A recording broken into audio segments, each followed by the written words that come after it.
Good morning, everybody. It is my great pleasure to welcome you all on the behalf of the International League Against Epilepsy Dietary Therapy Task Force Committee and the Egyptian Specialized Society for Pediatric Neurology and Neurodisability to the first ketogenic diet therapy educational workshop in North Africa and Middle East here in Egypt. Ketogenic diet therapy has been established as a line of treatment of many diseases long ago. Our workshop today's aims to give an overview about the use of a ketogenic diet therapy in epilepsy and some metabolic disorders.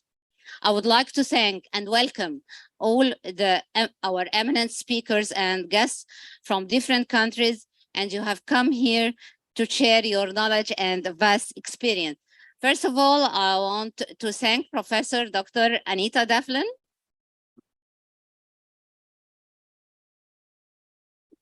Dr. Anita is a consultant pediatric neurology at the Great North Children's Hospital in Newcastle, an honorary senior lecturer at Newcastle University. She leads the regional pediatric complex epilepsy service, which include investigation, diagnosis, and management of complex epilepsy, VNS, and ketogenic diet therapy services, which she set up in 2011. She served as a member of NHS Neuroscience Advisory Group and in the NHS Epilepsy Lead for Children and Young People for the Northeast and Yorkshire region. Anita is active in research in the field of pediatric epilepsy, including ketogenic dietary therapy. Anita has a long-standing interest in education, postgraduate course creation. She's a founder member of the faculty of BPNA, training epilepsy, PAT courses, and Keto College, and international multidisciplinary course for professionals about ketogenic dietary therapy and has shared and mentored at the annual courses. Internationally, Dr. Anita served as the chair of the International League Against Epilepsy Global Task Force for Dietary Therapies and is a member of ILAE Global Commission on Medical Therapies. The Dietary Task Force is delivering an international program of ketogenic dietary workshop, and here is in Egypt the first workshop in 2023. Usually they aim to spread their knowledge about ketogenic diet in poor resources country. Anita also is a founder member and the chair of the board of trustees of International Neurological Ketogenic Society. Thank you, Dr. Anita, for coming.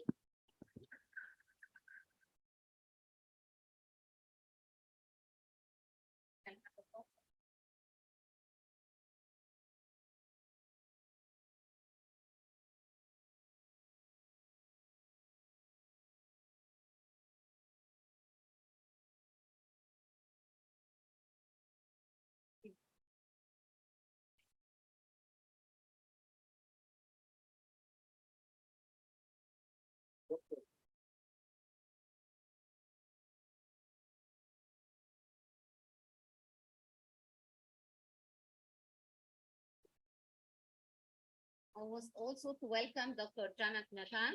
He is the graduate of the medical faculty 1973 and MD in neurology. Dr. Nathan is working as adult and pediatric neurology in India. He's a senior consultant neurophysician and at Shisharsha Hospital, and Hon Professor of Pediatric Neurology, D.Y. Patel College and Hospital, Pune, India, fellowship in Cincinnati Children's Hospital, 1984, and visiting professor at Johns Hopkins Hospital, Epilepsy Department, 1996. He's a pioneer, really, in the use of ketogenic diet for not only uncontrolled epilepsy. I know he's working in all diseases, in adult and pediatric, with the keto diet in India and Asia since 1996. He's a member of ILAE Therapy Task Force 2021 till 2025, and from 2013 to 2018, he's the Executive Committee member, Ketogenic Diet Society, 2020-2025. He organized the world first webinar and several workshops for ketogenic diet in India and Asia. He published several papers in peer-reviewed international and Indian journals on the ketogenic diet therapy. Welcome, Dr. Nath.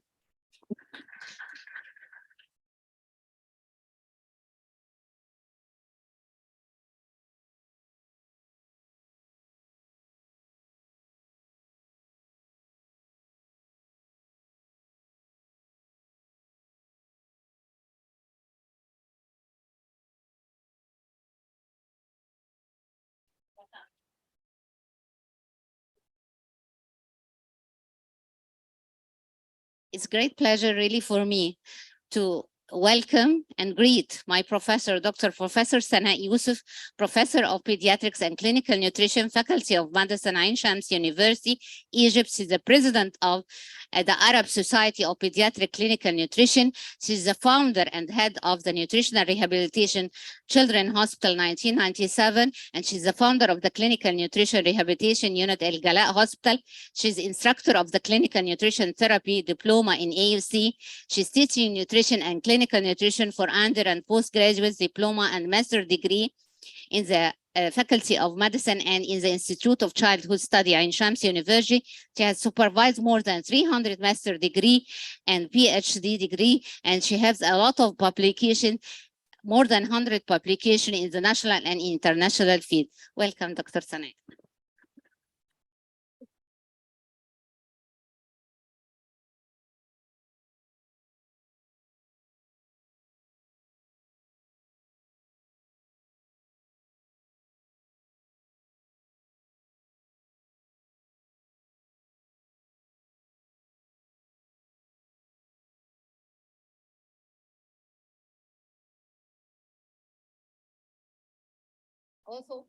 Also, I want to thank Ms. Sonal Baer for coming for our workshop in Egypt.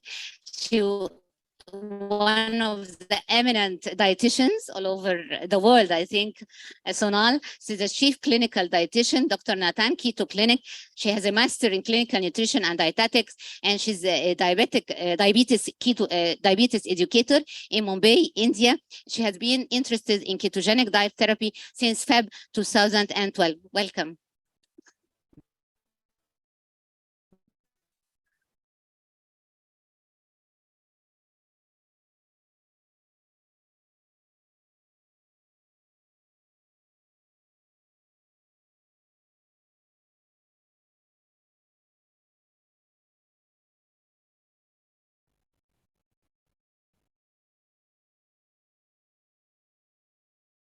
Also, I want to thank Professor Dr. May Nassar, the leader of the clinical nutrition branch of the Keto Clinic Ain Shams University, and her eminent team, Assistant Professor Dr. Yasmin Gamal, Assistant Professor Marwa Hosni, Dr. Basma Abdel Nasser, and Dr. Haya Assam for their continuous supporting effort.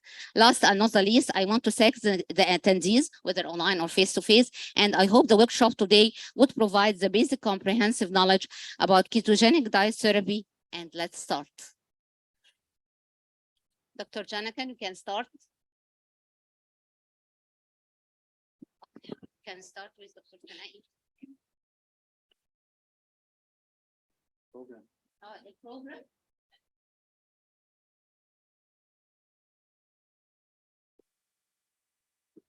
Assalamu alaikum and welcome to you all. And also those who are online. I think there are many, many more online who are attending this. Now, nowadays, I know it's very difficult for everyone to come in person. In fact, we had a problem even in entering the hospital.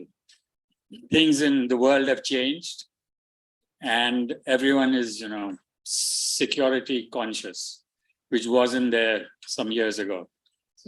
In our time, we didn't bother about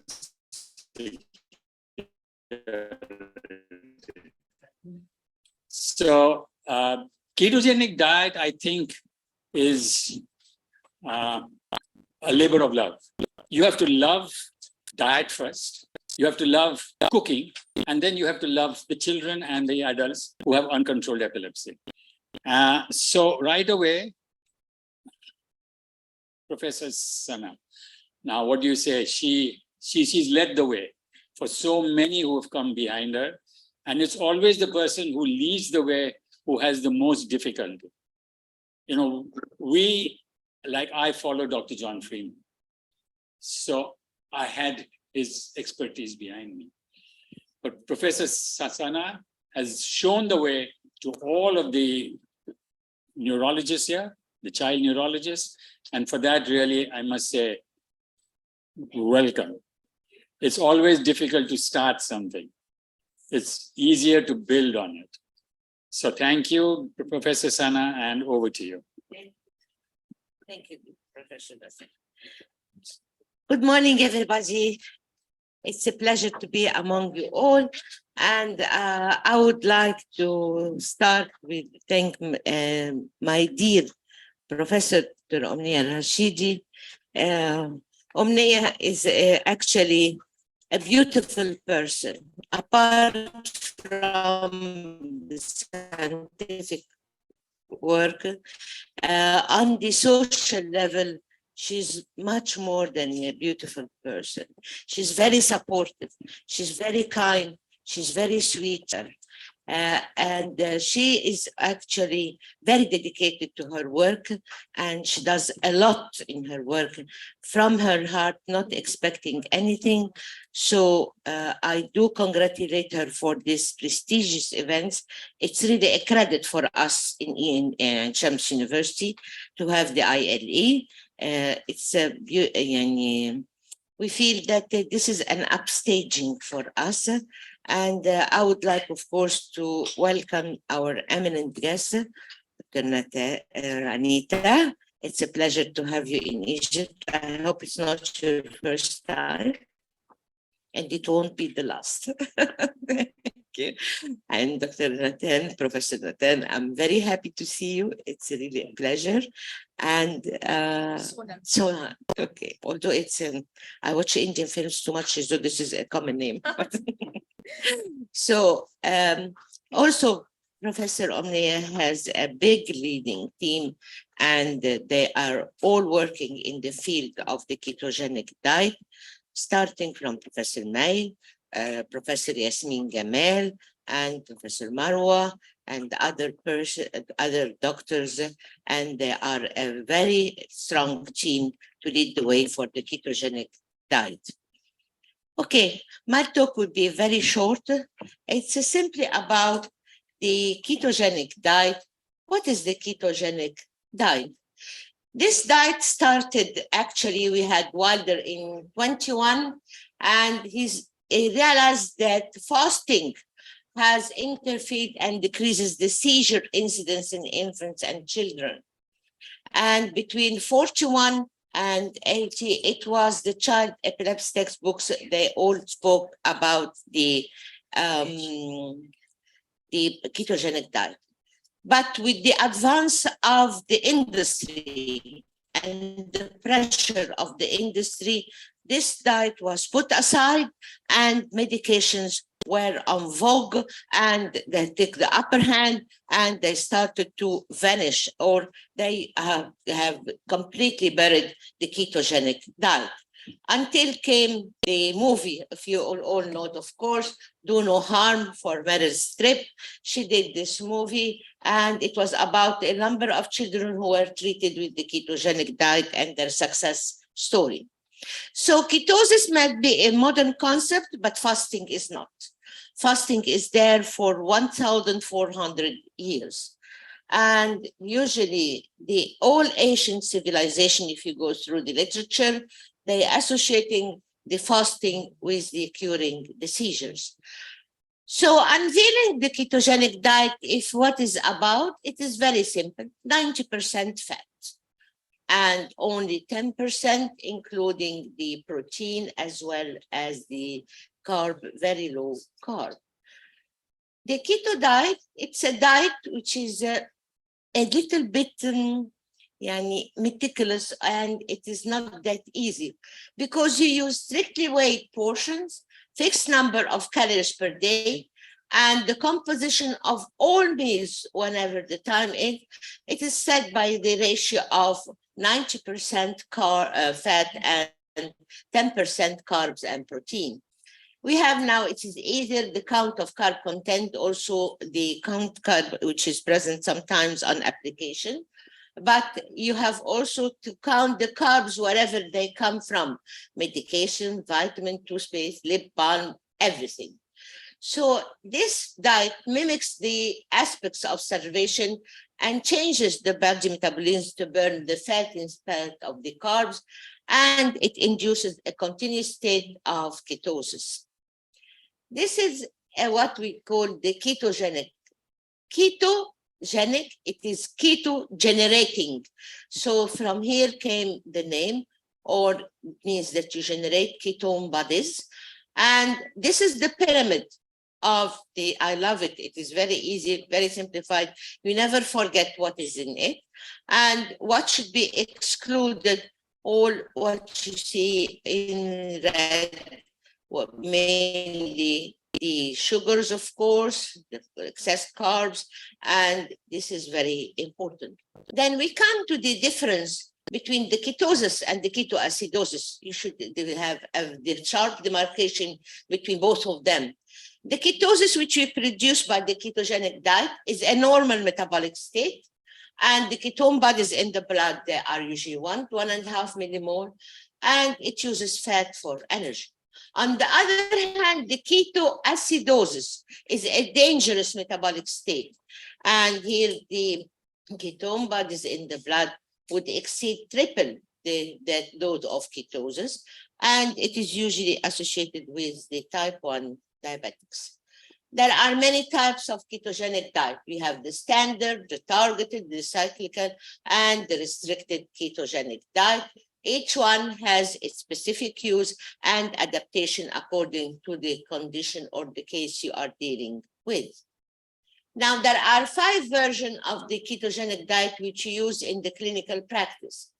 The first one is the classic keto, which is 4-to-1. You always start with 4-to-1.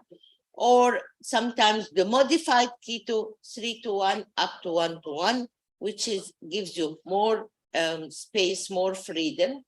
Then we have the modified Atkins diet, which is much more liberal, and the low glycemic index, and we have the MCT diet. And these are diets which are more or less more liberal than the classic keto because it is very difficult in clinical practice. The therapeutic uses, has strong evidence and is on scientific basis, and it is evidence, scientifically evidence. It is used for diabetics. It is used for epilepsy, of course, number 1, since you are speaking about epilepsy. Diabetics and weight reduction, which is on now the weight, and the cardiovascular diseases. There are certain emerging evidence not still under discussion and under scientific research that it has also a role in other neurological diseases and polycystic ovary syndrome and acne and cancer. I think Professor Omneshi has done something with the cancer with the ketogenic diet. I'm trying, but not Trying? I know that you are doing something. Okay. So you have, who are the candidates for the keto diet? You should make a very good choice. It is not easy. Not anybody can go on and can be a candidate for keto diet. And for the inborn error of metabolism, it is the best choice for the glucose transporter deficiency and the pyruvate dehydrogenase deficiency. Of course, the epilepsy, the refractory types, and the epilepsy syndromes, these are number 1. Then, when keto diet is a bad choice, we can never start the keto diet under certain relative condition, and there are absolute contraindications. The relative you cannot initiate. He has a GIT reflux, he is gross retarded because he has a problem, he has gross failure, or hyperlipidemias, because these type of diet also help to lipidemia, the hyperlipidemia. So, while on the other hand, the absolute contraindication would be inborn error of metabolism, such as the pyruvate carboxylase, the organic acidosis, disorders which involve fatty acid transporter, or beta oxidation, glycogen storage disease, except type 2, bronchitis syndrome or other cardiac disease, liver, kidney, pancreatic insufficiency, hyperinsulinism, and those on medication, especially on steroids. Of course, you all know everything has its side effects, and there are, of course, side effects for the ketogenic diet. Nothing is complete and nothing is perfect on earth. So on the short term, they have usually the vomiting, diarrhea, constipation, and they have dehydration and so on. And on the long term, it impairs, it affects the gross. That's why you cannot start it in a child who has a gross faltering. And bone, of course, mineralization because of the micronutrient deficiency. Kidney stones are there, and pancreatic affection, as well as the blood and anemias.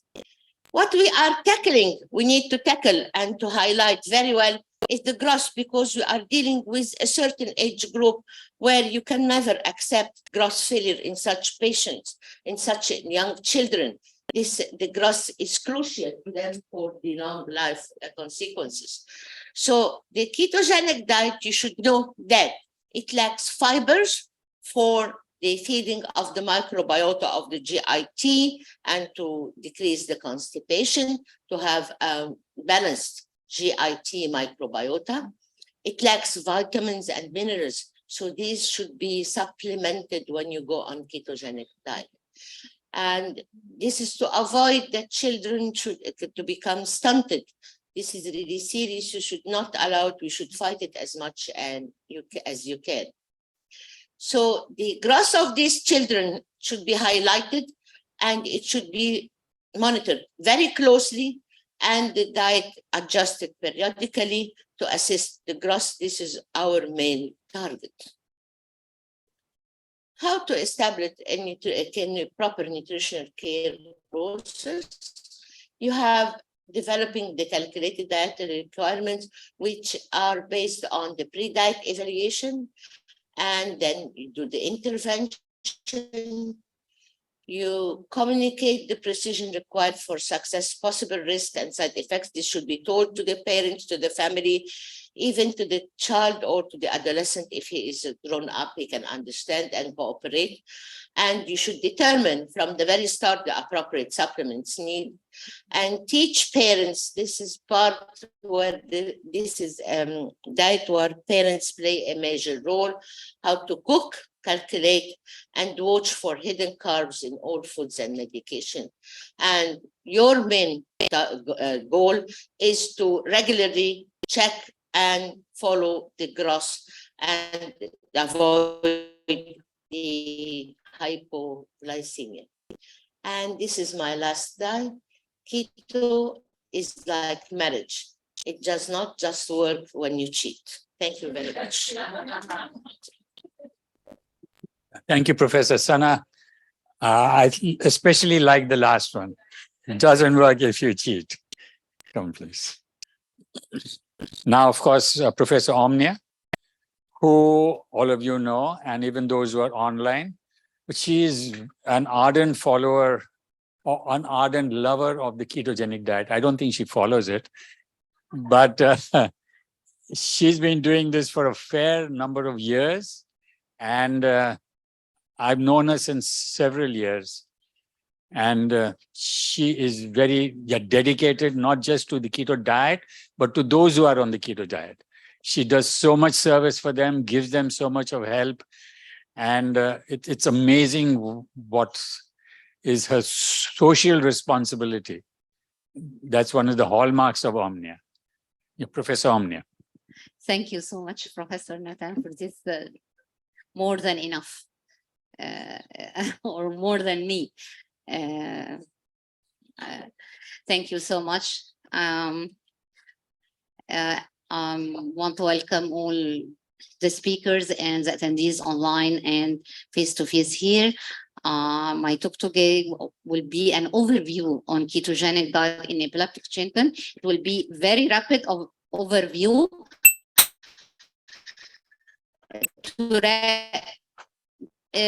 overview, then each idea or each item will be discussed later in with other speakers' lectures.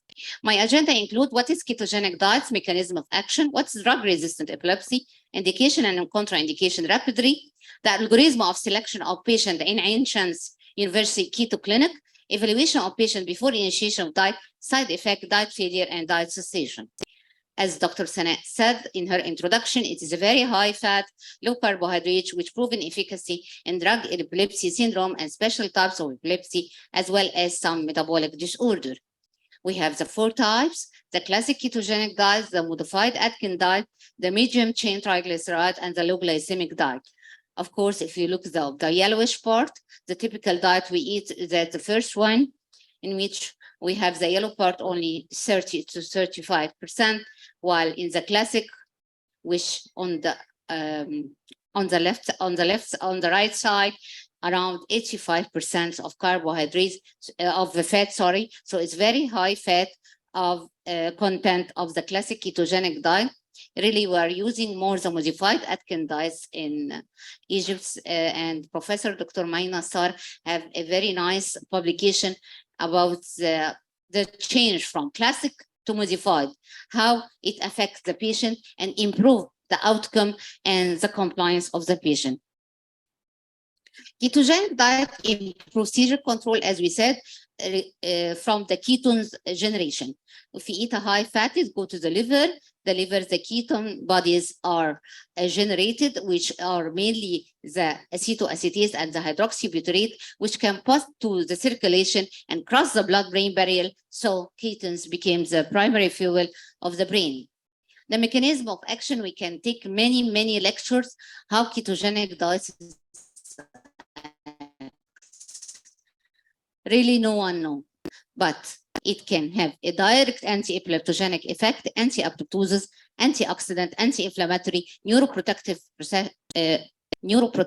process, and it enhances the bioenergetics of the cell. And I think it's enhanced the bioenergetic of the cell, especially the mitochondria play a very important role, and that's why it is used in many other diseases.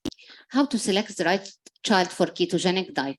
Because in Egypt we have a limitation in doing genetic testing and a lot of metabolic testing, so I try to turn it the way around. So I can take any case of drug-resistant epilepsy as defined by the International League Against Epilepsy as failure of adequate trial of 2 appropriately chosen and tolerated and used anti-epileptic drug schedule, whether as a monotherapy or in combination, to achieve sustained seizure freedom. You can try ketogenic diet, except in the contraindication. This our theme in Egypt, or our aim, and we are using it in our keto clinic. Just be aware of a contraindication so your patient is safe. The absolute contraindication is acetylcarnitine deficiency disease and the fatty acid oxidation disease. These are the main, and they are done in Egypt in many labs in the Ministry of Health and many faculties and in the private lab. So it is easy to exclude the contraindication to use. And this something is very important. For pyruvate carboxylase and porphyria, they are very rare. And Professor Nassar advised us in the keto clinic is that to start the ratio very low, and in any case, if we are not doing the porphyria and pyruvate carboxylase and monitor our patient, is if the deterioration appears, it appears rapidly. Really, in around 15 years now, only one patient he got deteriorated and we stopped the diet for him. Yet we don't know the diagnosis, as we said, because of genetic diagnosis is so limited.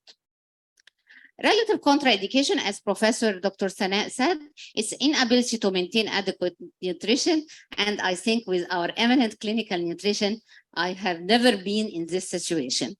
Surgical focus or structural focus, which can be identified easily by neuroimaging and video EEG monitoring. Yet it is a relative contraindication because the best choice for this patient is lagenectomy or removal of the epileptic focus. Yet sometimes it is not safe to do lagenectomy, and sometimes the family refuses. If they refuse, so we can go to ketogenic diet.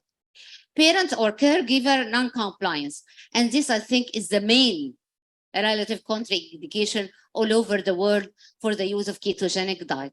If the caregiver and parent will be compliant or not. Against the last is propofol use in the pediatric intensive care unit.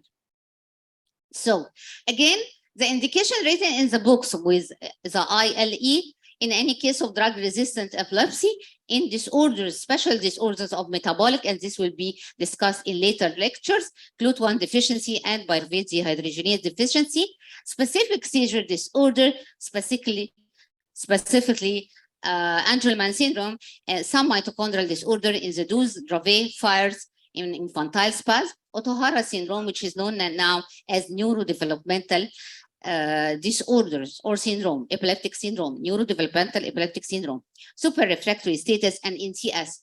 Really, we have used it in TS a lot, and it's marvelous. Other epilepsy syndrome, which have been a great success for ketogenic diet, are listed, and Professor Anita, I think, will go through all of that. This is our algorithm in the Ain Shams University Hospital. We have a complex epilepsy committee. In the complex epilepsy committee, when a drug-resistant epilepsy is referred to ours, we start with MRI epilepsy protocol to know if there is a structural lesion or not. If there is a structural lesion, we go to resective surgery and with a candidate for ketogenic diet. And I say again, a candidate who have no contraindication. Any patient with drug resistant but no contraindication, we refer to the keto clinic, where the patient is evaluated to be fit for ketogenic diet, medically and nutritionally, and counseling there occur. And the parents, if they agree, they can go through the diet. If they don't agree, they go again to the epilepsy clinic.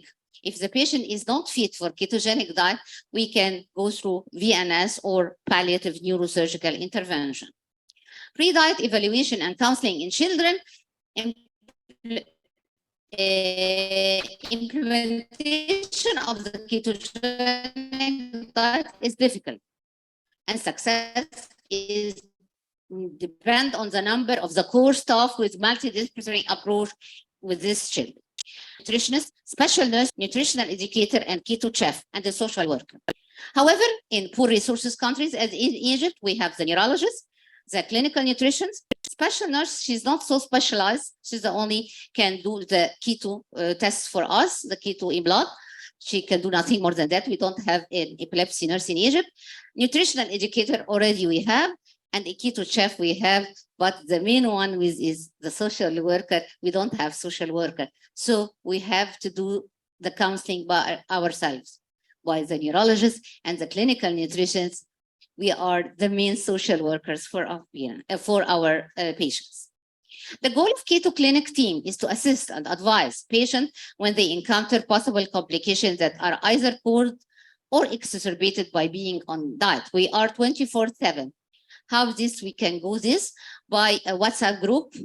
We can do it on the mobile for all the Keto Clinic patient and all the members of the Keto Clinic, so we can respond to them rapidly as we can, as we don't have already an epilepsy nurse 24/7. So in low resources country, you can use the mobile phones.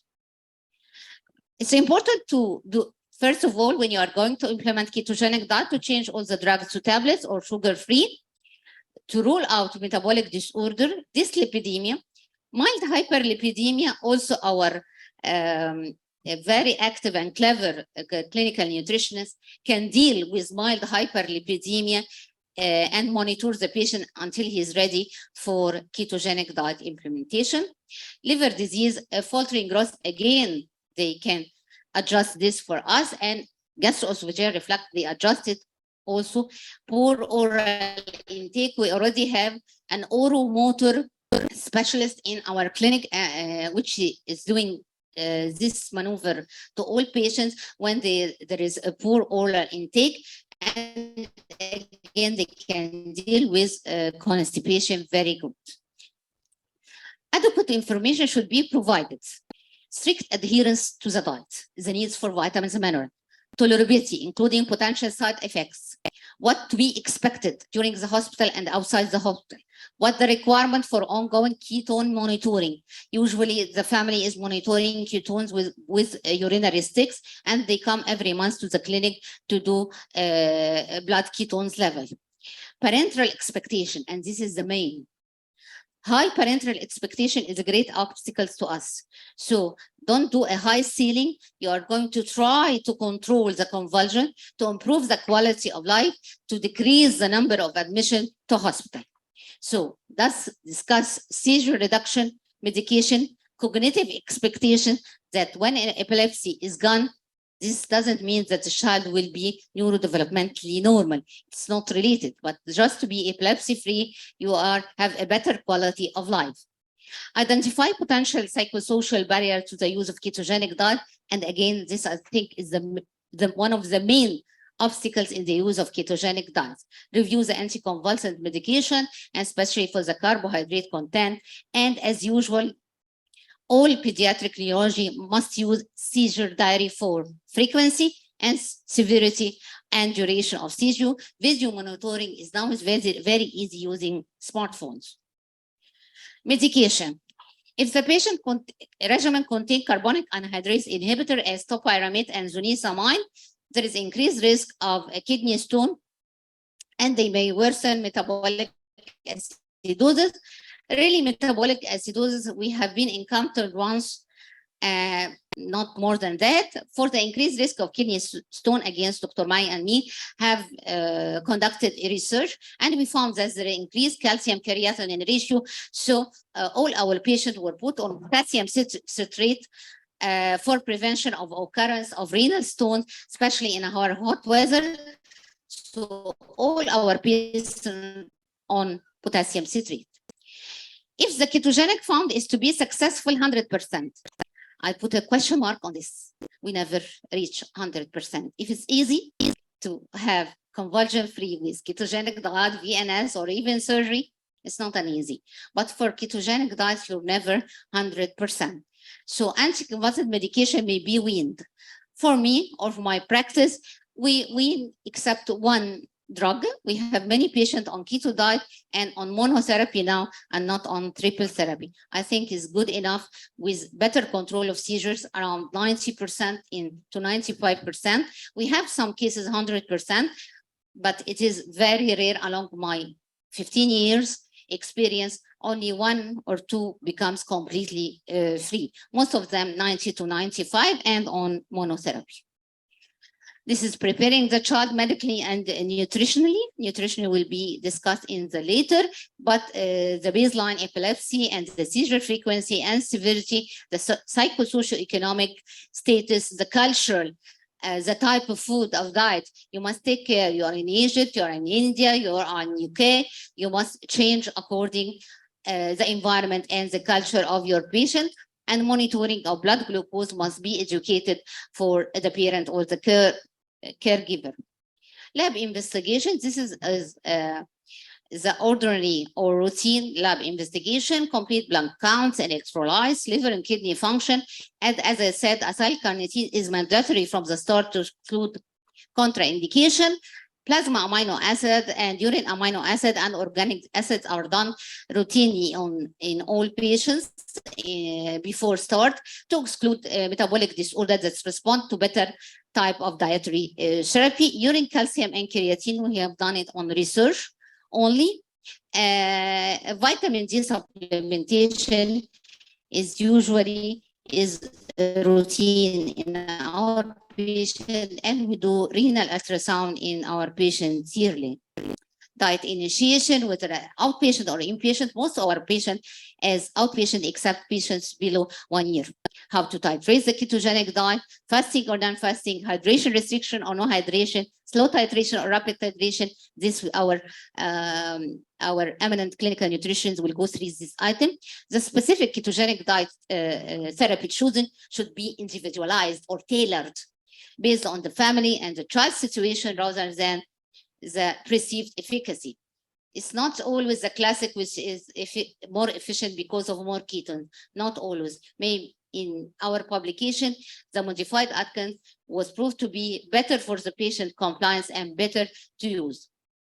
Side effects mainly include hypoglycemia, which occur usually in infants below 1 year of age, and nephrolysis, and we're taking care of that by addition of potassium citrate to all our patient and doing renal ultrasound yearly.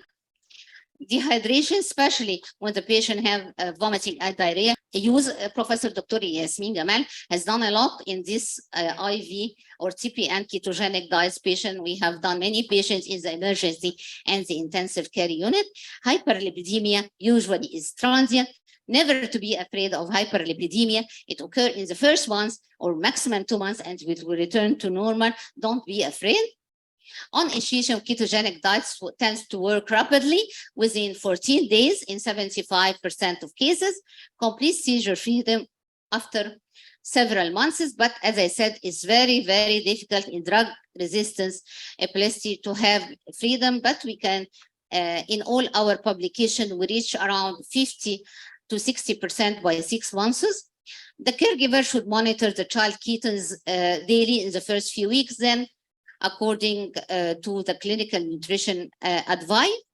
The pediatric neurologist must document the child seizure response and regardless of any improvement, resist altering of the anti-seizure medication, because usually the family came and say to you, please make the drugs less, decrease the dose, remove one drug. No, we never do that until complete recovery. Diet is usually discontinuous after 2 years gradually. To my experience, I have rarely, only 3 or 4 patients I discontinue, but they were not completely free from seizures, but it decreased to less than 5% now, and they are only on monotherapy drug. For GLUT1, it's for life. Restrictive diet, we start with restrictive diet, then we can decrease the ratio by time if there is a good control. When to consider diet failure? Diet failure could be considered after 3 months if there is no any improvement. Or how much? Success means 50% decrease in epilepsy frequency, severity, and seizure, but it's not always happening in practice. So for myself, I can at 3 months evaluate if it's around 30%, I continue. For another, at 6 months, it will reach 60%. At 1 year, it may reach 75%. But take care if you are not excluding all your contraindication and you have worsening of the condition within the first 2 weeks after the commencing the diet, you must stop it directly. You have usually a contraindication underlying. So take care just for this. It's only happened in 1 patient along 15 years. Welcome to all our attendees to our pediatric neurology conference. It will be tomorrow and after tomorrow in Tulip Golden Plaza, City Stores. And thank you to all the Keto Clinic team. Thank you so much. Thank you, Omnia. If there are any questions from the in-person attendees, are we taking questions from the online attendees? Dr. Omnia? Are we taking questions from the online attendees? Okay, online. There is questions? Are there any questions in the chat box? Okay, I will go to check it. Not yet. Not Okay. yet. Okay. If there is any question, kindly, you can even take it on a screenshot on the mobile. Thank you. So I think Professor Omnia has been excellent and therefore there are no questions. There's just 2 points I wanted to add to what you were saying.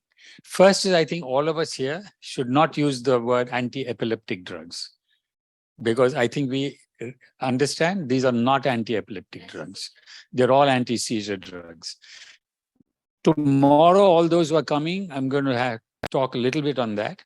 That anti-seizure drugs only treat the effect. They have no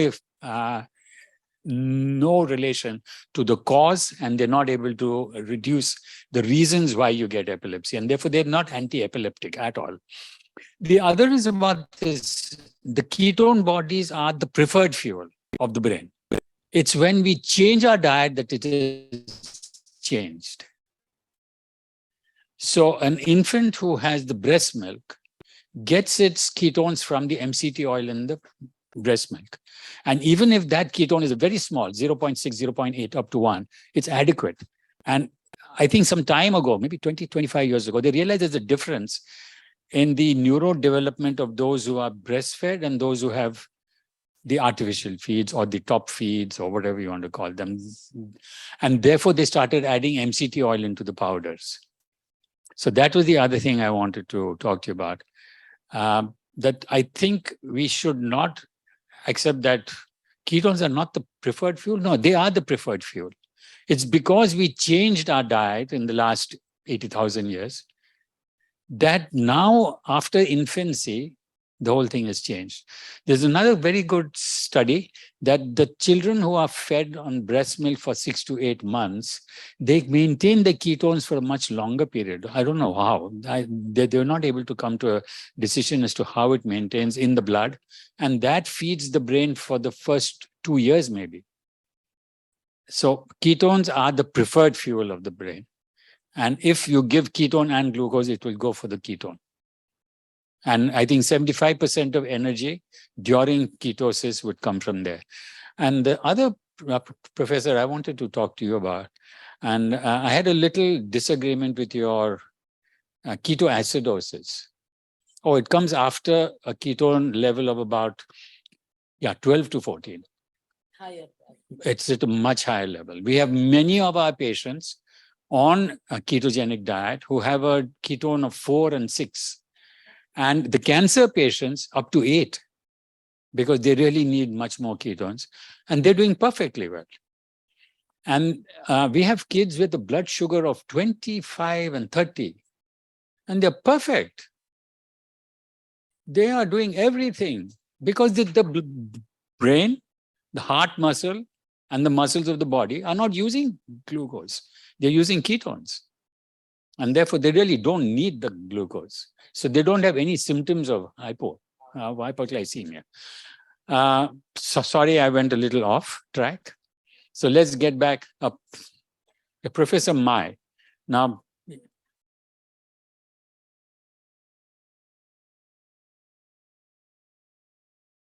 no, we just go on because they are perfect. They are doing everything. They're active.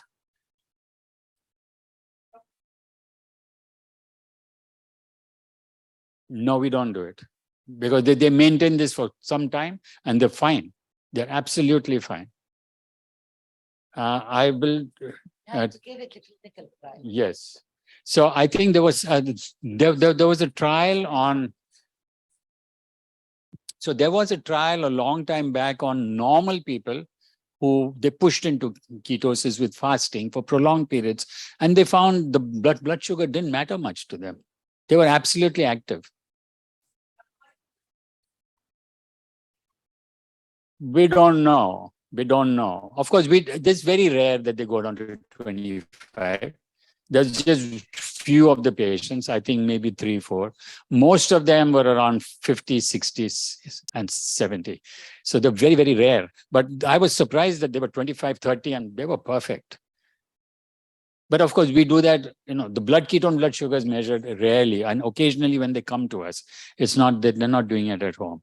So it's very rare. It's very uncommon to find it. But we found that they didn't, symptomatically, they were perfect. There are no symptoms of hypoglycemia. This is something I wanted to listen to Professor Mai because we really have had her in some of our webinars.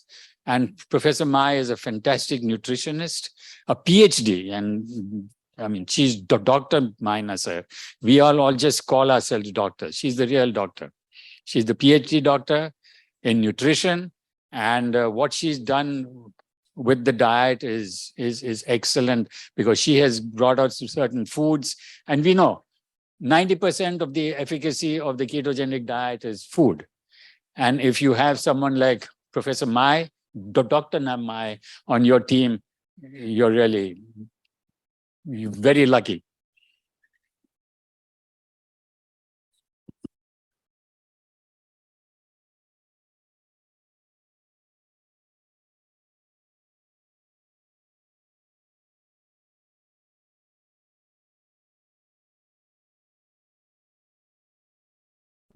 Yes, milligram.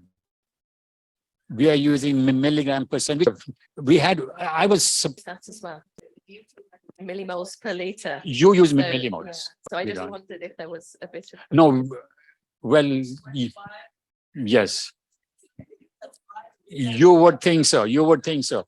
And they have no symptoms of it. They're neither nauseous, nor vomiting, nor any, nothing. I think this would be taken up. Do you continue breastfeeding while on the ketogenic diet? I'm sure someone is speaking on this. I think Professor Mai actually, will be speaking on this. lectures have covered all the Yeah, topics. so someone has asked that. Yeah, well, And how will you monitor them at this time? So just I'm sure let you them will know take that it up. in each lecture, every point that has been raised in the overview, whether from Professor Dr. Sana or Dr. Omneya, will be tackled and covered in details in the coming lectures. Yeah, that's very good. But I Yeah. think this is a very important I'm point. having a couple of slides to Great. cover this. Thank you very much. Okay, over to Dr. Nai.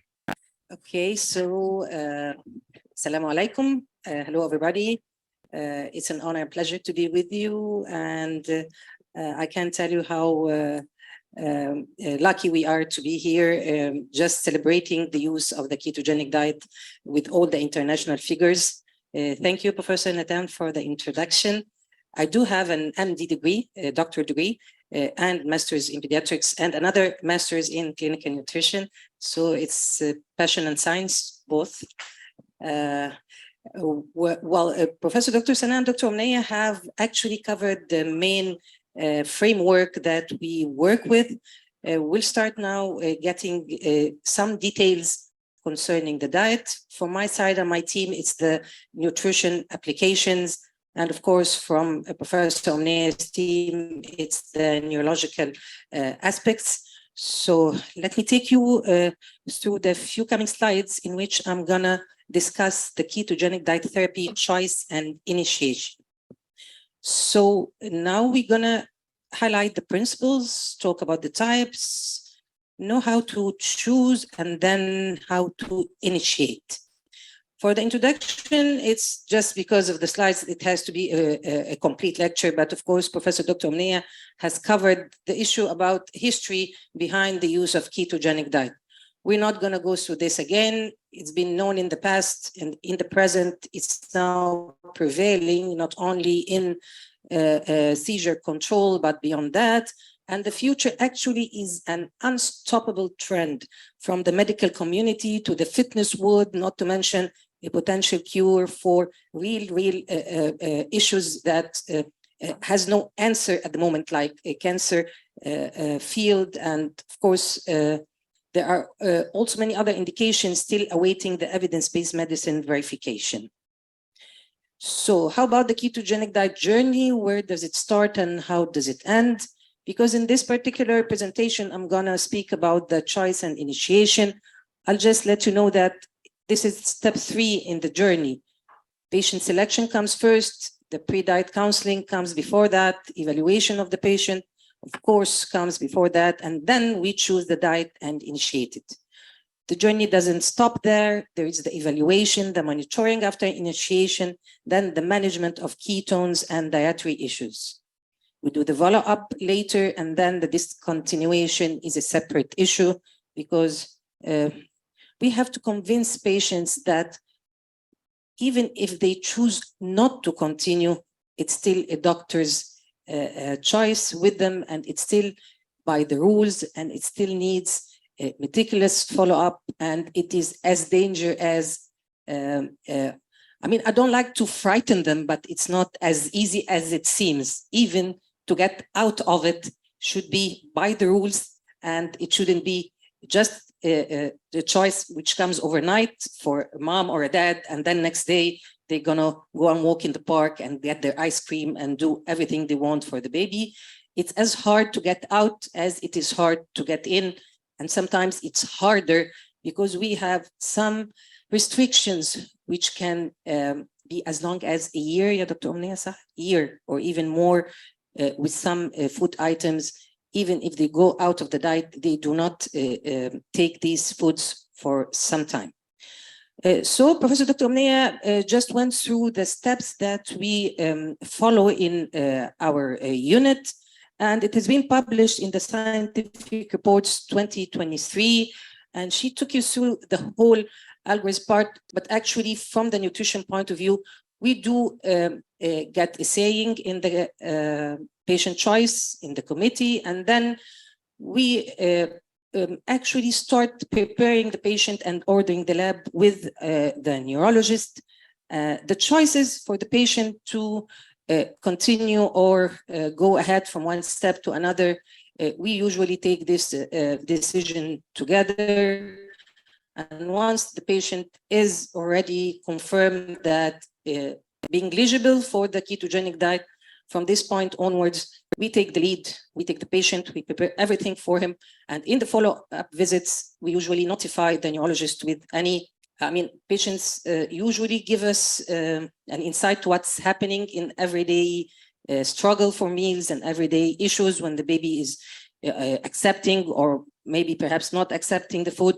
And we go on and try to tailor the meal plan. And once we decide on the daily needs and everything the patient needs and everything goes on smooth after that, it's only just follow-up visits and making sure that the patient is compliant, and then commenting on the response and whether it is really working for the patient or not. So coming to the choice of ketogenic diet, this should be the right patient and the right diet. Professor Dr. Omneya talked about that, but let me take you through some few slides to show you how can we make sure the patient is right and the diet is right. For the patient to be right, this slide, everybody working with ketogenic diet knows the slide. They know that there is indication, straight ones, and there are some contraindications, whether absolute or relative. It's easy to go through all of these. And once you are familiar with them, you can choose your patient very easily. The patient should be one of the syndromes mentioned in front of you to respond very easily to the diet, or at least there should be some literature review that this patient can benefit from the diet. It's very tedious for a parent and a family to make them go through all this. You need just to have an insight that is going to be of benefit. So if he's having any of the epilepsy syndromes, the refractory epilepsy, whether West syndrome or Tohara, all these we have experience working with them, even the focal seizures awaiting surgery, we sometimes have a role to make them go through this hard time until their surgery is being scheduled.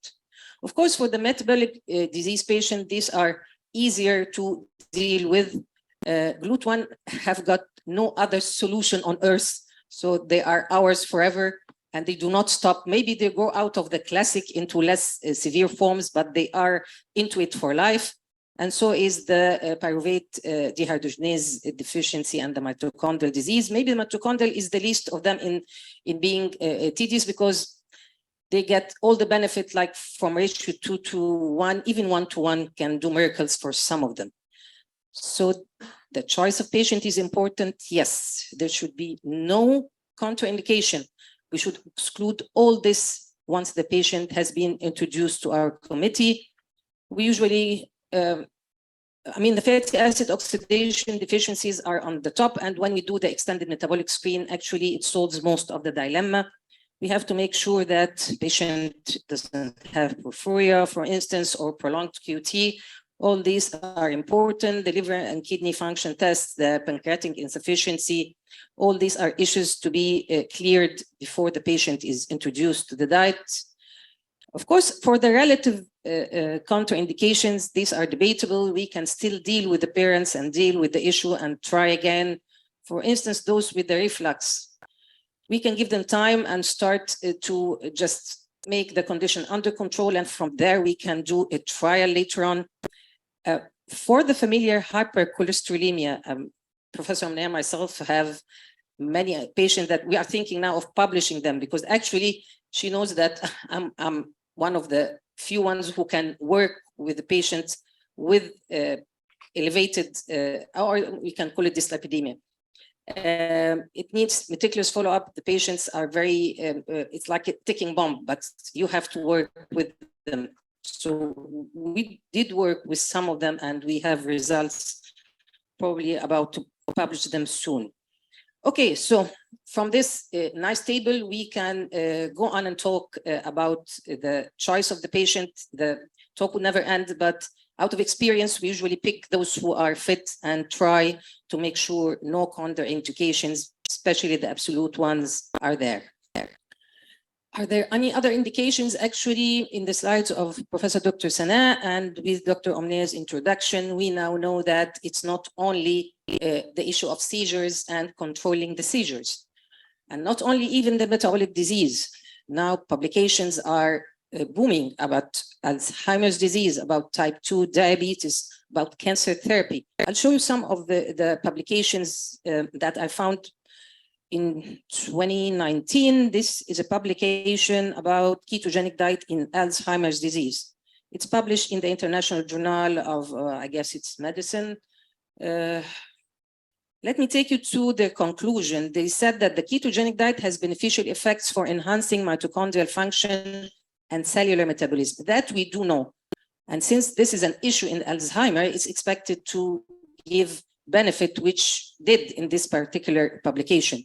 Ketogenic diet was associated with improved cognitive performance in elderly with Alzheimer's disease. The improvement of the cognitive outcomes depends on the level and duration of ketosis, which makes sense. The best results of ketogenic diet treatment are expected in early pre-symptomatic stages. So as always, when we say that something works in a certain disease, the better results usually comes when you work with them as early as the disease starts. Actually, late Alzheimer is an issue that nobody can give much help. So knowing that the ketogenic diet can help in the early stages, it can be life-saving for some. Okay, in front of you is another publication about the therapeutic effect of ketogenic diet treatment on type 2 diabetes.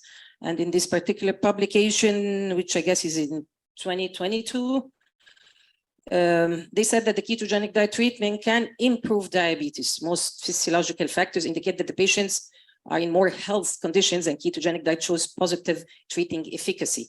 They said that they give better results upon their regular treatment. We are not substituting insulin, for instance, but the patients, actually, this is a type 2. We're not substituting the oral drugs or anything. We are just an adjuvant, and the patients show better control when they are on ketogenic diet. This is a publication concerning treatment of cancer. It's from 2020, and in these particular publications, ketogenic diet was proven to enhance the efficacy of classical anti-tumor therapy. They have an effect on proliferation. Application of ketogenic diet to cancer patients generally is well tolerated. Low carbon ketogenic diet increases the quality of life of cancer patients. And this is the most important part now, talking about the quality of life of patients. If it's not a burden for them to go on keto or low carb, it's advised because it helps their therapy to give better results. So actually, you'll find many publications. It's not only these three, there are even more recent ones, but I found those straight to the point I want to show you. So now let's go through the types of ketogenic diet in little detail, just to know how to choose the type. We were talking about choosing the patient. Now, what's the right diet for them? As Professor Omnea mentioned, we have the classic, we have the MCT diet, we have the low glycemic index diet, we have the modified Atkins, and there are some adaptations of ketogenic diet, like the targeted and the high protein keto for athletes and bodybuilders. You'll find many adaptations, but most of them are not for actual medical conditions. Most of the adaptations are for the paramedical indications, yes, like for athletes or for our young adolescents with various needs. Okay. So if we are talking about the classic, we are talking about weighing. It's grams of fats versus the protein and carbs combined. If we say 4:1 means each and every gram of protein and carbs entering the body, there should be 4 grams of fat entering at the same time. So this is the definition of classic. Yes, the higher the ratio, the lower the allowed amount of protein and carbs, and this constitutes the problem of initiating the diet. especially if the baby is young, still growing. That's why 4:1 is not allowed except after the first year of life. Perhaps if we need something close to the classic below the first year, it will be the 3:1, allowing a little bit more protein for the growth of the infants. Those who are working with the ketogenic diet know that there is something called the ketogenic ratio, which helps us to calculate the needs of the patient. The ratio is 2:1 or 4:1. As we said, the real classic is the 4:1. Higher ratios typically results in higher ketosis. For instance, if you're starting your patient on 3:1 and there is no ketosis initiating, you can enhance the ratio to 4:1 and see what happens. But usually we do not enhance by a whole one, like from 3:1, 3 point something to 1, 3.5 to 1, and so on and so forth. Individuals can respond differently if given the same ratio. And this is something everybody working with the diet knows. You can give them the same ratio, one enters ketosis, one doesn't. So it's the metabolic map of the body, and they actually respond differently. The goal ratio in infants and young children is 3:1, as we said. 4:1 can be resorted to after they complete the first year of their life. Success is judged by the serum beta-hydroxybutyrate of 3 millimoles per liter, or the urinary ketones of +2 or +3. We've seen this before with Dr. Omneya, but the fat, I guess, was in yellow, different colors, Omneya, right? So for us here, the fat is the green. For the typical human diet, you get around 30 something of the green. Proteins is the yellow, it's 15 something, and the carbs is half the macronutrient distribution range. Of course, this changes when the patient enters ketogenic diet and the fats takes over. Now, there is the modified Atkins diet. As Omneya said, this is little liberal. It's less restrictive. That's how the parents perceive it, a less restrictive diet. And why is that? Because we allow more proteins and we do not count that much the carbs. It might be a little increase, but actually being liberal, it's more about proteins. Fat is still high, carbs are still low, proteins are moderate to high without calorie restriction. That's the definition of modified Atkins diet. The ratio is closer to 1:1. Sometimes it reaches 2:1, no more than that. That's why it's hard to follow them up, because sometimes you do not find during ketones.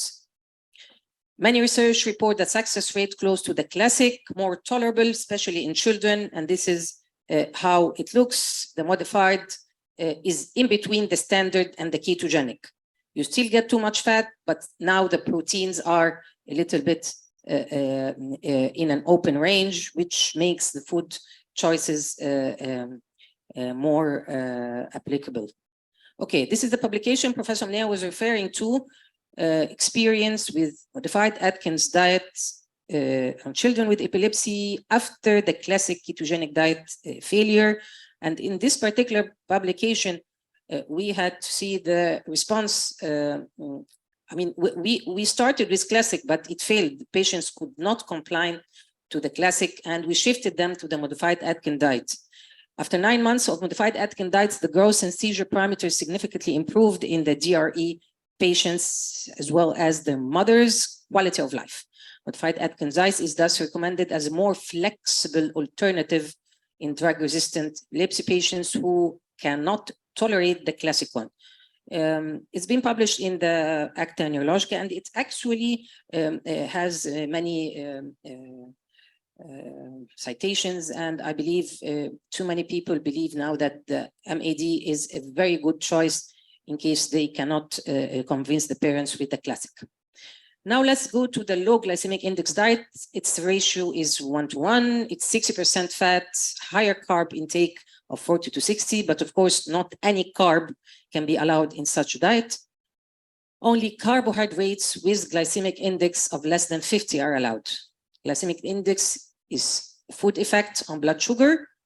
Many research report acceptable success rate using such a diet. Calculating glycemic index of foods is a must. It can be difficult for some parents, but if we're going to go on this diet, we get some sessions with them and we teach them We have many brochures in Arabic language. Of course, this is one from other publication. It's in English, but we usually have the same mild little changes because not all the vegetable and fruits mentioned here are common for our children. But to tell you the truth, it's not very hard to teach them because actually these children are a little bit in a routine manner in their eating habits. So whenever they are settled with few meals, they don't mind repeating it over and over. So once the mom knows about certain types of foods, she can proceed and things go on from there. For the MCT ketogenic diet, because I'm a pediatrician before I am a clinical nutrition consultant, usually we do not have MCT ketogenic diet patients because they do not tolerate the MCT. We have a limit for MCT in children. Anything above the limit usually causes too much GI disturbance.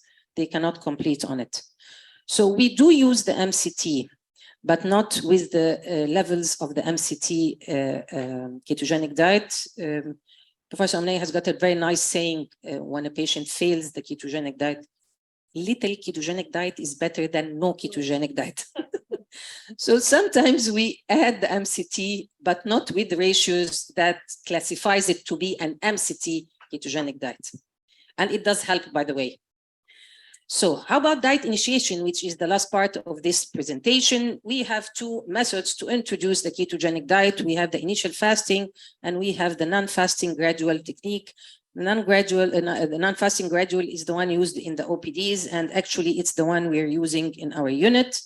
There are many publications comparing each of them, and in the pediatric age group, actually, I don't think anybody's using the initial fasting unless it's an emergency thing and a hospitalized patient. In this particular publication in front of you, it's in 2005, but it's comparing the fasting versus the gradual initiation. It was a randomized clinical trial of efficacy. And from this table, you can get an idea about the initial fasting and about the gradual introduction. For the gradual introduction, you are escalating, you are using ratio like 1:1, and then you are going up to 2:1, then 3:1, then 4:1. And each and every day you are giving the full caloric needs of the patient. This is not the same as when you choose the initial fasting, because with the initial fasting and introduction of calories bit by bit, but still it's in the full ratio once you are starting it. For the young ones, it's very hard to convince them with the fasting, and usually we resort to the gradual introduction. So the conclusion of this particular publication was that the data suggests that in children with intractable epilepsy, a gradual initiation results in fewer adverse effects. It's well tolerated, actually, with better overall results, maintaining the efficacy of the ketogenic diet, and that's what we all hoping for. There was another publication from 2005 as well. It was about the non-fasting versus initial fasting ketogenic diet. And in this publication, they said that the non-fasting ketogenic diet, it was a retrospective study, not a clinical trial. It was of equal efficacy. Well, introduction was better tolerated than the initial fasting, same actually conclusion. And this is another one from 2004 with an observation suggesting that initial fasting and fluid restriction are not essential for the ketogenic diet, and tolerability of this treatment may be improved if you just allow the gradual non-fasting method. So inpatient or outpatient, actually, if they're very young, if they're critical, it is an inpatient introduction. If they're older, if they are stable, you can do it as an outpatient clinic. In this particular study, it was a retrospective. They show that ketogenic diet can be successfully initiated as an outpatient basis without starvation, without fluid or calorie restriction, just gradual, step by step with OPD follow-up. So infants below 12 months should be admitted to the hospital. Diet initiation should be undertaken without fasting, and a stepwise start, commencing with 1:1. A build up to the classic of 3:1 is recommended, and that's what we do in our unit. The diet can be adjusted further because sometimes the patient doesn't need the whole 3-to-1. We can lower it down, or sometimes a higher ratio is needed if the patient is above 1 year. Now we have a ketogenic formula here in Egypt. It's 3-to-1 and there is 4-to-1, and it helps a lot when we built our diet plan for children, and for infants, of course, it's lifesaver. We do it pure or we do it combined with breast milk, to answer the question that was raised earlier. Now, how to initiate? Initiating in a gradual form is easily built upon the energy requirements. So if you give your baby 75% of what he needs in the first step, which takes like few days, from his regular formula, and just allow 25% of the energy to come from the ketogenic, this would be great. Once the baby already is used to this in taste and everything, and his GI is accepting, you can go to the phase 2. Phase 2 is 50% of energy. One comes from his regular formula, the other from the ketogenic. And from there, step 3 is 25-75. Actually, I did add the 4th step because they used to jump from the 25-75 to 100%, but it's a very big jump when it comes to ratio. So I added the 4th step, which is the 10% energy from the formula and 90 from the ketogenic formula, prior to giving all the caloric needs from the ketogenic formula. This is the ratio equivalent to each step. So when it's 75-25, the ratio is 0.5-1. When it's 50-50, almost the energy is 0.8, the ratio is 0.8-1. For the 25-75, it's 1.37-1. We added the step 4 to get a ratio 2-1 before we jump to the 3-1. This is to avoid any hypoglycemia, and I'm proud to say I haven't had a patient going into hypoglycemia during this introduction, except for one, and it turned that this patient had an endocrinal issue that was revealed during the initiation. It wasn't because of the diet itself. And of course, the tolerance for the taste, and the GI takes time to be primed for the too much fat it's going to receive. So going gradual is not actually against the initiation. It's a bless that you take your time and the patient takes their time. So to sum up what I said in this presentation, ketogenic diet choice is all about giving the right type of ketogenic diet to the right patient. Indications of ketogenic diet is drug-resistant epilepsy, GLUT1 deficiency, and metabolic disease. More indications are acknowledged now as the Alzheimer's, type 2 diabetes, and cancer. The preferred ketogenic diet initiation method is the gradual non-fasting one, which can be done as an outpatient service unless the patient is below 1 year or the patient is in a critical state. In this condition or these particular conditions, we do hospitalize the patient. These are the references for my presentation, and thank you very much for listening.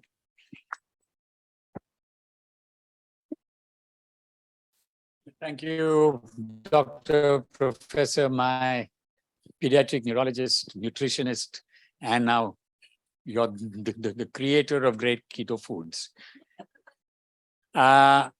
Any questions from the floor? In the meantime, there was one question which you just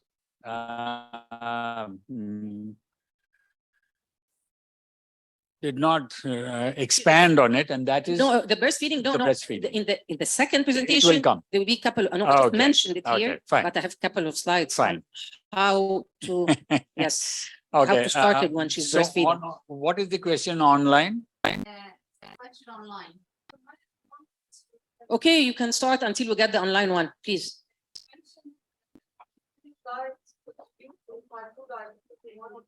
Yes, one of the publications.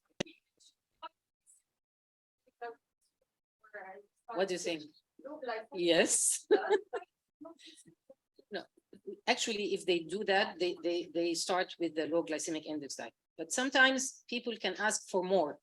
They need more results. They need more. So if they are willing, modified Atkins diet can be offered as well. So the online question, Professor Omneh?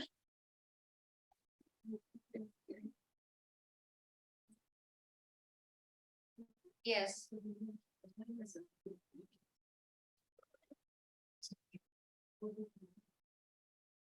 not a question, it's like a paragraph. Yeah. So this is from an anesthesiologist. Okay.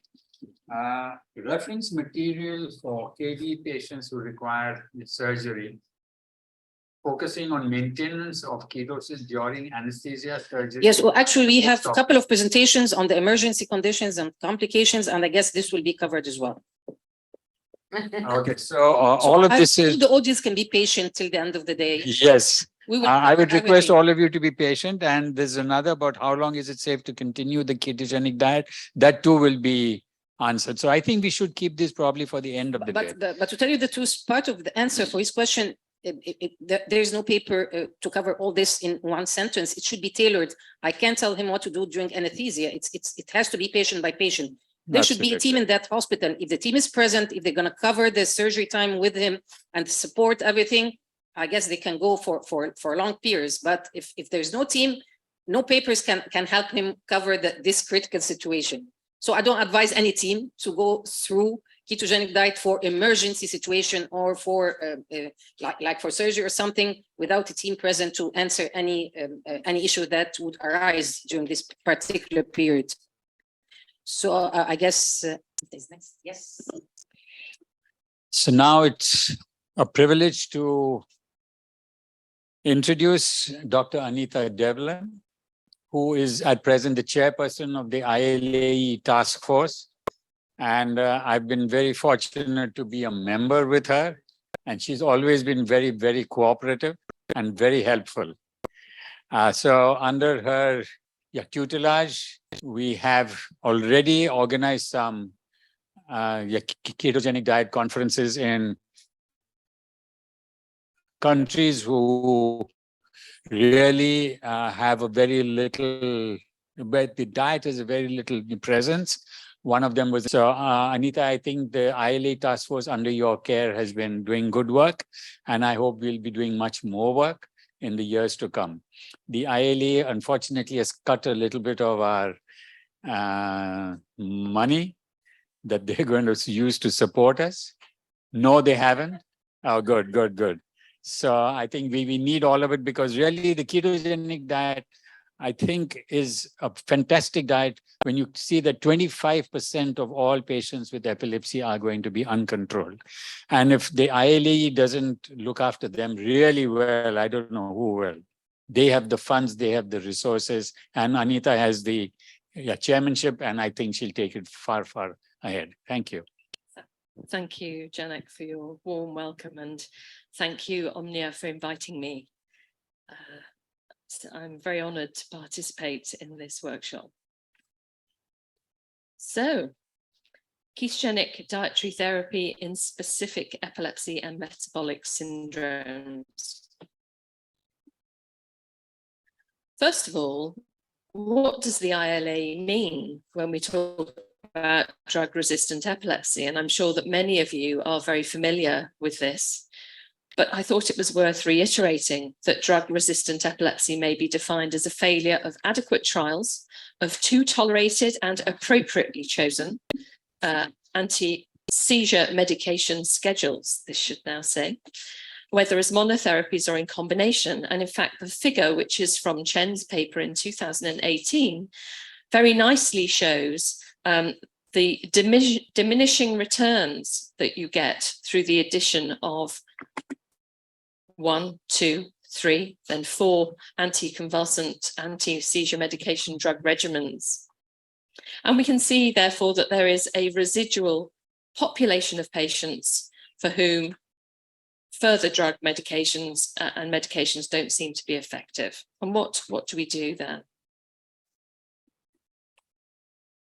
Well, what epilepsy syndromes could we consider treating with the diet? And this is a very helpful publication, which I'm sure you're aware of, but if you're not, I highly recommend it, which was published in Epilepsia in 2018 by Kossoff et al. And it's the updated recommendations of the International Ketogenic Diet Study Group. And I've put in red boxes all of the epilepsy syndromes mentioned as being consistently, for which the ketogenic diet has been consistently reported as effective or moderately effective. And due to the time constraints that we have today, clearly I can't go through all of these. I thought it would be worth also just rehearsing the new thoughts about developmental and epileptic encephalopathy, because clearly this is a group that we frequently use the ketogenic diet for. Epileptic encephalopathies, as we all know, is where the epileptic activity itself contributes to the severe cognitive and behavioural impairments, above and beyond that we would expect from the underlying etiology itself. We know that frequent epileptiform activity is associated with developmental slowing, but in 2017, the ILAE added developmental to describe children with abnormal development secondary to an underlying cause, in addition to an epileptic encephalopathy.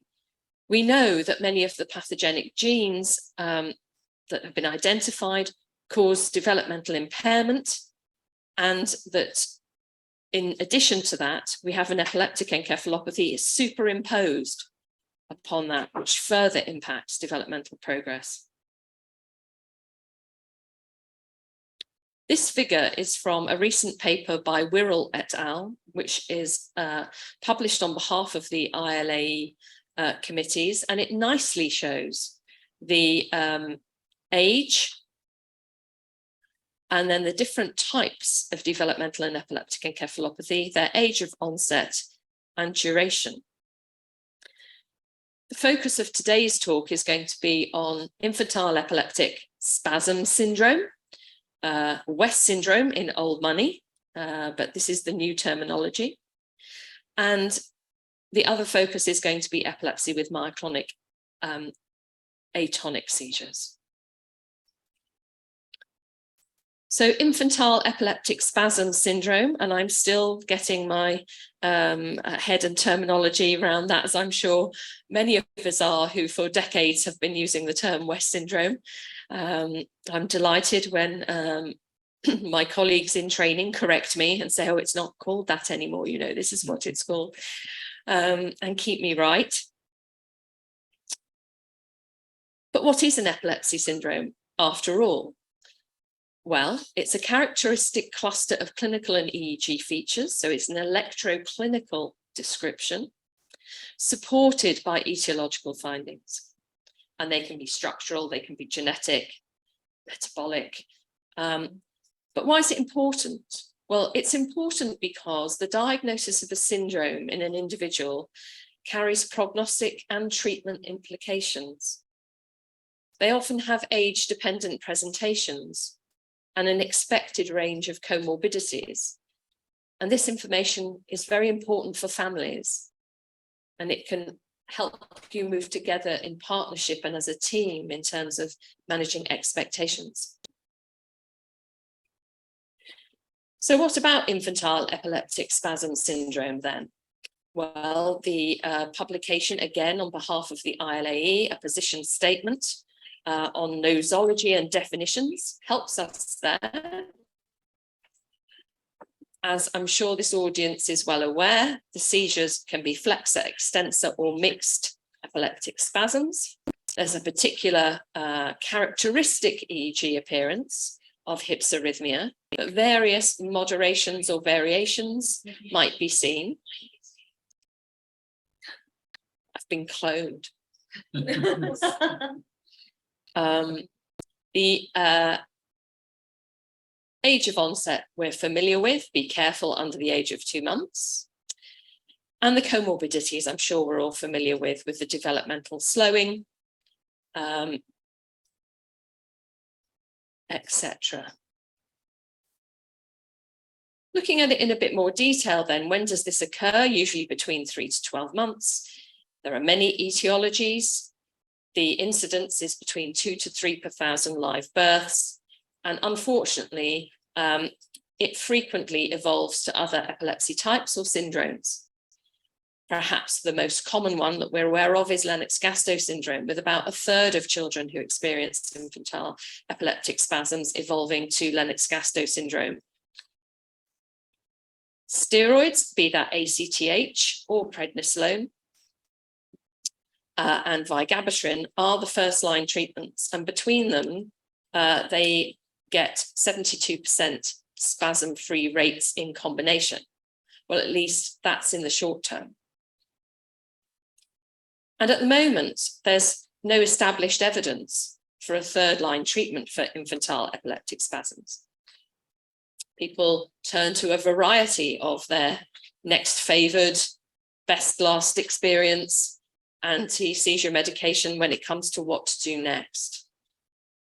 So what about the ketogenic diet?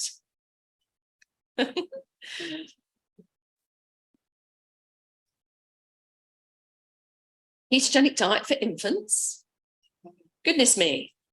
Well, yes, it is very mainstream because we have a very nice guideline that was published as the lead author Ellis van der Loo from the Netherlands, which is very helpful. And I'd highly recommend it if you're treating infants with ketogenic diet to use as a background guideline. But is it effective? Well, in 2017, there was a systematic review that was published of what was available in terms of evidence to support treatment of spasms. And it looked at various outcomes. First of all, obviously, the efficacy of the diet as a treatment overall, but there were various secondary outcomes as well. There were 4 randomized controlled trials excluded because there was no separate data within them for infantile spasms. And in the end, 13 studies were included in the final review, 4 prospective and 9 retrospective.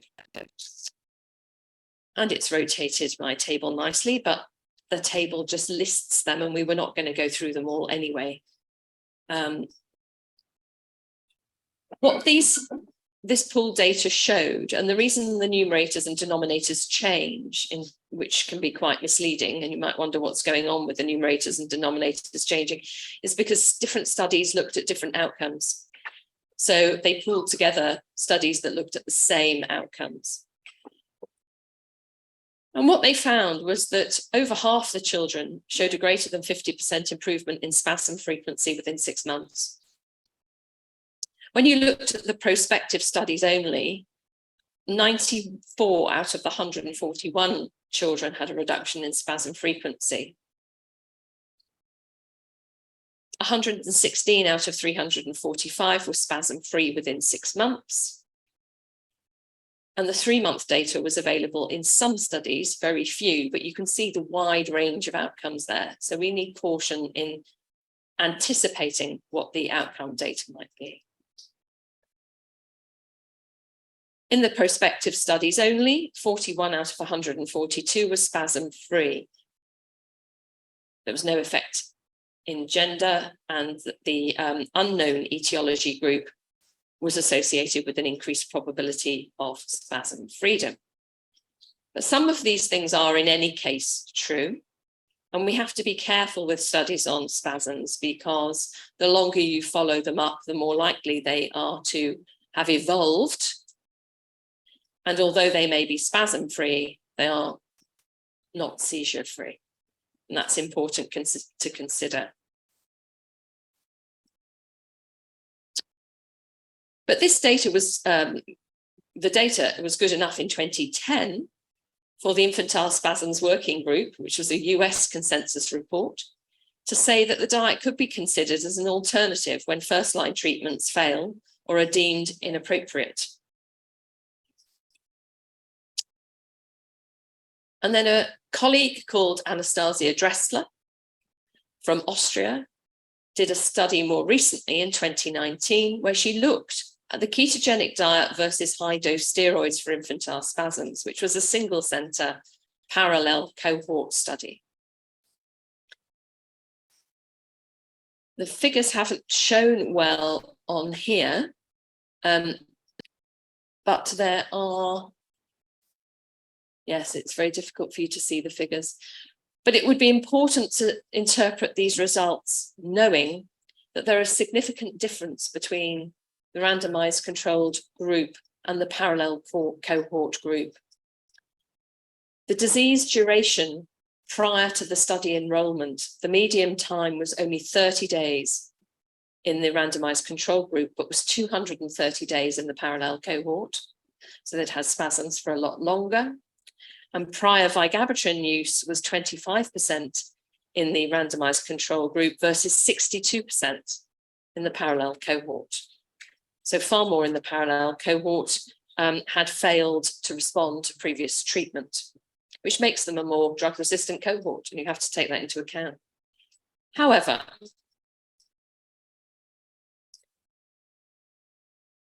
the electroclinical remission at day 28 was similar between the two groups, ketogenic diet and ACTH.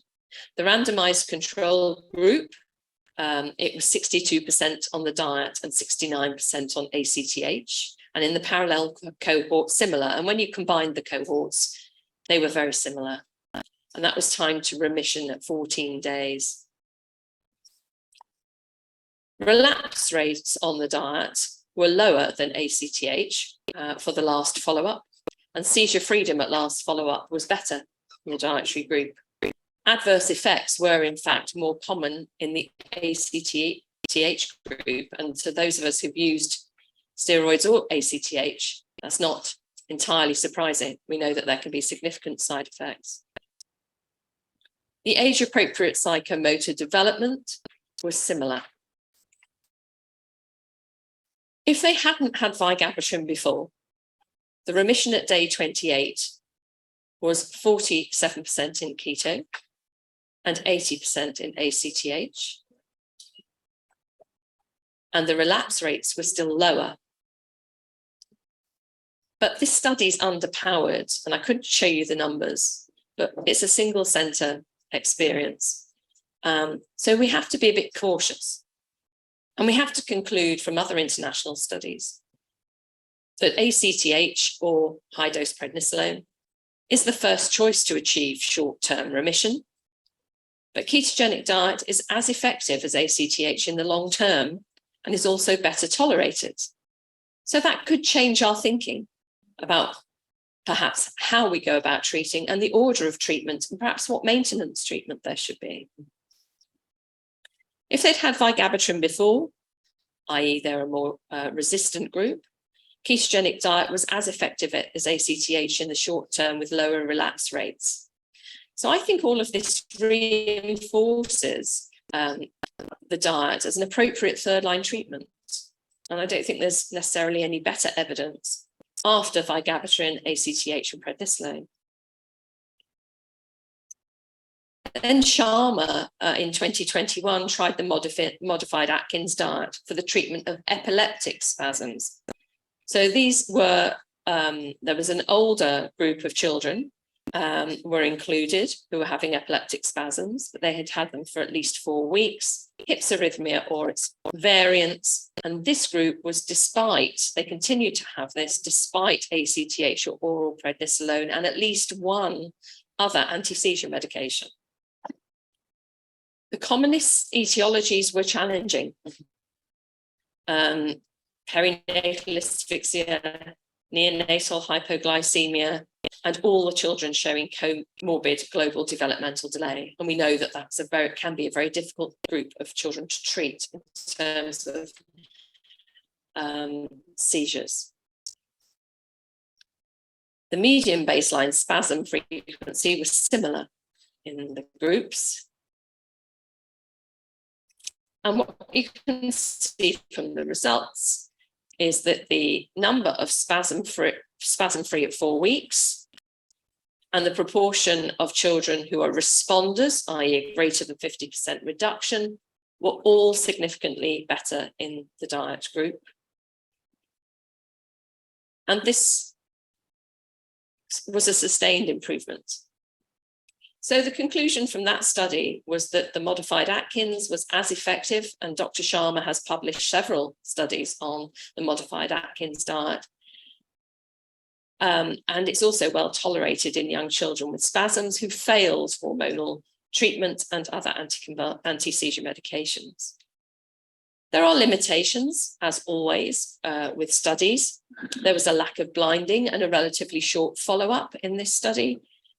And you're relying on parental reports of spasms rather than objective evidence. So there's always the chance that spasms are missed. And that's, you know, something we have to accept. The second syndrome I wanted to talk about was epilepsy with myoclonic-atonic seizures. And I chose these two syndromes, the first one because there's a gap in the market for a third treatment, and I think we should jump into it. And this one because I think we're all aware that this syndrome in particular can be very responsive to the diet. So once again, the ILAE have helped us out recently in 2022 with a new definition of criteria. Myoclonic-atonic seizures are, of course, mandatory. There are particular EEG findings and particular alerts and exclusions to diagnosing the syndrome. It's rare. 1 in 10,000 children, only about 2% of childhood epilepsies. About 2/3 of them have normal development prior to the onset of seizures.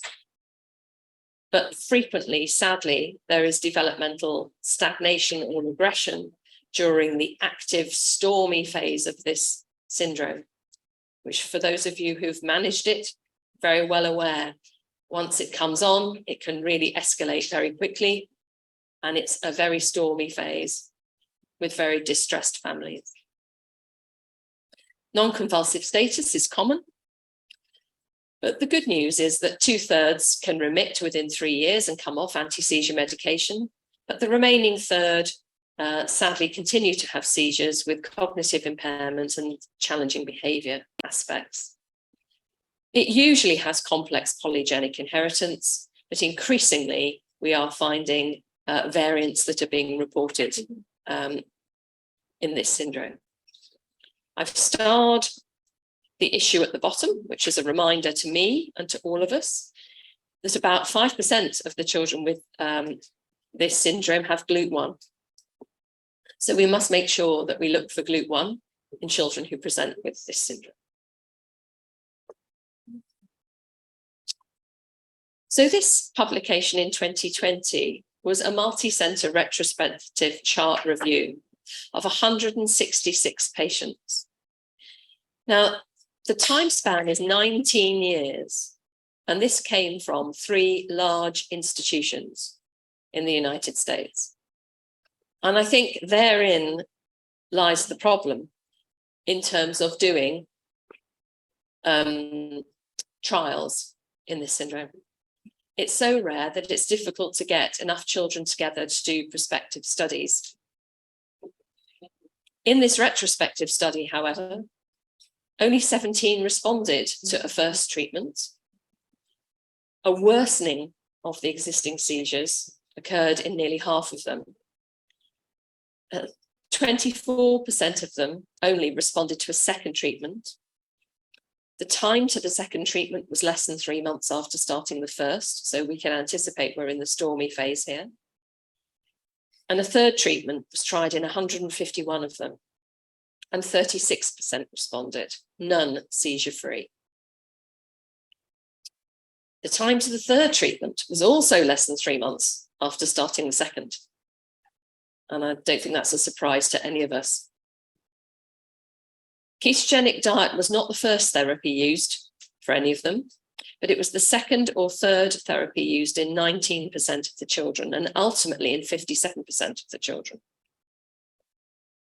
And 79% of them responded, making the ketogenic diet significantly more effective than any of the first 3 treatments.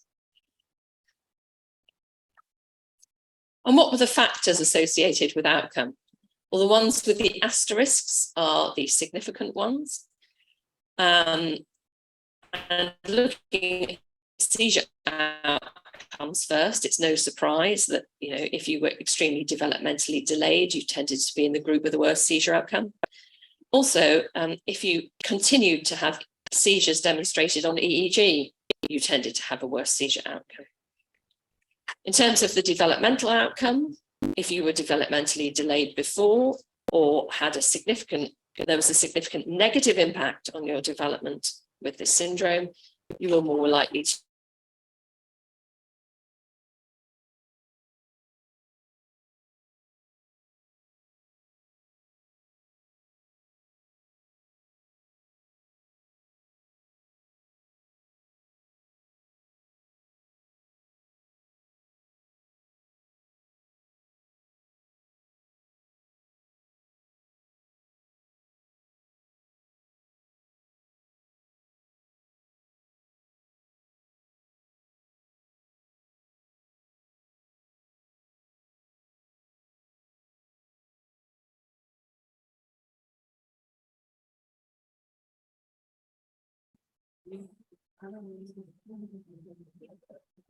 You've already seen has been set nicely in terms of some of the underlying metabolic disorders. There's most evidence about GLUT1. There's some evidence about pyruvate dehydrogenase deficiency, but that's again another rare disorder, and it's difficult to get study cohorts. Just to say that it is used in other metabolic diseases as well, where epilepsy is a prominent comorbidity. So you might say you're using it in a metabolic disorder, you are, but you're using it to treat the epilepsy. That's not the situation in isolation, for example, with GLUT1, where you're using it for slightly different reasons. And I think it's important to make that distinction. So why does it make sense in GLUT1 and pyruvate dehydrogenase deficiency? Well, this graph simply shows where the blocks are in GLUT1 at the blood-brain barrier for glucose, and in PDH in the conversion of pyruvate to acetyl-CoA, and ketones come in below both of those into the TCA cycle and therefore provide a fuel, an alternative fuel. There is evidence for other conditions, which is evolving over time, such as for the glycogen storage diseases. But again, at this time, usage and publications are fairly small. And in any event, as a neurologist, I wouldn't manage those conditions. I would be engaging with my metabolic colleagues, and they would be the ones leading the care for these children with the glycogen storage diseases, for example. So in the Western diet, the glucose is the essential fuel for the brain that's transported across the blood-brain barrier, and the astrocyte plasma membrane it's exclusively facilitated by the glucose transporter type 1. And a defect results in a cerebral energy crisis. It's primarily expressed in endothelial cells, forming the blood-brain barrier, and in astrocytes. It's typically an infantile onset with deceleration of head growth, impaired development, and eventually complex movement disorders. And the symptoms occur in an age-dependent manner. And this is a lovely graph that was published in 2015, which beautifully shows the different manifestations. So that's the seizure manifestation, for example, and the age, developmental delay, and a plateau. And then you have the very interesting dystonia, which grows over time into adulthood.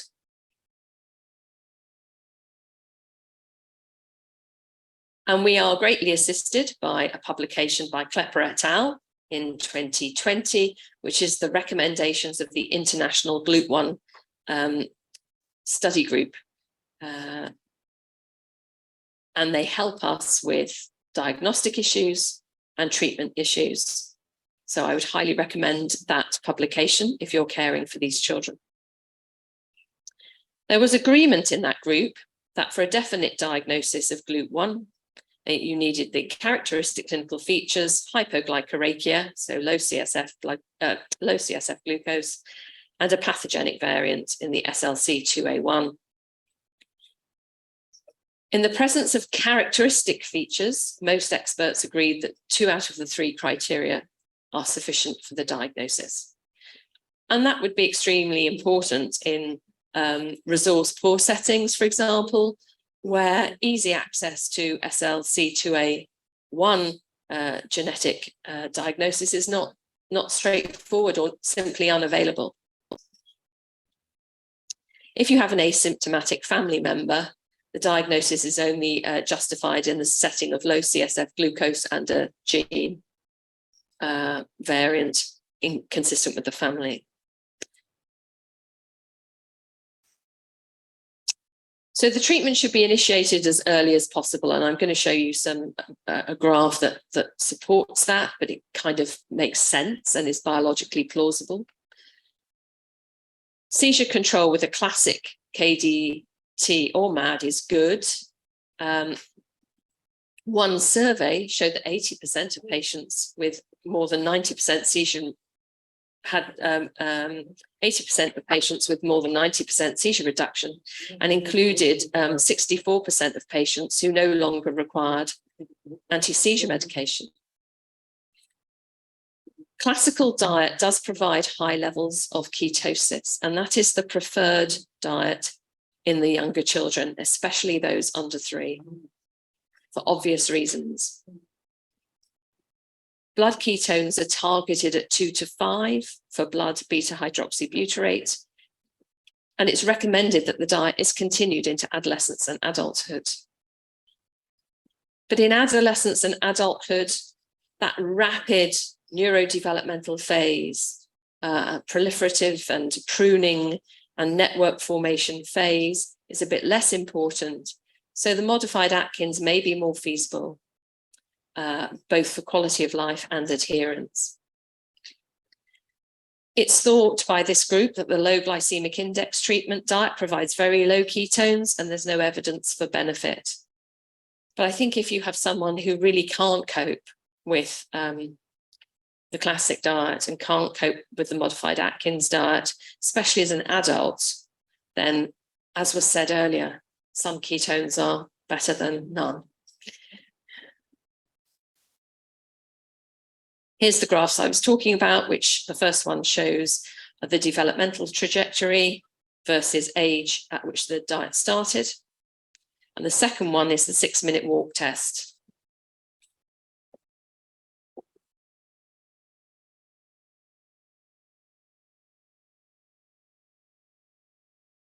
In terms of pyruvate dehydrogenase complex deficiency, again, just a quick reminder of where the ketones are coming in.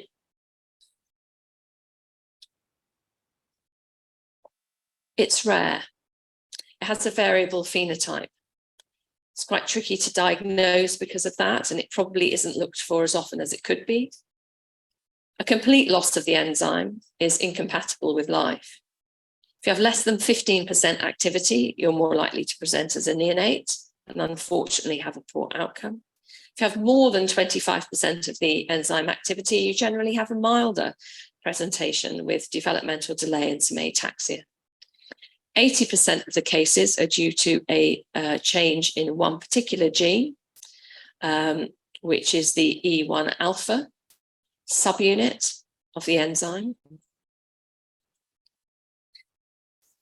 And when you look at some data on outcome, the top chart is the outcome of 371 patients, which is the biggest cohort I was able to find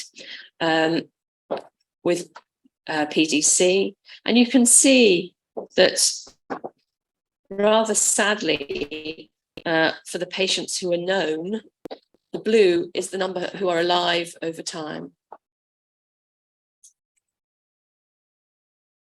The graph below that is the outcome of 167 patients with a particular mutation in the E1 alpha. And those who died were younger, had earlier clinical onset, and had lower enzyme activities. And you can see from the box that there are 3 different variants there. And in fact, when you look at them, there's no particular relationship. In the people who are still alive, they have a mixture of variants there.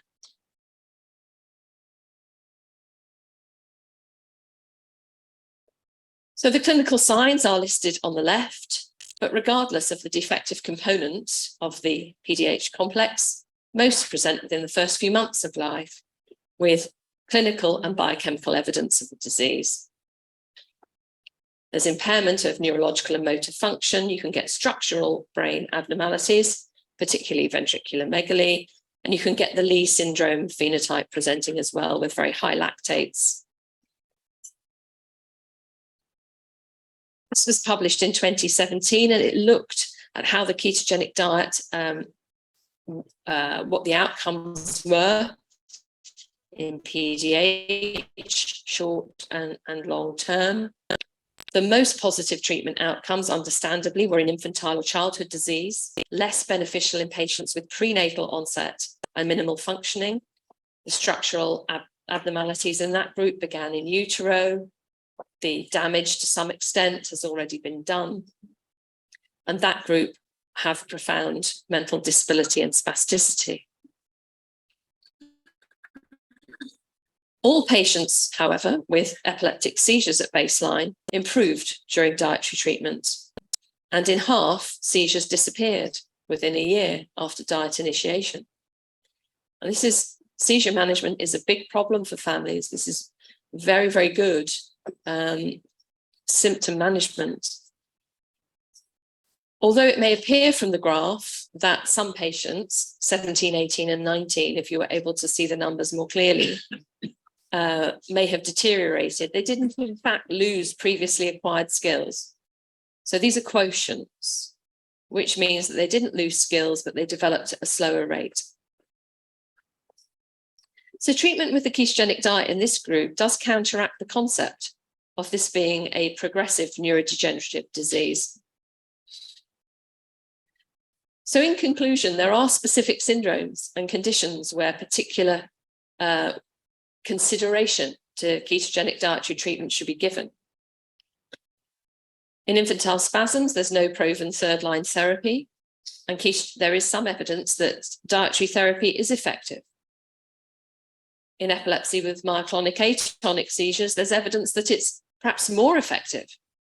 And there are people who think that this should be considered first line and shouldn't be second line or third line or after the 5th drug, for example. And I think that's reasonable. And GLUT1 and pyruvate dehydrogenase complex deficiency need to be treated because ketones are the alternative brain fuel in these disorders. So they're not being used as an anti-seizure medication, they're being used as an anti-disease alternative brain fuel medication. Thank you.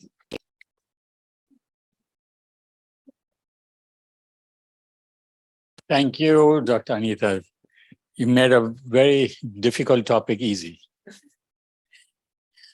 And yeah, any questions from the floor? Please.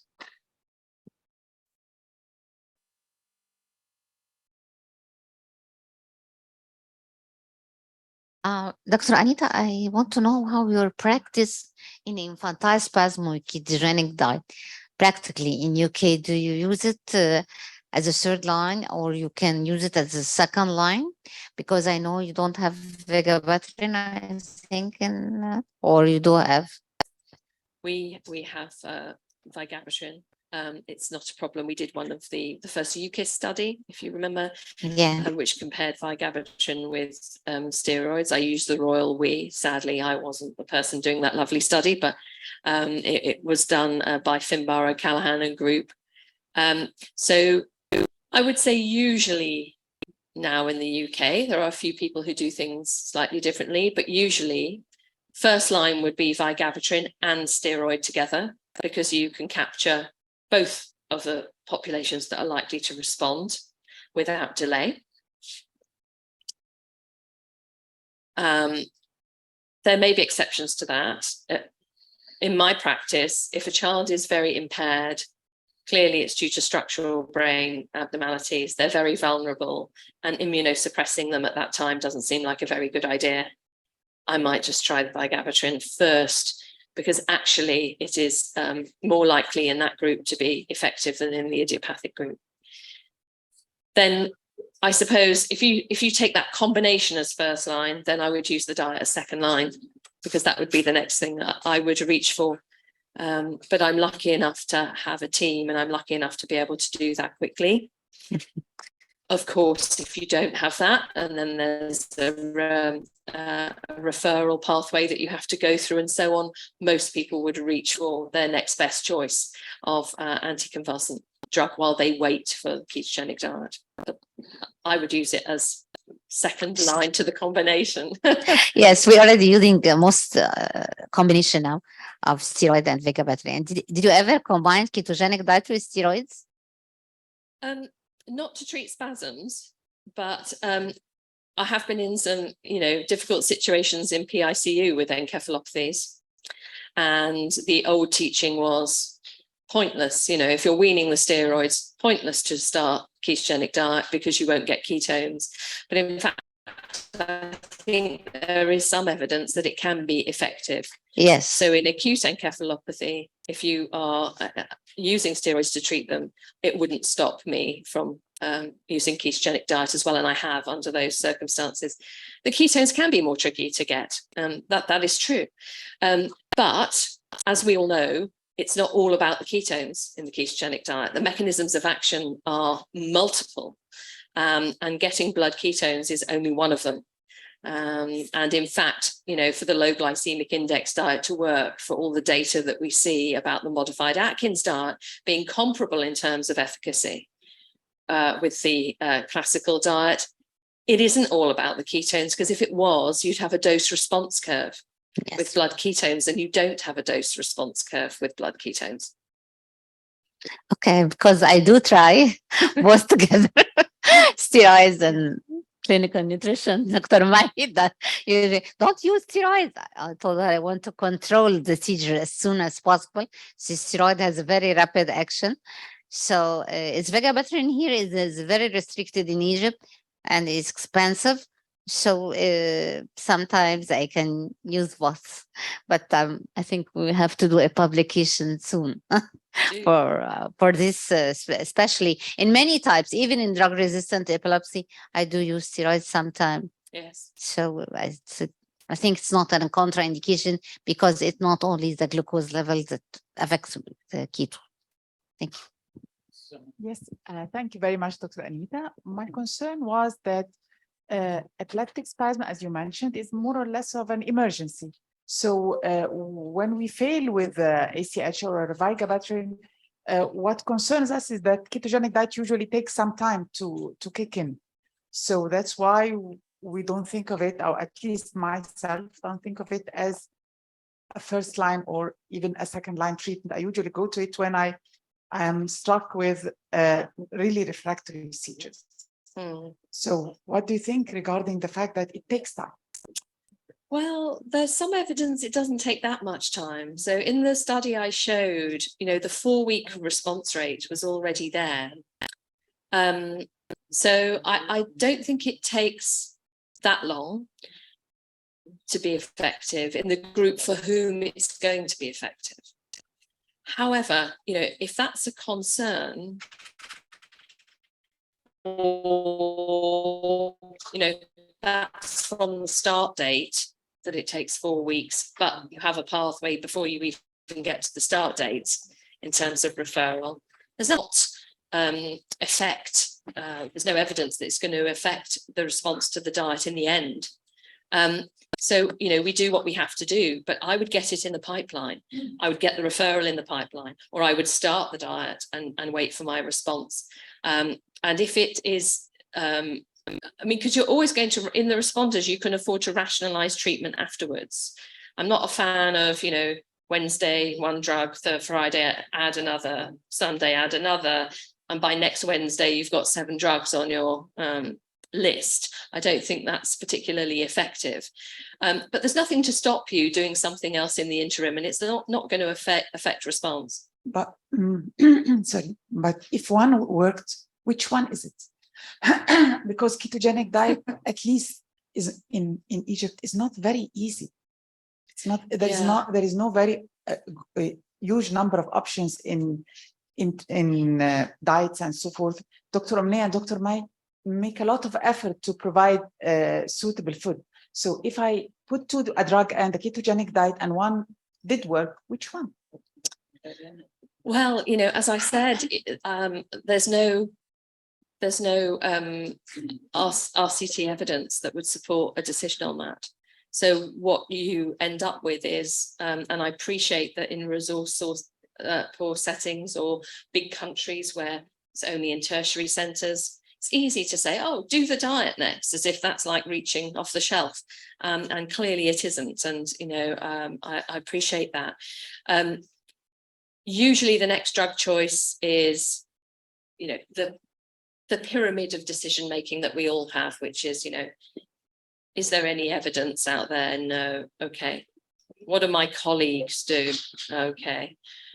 In the last few cases of this, what happened? And so you'll get a number of different choices. Some people reach for Keppra next, some people reach for valproate next, some people are very frightened of valproate in very young babies. You'll get a number of different choices. To pyromate, there's some evidence for example, but then pyromates can make young babies very sleepy. So I'm afraid I can't endorse one over the other.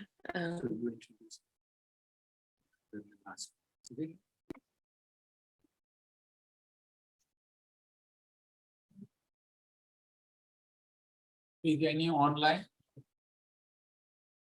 Is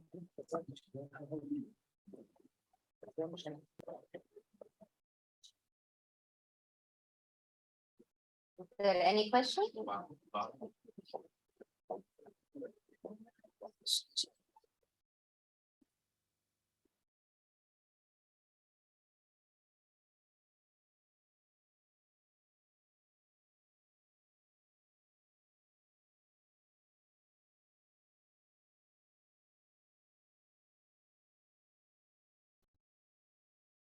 The last two.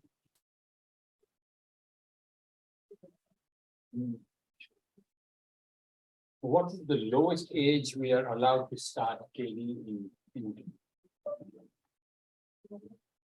So there's some data coming out now more recently about using it in neonates. Yes. So I've used it in some very young children, 8 weeks or so. 8 days. And 8 days. yeah. So I think, So up within 8 days. Right? yeah. Yes, because she was the sister of, she was Group 1 and we discovered it very early. Yeah. Yeah. So in GLUT1, if you discover it early, treatment of choice. Could you expand on the role of ketogenic diet and the gut microbiome? I wish I could. It's an area of popular investigation now. The gut-brain axis, including the inflammatory cascade, seem to be extremely important in a lot of disorders, and there's a lot being written about it. Both in terms of epilepsy, but also Parkinson's disease and Alzheimer's disease, depression, and so on. And it's an extremely exciting, I think, an interesting area. But I think what is the key? What does the ketogenic diet definitely do to the microbiome? Which bits do we need to build on? And which bits do we need to try and eradicate? I think we don't know that yet. And the publication numbers are small, and I'm not sure that we know for definite how to manipulate, which would be the tempting way forward, the contribution of the microbiome as yet. Just to add to that, we have two publications on this. We have done work on this, and we have not yet given the final. The publication hasn't yet come out. But there was a definite shift in the gut microbiota when we began the diet. So we did the gut microbiota before, the 3rd month, 6th month, and 9th month, and a year after. And we found that there's a definite change in the gut microbiota after using the diet. Mhm. Which is unsurprising. Which We is for would the expect better. The microbiome Yes. to change, wouldn't we? Yes. But what is changing?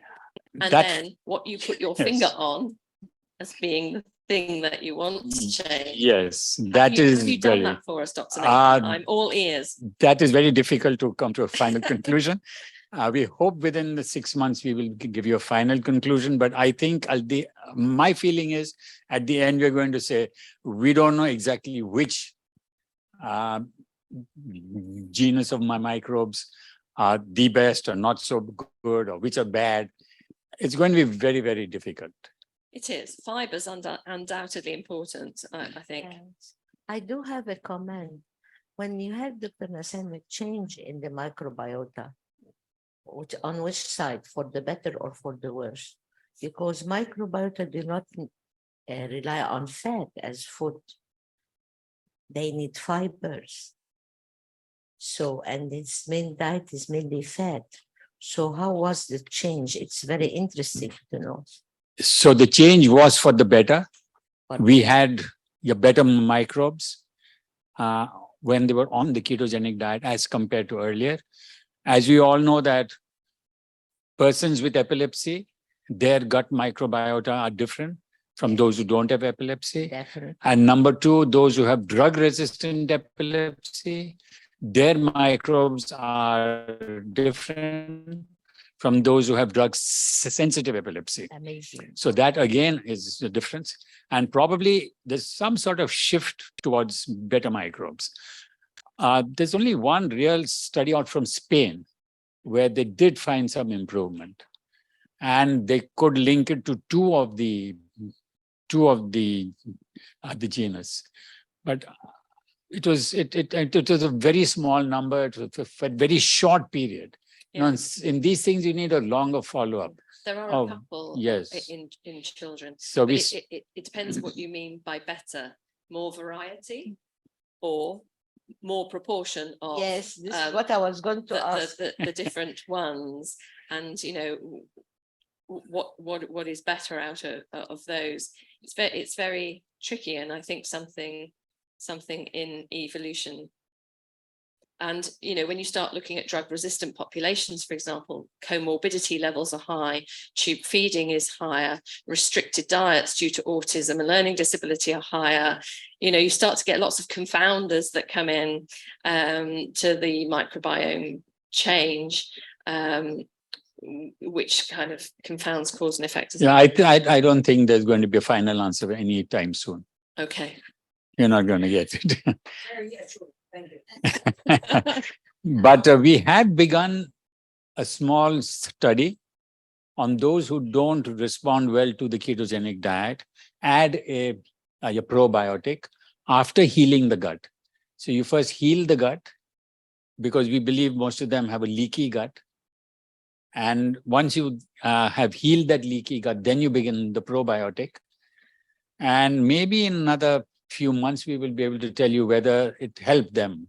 Did it healed improve? the leaky gut with the ketogenic diet? No. No. What do you heal? No, we heal the leaky gut with either bone broth, which I think in our situation, many of us have that even normally, or we use a vegetarian soup with the cruciferous vegetables, which are basically broccoli, cauliflower, cabbage, bok choy. So we heal the gut with one of these two. If they're vegetarian, they go in for the vegetarian choice. We do that for about 2 weeks, and then we give them the probiotic. And then you give them the diet. And no, they're already on the diet. Already on the diet. They have reached a certain improvement, and then they're just there. They're not improving further. Mhm. So can we push the improvement further? We are trying for that. We need to have at least 5 different strains. So I don't want to name the company we're using.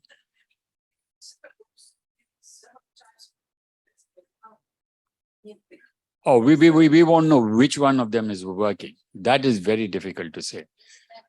But you have to give the different probiotics. For the chronic certain species, for the tolerance of milk, for instance, there is another one.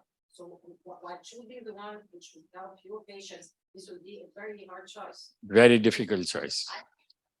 Very difficult. For patients on ketogenic diet, Add on. probiotics. It's drugged in ketogenic region, and I started already 6 months ago. And I was sharing the difference in seizure and frequency after addition of the probiotic, and I will check the microflora before and after the probiotic. I don't know. I mean, I can put a plug in later this year in San Diego, 17th to the 21st of September, is the 8th Global Ketogenic Diet Symposium. You can attend in person, but there's also virtual registration, and talking more about this topic as well as the entire spectrum of topics involving the ketogenic diet will be covered. So I strongly encourage you, if you're interested in this subject, to register one way or another for the Global Symposium. We'd love to see that. So we will be putting that up on the screen.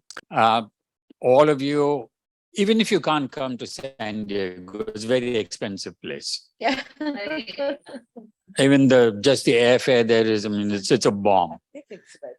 But please, you come online, register online, and I believe that you will be able to, because of the time difference, obviously you're not going to be able to remain up the whole night, but I believe they would have a recording which you would have access to, and it's very cheap, $200, just $200 US, and you can be participating in that. And of course, you could also ask your questions during the session. Of those who are interested in the ketogenic diet, you must have your registration for this, because it's not going to be only us, only the Neurological Ketogenic Society. Yeah, the GLUT1 is going to have a day, and the gastronomic is going to have a day, because ultimately the ketogenic diet, the proof of the pudding is in the eating. And if we don't have people like Professor Mai, who give us wonderful food, how do you go about it? So there's going to be a day when the gastronomic people are going to speak to us. And how do you improve taste? Because ultimately, so much of the food depends on that. And I think all of us must be there to attend, either in person or virtually. Now, I turn the floor over again to Professor Mai. And we've talked about a lot of theoretical things, which don't... I would like to ask you a question. Which species of probiotics use, and for how long you use them? I will use it for 6 months. I put it in the Germany has no blood contain for 6 months, and I check it at the With the ketogenic diet. Yeah. There was clinically any significant difference you have realized, or you just go to the lab? She had been just started her season, but I really am not following the candidate so much. Whenever I have results, I shall. More. Thank you, Professor Nethem. Just to complete what I started talking about, clinical nutrition aspects of dealing with the patients and following them up. We did talk about the choice of the patient and how to initiate the diet. And in this presentation, I'm going to cover the monitoring and withdrawal issues that we might face with our patients.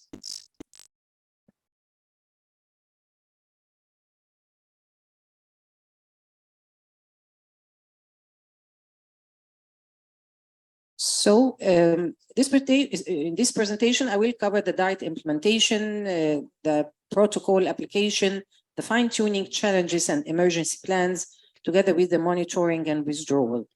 Let's start by the ketogenic diet in practice. We said what we hope for in the future and what's our situation currently in the present.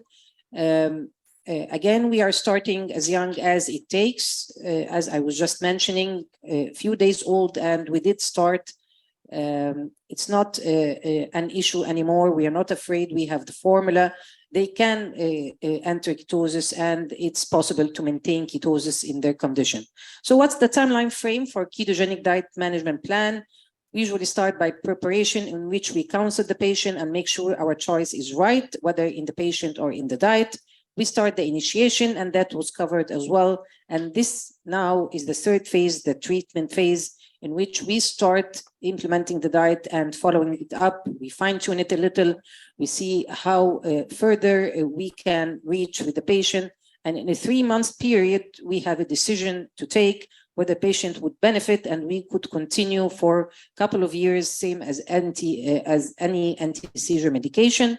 And then after the 2 years, we can consider whether to withdraw or continue.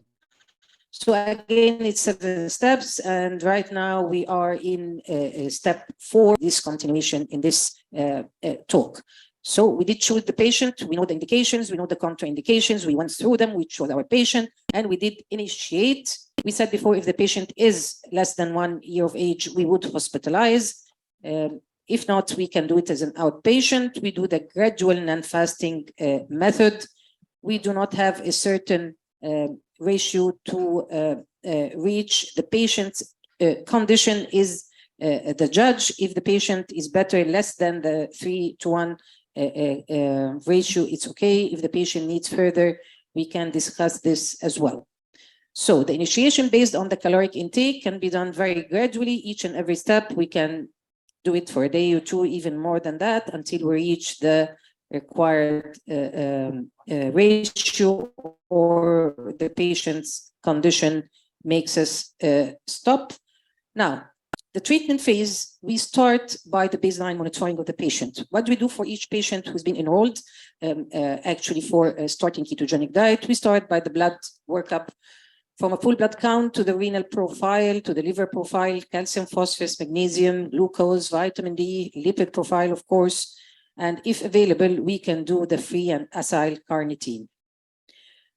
With the urine examination, we, as Professor Ney mentioned, we stress upon the calcium create ratio. Then we make sure there is no hematuria or any organic acids. It's recommended to do the vitamins as well, but since it's not available easily here, sometimes we're not able to. It's recommended, but not essential. How to monitor the diet during initiation? Actually, during diet initiation, the weight, the nutritional intake, the tolerance, which means any GI disturbances, all are checked daily. Length or height and head circumference are measured at baseline. It's possible to continue using a limited amount of express breast milk or formula combined with the ketogenic formula, which is a 3-to-1 formula. And in this condition, the child would be in a ratio less than 3-to-1. But if it's okay for this ratio to do the clinical miracle of controlling his seizures, it's far enough. We do not proceed further if we do not need to, because any less ratio than 3-to-1 means more protein, and this is very good for the baby to grow.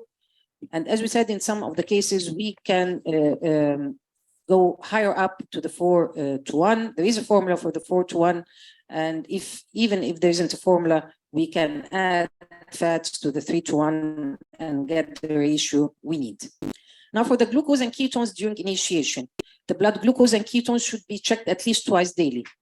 There is a risk of hypoglycemia during initiation, which means run the blood sugar below 40 milligram per deciliter during diet initiation. And although uncommon in the absence of a metabolic disease, it still has to be checked. Of course, we fear the hyperketosis, and this means ketones above the 5 millimoles per liter. Both conditions, whether hypoglycemia or hyperketosis, should be treated immediately with 2 to 4 grams of carbs and rechecking the levels again to make sure that the patient is not persistently in the hypoglycemic phase. Now, during monitoring, there are adverse effects that we should look for and make sure they are not there. Of course, Dr. Marwa will go through all the side effects and hazards that we fear of during the diet, but just to sum it up, there is an increased risk of excessive ketosis and metabolic acidosis, especially with certain types of drugs like the carbonic anhydrase, for instance, the topiramate or the zonisamide. The GI disturbances or problems as vomiting, nausea, or diarrhea or discomfort are very common, but they are usually alleviated by dietary manipulation. Rarely, if ever, we have to stop the diet for this.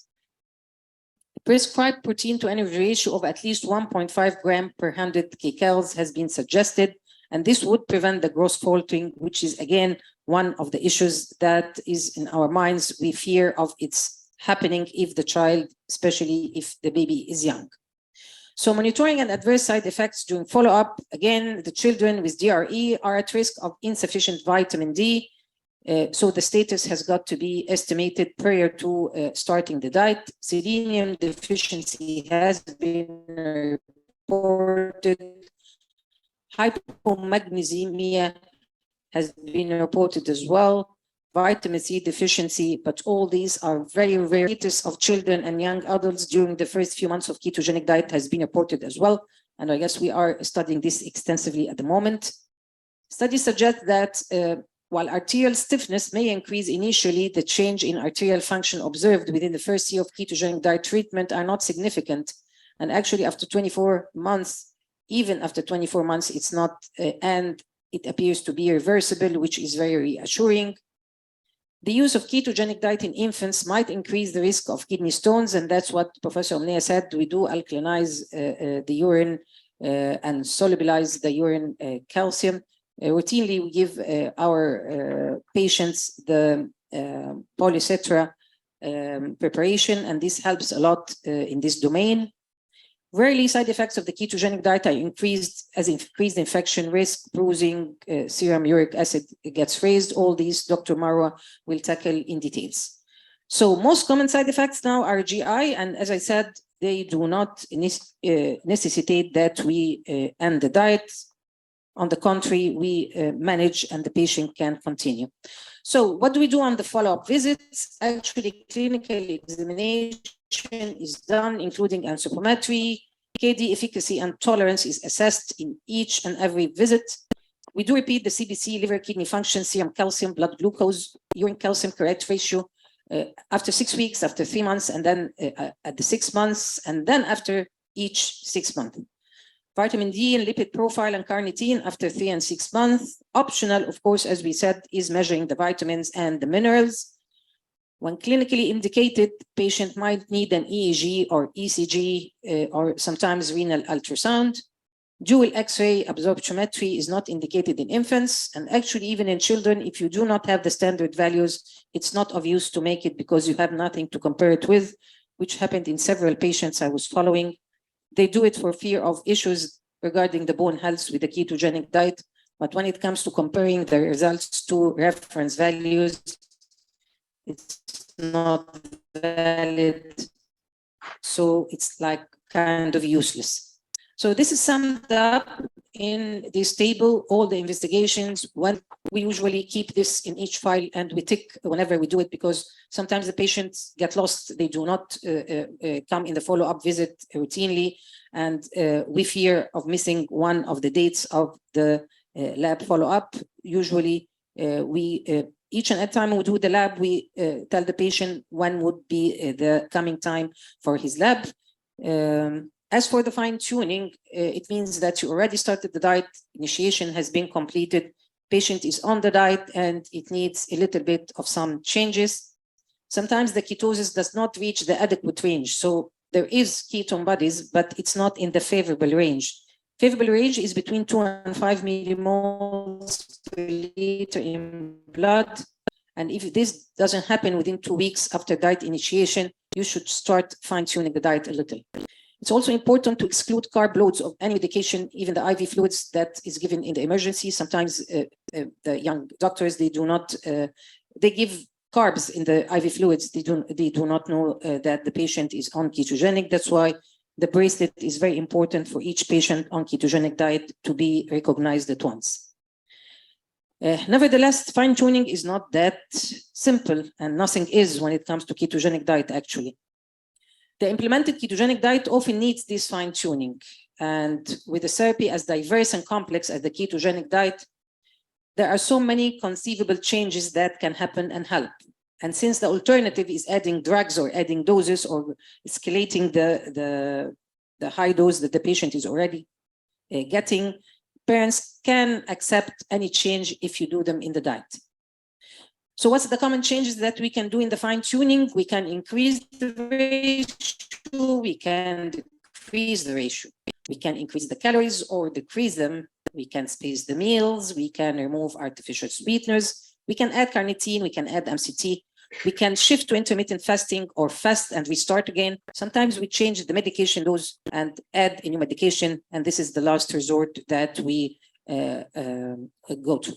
Okay, so challenges or obstacles. Convulsions can occur after initial improvement, and this happens a lot. And sometimes it happens with suboptimal ketone levels, and at other times it occurs with optimal ketone levels. Fluid balance is a challenge. The need for vitamins and minerals is a challenge. Food intolerance and GI troubles is a challenge. Renal affection is a challenge. Weaning is a very big challenge. So one by one, if we face suboptimal ketone levels, we should check the diet. If there's an error, of course, we fix the error. We sometimes try to halve the meals till reaching ketosis and then back again. If there's no error, check the weight again. If the weight is increasing substantially because the energy intake until ketosis established is weight gain, then we ask ourselves if we did any dietary adjustment recently or added new recipes. If that's the case, we usually shift to the old recipes and start again calculating maybe something's wrong with the new ones. Facing suboptimal ketones, again, if no diet error, no excess weight gain, and no diet alterations, then we check for any current illnesses or over-the-counter medications. OTCs are killers. They usually have sugar, and it might not be easy to detect that from the labels on the medications. Another point is to check the total fluid intake. If extreme, it could be a reason for low ketones. So normalize the fluid intake. Lastly, we might try to expand the ratio. We increase the energy from fat before considering stopping the diet treatments because it's not effective. There is an important note that supplementation with carnitine should be considered, especially in low ketosis issues. Even if we do not have the resources to measure the carnitine, sometimes we, at this particular point, we do add carnitine if the patient is not already on carnitine. Of course, in an ideal world, we should measure it first. If it's not available, we can start adding it. Now, if convulsions occur or worsen with optimal ketones, what do we do? So if anti-seizure medication were recently reduced, we go back to the previous dose. If stressful situations as lack of sleep is the issue here, we adjust environmental factors as much as we can. If there's an acute illness, of course, it should be managed accordingly. Just observe medications for the carb content. Again, facing convulsions with optimal ketone levels, sometimes the cause is cyclic. If it's cyclic, we have to check if it's related to the season or the temperature. There are the breakthrough seizures that can occur in certain situations, and of course, the neurologists have instructions for this. And lastly, again, we can still expand the ratio and see what happens if we feel the patient can still benefit from the ketogenic diet. So how about evaluation and discontinuation? The overall aim actually is to reduce, if not control, the seizures. To monitor this, it's important to document seizures in a diary. Further, secondary gains may be aimed for such I mean, if you get a reduction in the drugs, this is very good. If you get increased alertness and the attention span, sometimes the mom tells you that the baby is doing much better in the intervention program. He is actually more responsive to the tutors there, and this is a very good point that we usually ask about in each and every follow-up visit. So cognitive or psychomotor improvement is frequently observed, but still requires further evaluation in the future.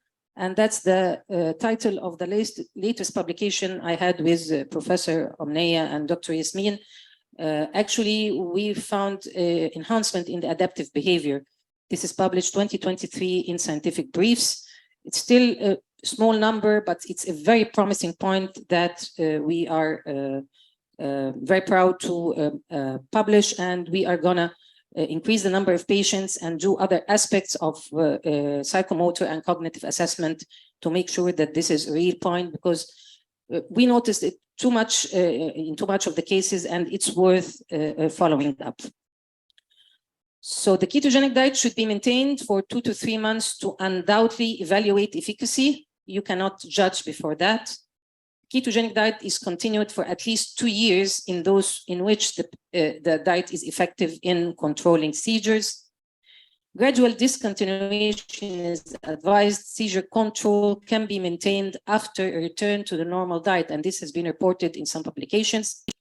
Children, of course, of GLUT1 deficiency and pyruvate dehydrogenase complex deficiency, they do not usually discontinue, but they can grow up with less restrictive types of diet, and it's proven to be enough once they reach their adolescence. Now, as I said earlier in this presentation, it's a preparation phase, it's an initiation phase, and it's a treatment phase. After that, we have to warn the parents about the side effects. We have to tell them how to detect these side effects, how to come early for help. We give them all the time for the lab checks, and we do the anthropometry and dietary calls in each and every follow-up visit.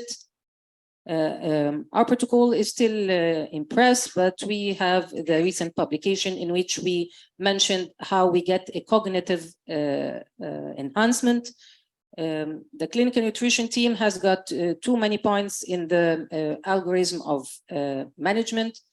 It's very important that we work together with the neurologist to make sure that the patient is totally under control in each and every step. Let me take you with this publication in 2020. It was with Dr. Omneya Al-Rashidi as well. And in this publication, we reported that more than 4/5 of the patient assigned to start the ketogenic diet in the keto clinic had their convulsion starting in the first year of life. But nevertheless, actually, only 20% started in the first year of life, with a further 12% starting during the second year of life. And this is not actually what we aimed for, but the patients took us, I mean, many of them, they come from very far places. They were not ready. They take more time. They need more counseling. But losing the very early months, whenever we start earlier, it's much more easier. We emphasize on the need for further awareness regarding the merits of early implementation of ketogenic diet.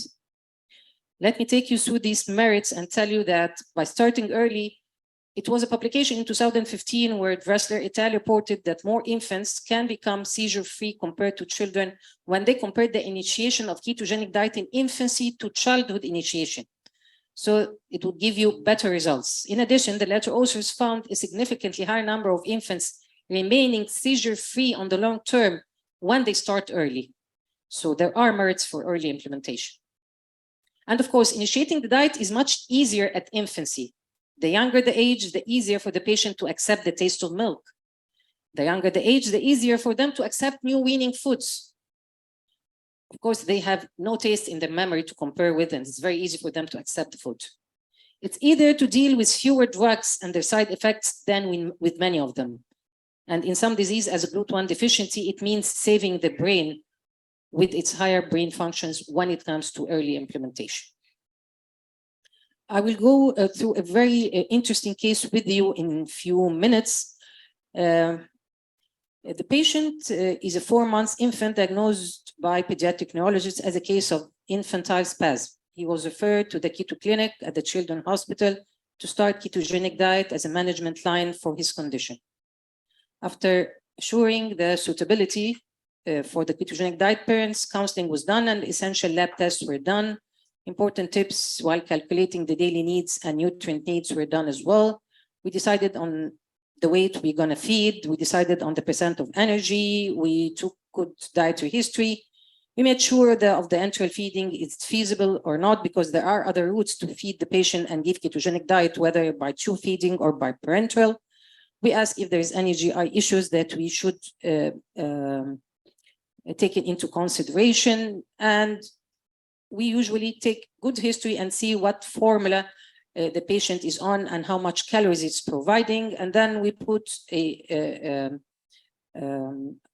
perspective and we see what what's the amount of formula from the ketogenic group that would give the same amount of calories. And we try to see how can we gradually reach this. So basically, baby is getting 600 kcals from his formula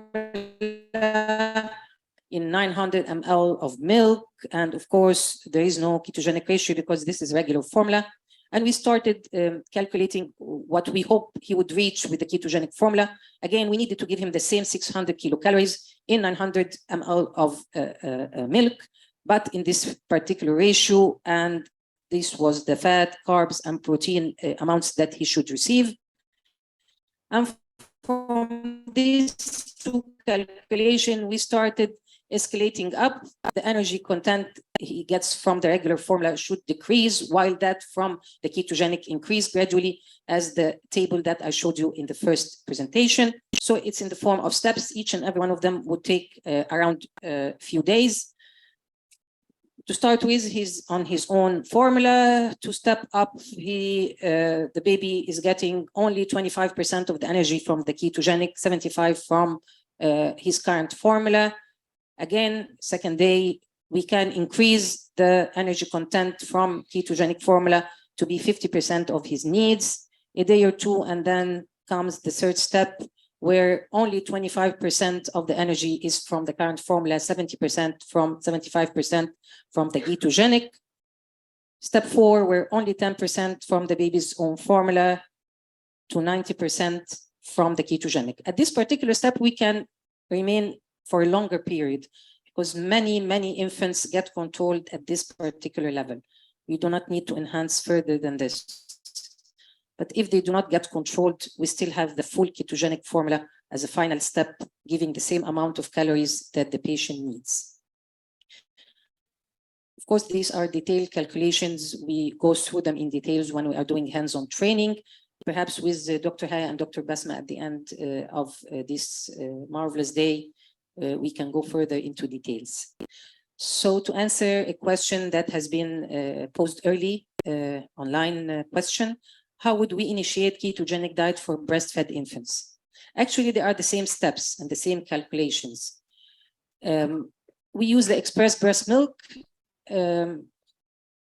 instead of the formula, if it's possible.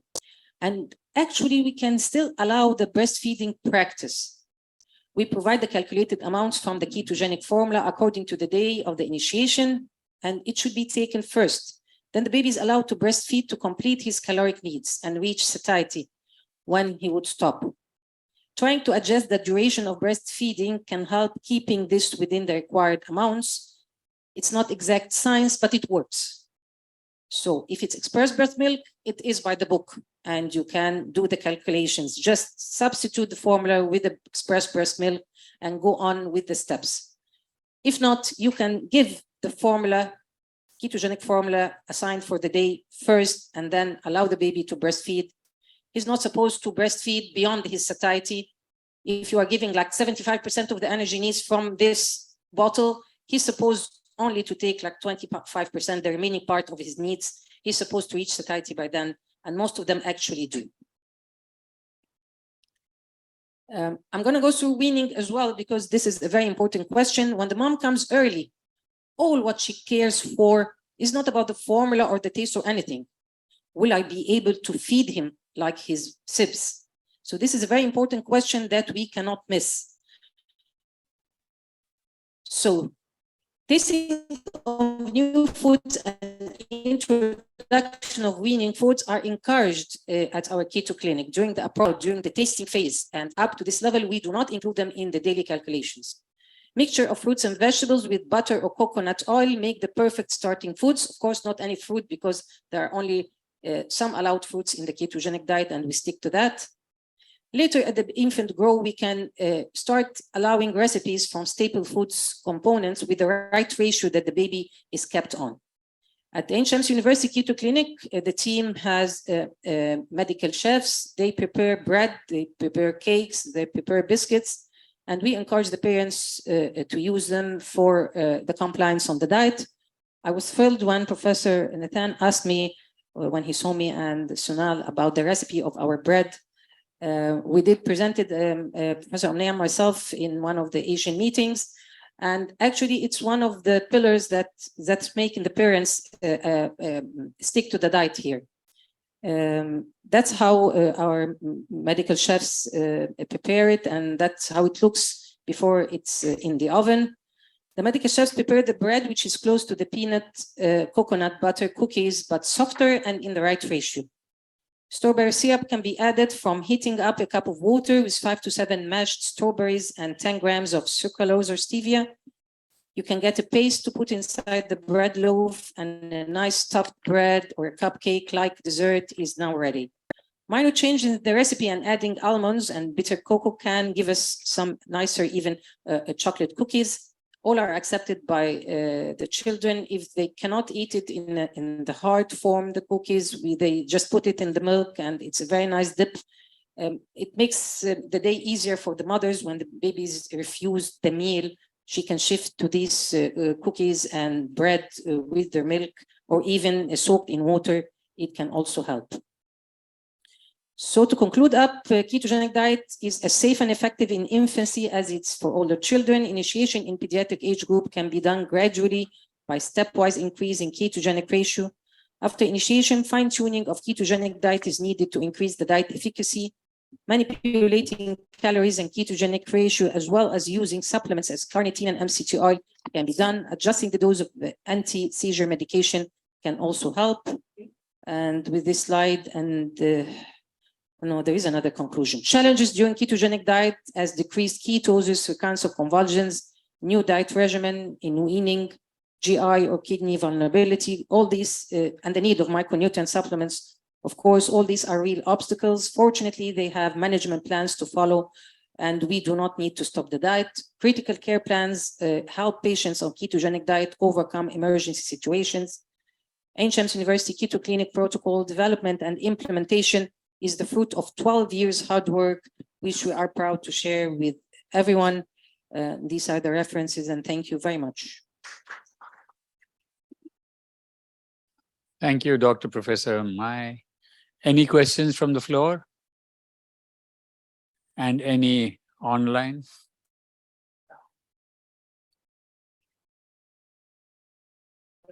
I think Dr. Omnia asked this yourself.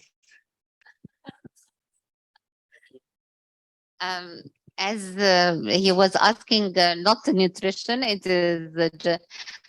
there a relation or papers published about the genetic diagnosis of epilepsy and ketogenic diet?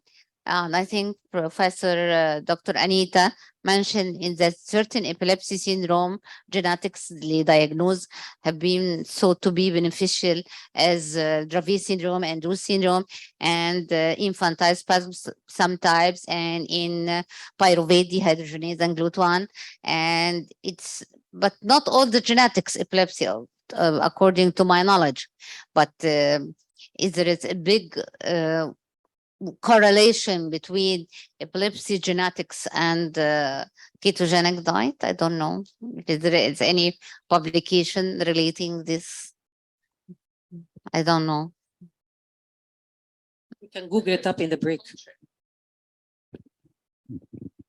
I think genetics is increasing at such a rate. I'm not aware of any publications that preclude trying the diet, that say that you shouldn't try the diet in that genetic epileptic encephalopathy. So I would I would give it a go.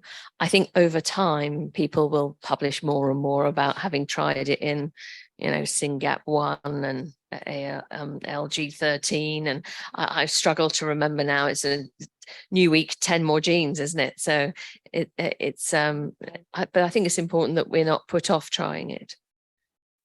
Okay, thank you, Dr. Anita. Do you have any addition, Dr. Nathan? No, my addition is entirely different. I don't think you should worry about genes at all. Because after all, what do the genes do? The genes cause inflammation. Inflammation causes epilepsy. So I don't think we should say, okay, I found this genetic abnormality, so I should not use the diet. Because after all, the diet controls inflammation. And therefore, it's absolutely valid to use the diet in every type of uncontrolled epilepsy, except for those few which we have talked about, the carnitine and the contraindications. Storage diseases, the exclusions, which are absolute exclusions. Other than that, I think you should just try it in everything. You don't have to go and wait for the gene analysis to come. I agree. I mean, that's what I said in terms of, I don't think you should be prohibited, even when you know the answer, from trying the diet. But I do think there are likely to be groups who collect particular genotypes and publish on it in future.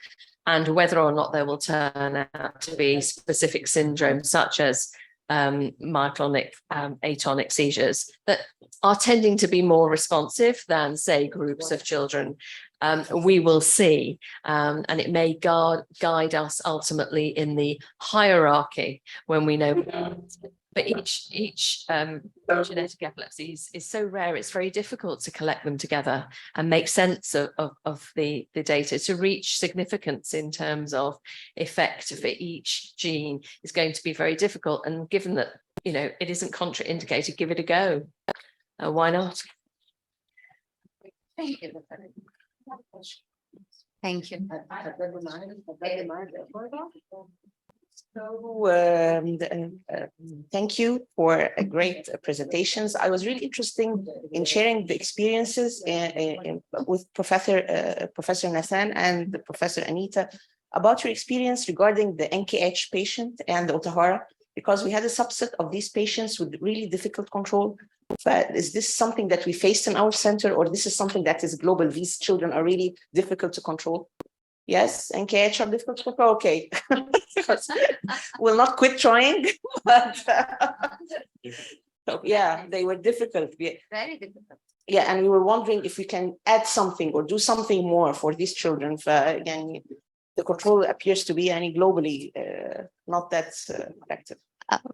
I think just a combination of all our tools, drugs, VNS, and keto. I have. Dr. Omneh, I know that you did everything. I was just asking, maybe. Because they're working with me, so they know me well, and they know what I have been doing. Yeah, we had a couple of patients with Professor Omneh, another couple with Professor Huda, and all of them were really difficult to control. So maybe this is. We never reach 100% in those patients. It's very difficult. Again, as I say, it's only in the book, 100%. But it's never occurring in drug-resistant epilepsy with all our tools, surgical and VNS and keto and the ongoing new drugs. I think we'll just 95 or 92 maximum, maybe lower, maybe late 87%, the maximum we can reach in those patients to have a better quality of life, to decrease the admissions and improve the quality of life of the parent. But I think we all are the same in Egypt, in India, in USA, in everywhere. But I was telling them yesterday, Dr. Anita and Dr. Nathan, the main complaint here in Egypt, we don't have a rescue drug.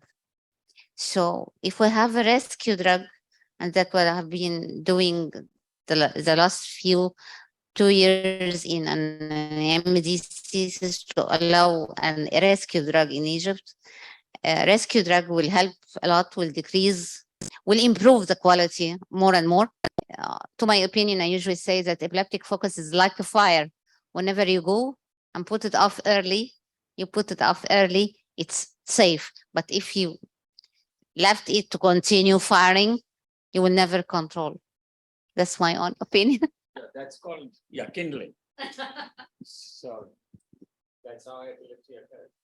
I request you to please. Okay. Our next speaker is Assistant Professor Dr. Yasmin Gamal. She's one of our eminence and the main one of the milestones of our keto clinic, and she's the manager of Children's Hospital Ain Shams University. She will give us practical examples of applying ketogenic diet. Thank you, dear Professor Omnia. I'm really lucky to be in Ain Shams and to be amongst leaders and innovators. The Keto Clinic was led by Professor Sana Youssef and Professor Omnia Rashidi, and they were very passionate about this, and this passion was contagious. So we are still passionate, and we're still getting the momentum and updating ourselves every now and then, the center through 12 years of practice. I'm really happy to welcome our guests here in Ain Shams University Hospitals, eager to share experiences from Asia and from Europe. That's great to see that we maybe are all on the same track. We're having different practices, what can be beneficial to our patients on every side. So I'm not going to add a lot. I'm just going to discuss our center, the challenges and the success stories that we're facing in our center, and how to take the patient through a journey, what we're facing, and maybe take your input regarding how can we solve these problems that we face in our patients. I'll be going through a journey through the Ain Shams University protocol on the ketogenic diet, how to formulate the diet, and how to monitor it. So this is the timeline of the keto diet. And it's a great timeline mentioned by Professor Sana and Professor May. I would like to highlight 2012. It's the start of the Keto Clinic, and it was after the publications of Van der Loo and Kosov and the encouragement that there is hope for our patient and something that we can do more with the nutrition that can make lives better. So I would like to express my thanks to neurology unit, clinical nutrition units for the continuous collaboration, because one of the things that we have faced in our center, that the success of our center was due to the good collaboration between the neurologist and the clinical nutritionist, because this is a challenge that are facing many centers in all over Egypt. So the success of this center is based on these guys. Thank you so much. And the keto diet, we know, is a popular trend. And actually, the popularity has increased along the years. So we started 2013 by around 5 to 6 patients. Up to 2019, we've seen around 300 patients on the keto diet, and we've taken a lot of experience and amendments to our protocol through our patients. We thank them as well. We used to review the literature, the adoption and adaptation of different protocols, the international, the ketogenic work group, the task force practice. We've done our research, more than 10 published papers about the keto diet in our center, how to implement, how to amend the publication. And we faced a lot of challenges in the families, Egyptian families, children, diet and team. And these challenges are really, we're now accustomed to them, because when we started 2012, nobody knew anything about the keto diet. So we were just convincing the parents with something that they were not accustomed to. They were not, it was not really easy to apply. So now everybody's doing keto diet. So the counseling takes not an hour or two, it takes around quarter an hour. Yes, we know the keto diet, but we have to adjust their notions and their ideas about how the keto diet is tailored for children and how they should stick to this diet. And we aim for ketosis. And I love ketosis because the first thing that we notice in our children is not the epilepsy improvement, it's the cognitive effect. So the mother comes happy after the first 1 or 2 weeks and saying that the child is following us. The child is following me now. So she's encouraged to continue with the keto diet. When will the seizures abort or when will they decrease? it takes time. So as Professor Nathan said, that the brain cell usually benefit from the ketotic state that the child gets in, it with enhanced natural plasticity, enhanced neurotrophic factors, increased stress resistance, neurogenesis. So this is what we aim for in our patients. And evidence-based regarding epilepsy, we had little experience regarding other indications of keto diet in our center. We've worked with autistic patients, autism, and we had a publication on that. We worked with brain tumors. Only 2 patients we tried with gliomas that we tried the ketogenic diet with. And we're having doctors from a dietitian, actually from Great Ormond Street Hospital, now in our hospital, doing the rounds. And we were discussing the keto diet. She's a dietitian, hematology, oncology. And we were trying to discuss, did you apply keto diet for brain tumors? So no, the evidence is low. We don't do anything beyond the evidence, but they were really eager to share our experience. It's not the easiest thing to do. It's really tricky. Our children had intractable epilepsy, yet the evidence was, the benefit was reduction in the glioma cells, very minor reduction, and we couldn't really trace it to the keto diet or the chemotherapy that the child was taking. So rather tricky. We don't use it ever for children in weight reduction. The whole world is doing this now, or diabetes or cardiovascular risk. So our center is based mainly on keto diet for epilepsy. So the patient selection with the neurologist or the metabolic expert, a lot of our patients are refractory epilepsy patients, glucose transporter deficiency, around 25 patients with GLUT1. We've become more and more acquainted with the diagnosis of GLUT1, good experience with TS. Professor Omneya had a series of patients with TS with the keto diet, the infantile spasm, the fires. Recently, 2 or 3 years with super refractory epilepsy and the fires. We're trying to implement the parenteral keto diet, followed by the oral diet. Ohtahara syndromes, we have a couple of patients, and of course, tube-fed patients. And this is our experience regarding the autistic patients, and we're really challenging because autistic patients, they have nutritional challenges of their own. So just implementing the diet in autistic patients was really also challenging, and it was comparable to a gluten-free, casein-free diet regarding the scores. The total scores were comparable at the end of the day, yet there was improvement in the sociability scores and the cognition scores, which was expected by the review of the literature. So let's meet a patient, a 5-year-old boy diagnosed with refractory epilepsy, started having repeated attacks at the age of 6 months, failed up to 6 anti-seizure drugs, now on to Paramate, sodium valproate, and Keppra. He had seizures up to 50 times a day. He was referred to the ketogenic diet for start of the ketogenic diet. So he would follow the protocol referred from the complex epilepsy committee. And the meeting with the neurologist is really of utmost importance, so that the patient would be referred to the clinical nutrition already convinced that this is a mode of therapy. This is not a diet, or this is not a paper that she can follow or not follow. So the neurologist would prepare her psychologically and scientifically that this is a therapy that she needs to implement. And he's referred to the ketogenic clinic. So my first question would be, is he fit? And we do the evaluation, we do the extended metabolic screen routinely for all our patients, the urinary organic acids to rule out the contraindications mentioned by the professors, a lipid profile, and in Egypt we have dyslipidemias a lot. Okay, so we always face the dyslipidemia, the high, a little bit of cholesterol, the high LDL, and they're borderline, and you take the decision whether to postpone the keto diet or not. Baseline chemistry, serum liver and kidney tests, electrolytes, lactate, ammonia. This is the routine workup done for our patients. And of course, the patient comes with an EEG, an MRI, and CT. Everything is done for the patient. And this patient showed mild brain atrophy, normal lab, and of course, an EEG showing what Professor showing a lot. Okay.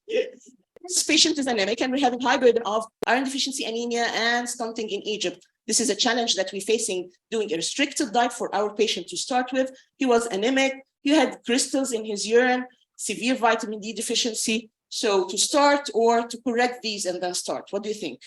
What do you do? Correct as much as we can. if we have the time before starting a challenging diet, because the keto diet is not the easiest diet that could be implemented, and it has a lot of restrictions. We do complete nutritional assessment, history and medical exam, weight, height, BMI. If he's having reflux, swallowing difficulties, maybe we should insert a peg before starting the ketogenic diet. The patient is refluxing, is not taking, and the 24-hour recall of our neurodisabled patients or patients with the neurodisability is often very poor, less than 25% of the RDA. So they're not taking much to start with. I cannot implement the diet and let them take the amounts that are planned for them. So sometimes we refer them to insert a peg before starting the diet, and we do a nutritional plan, choose the diet, as Professor May mentioned for us, which diet suits who. Because at first we only implemented the classic ketogenic diet.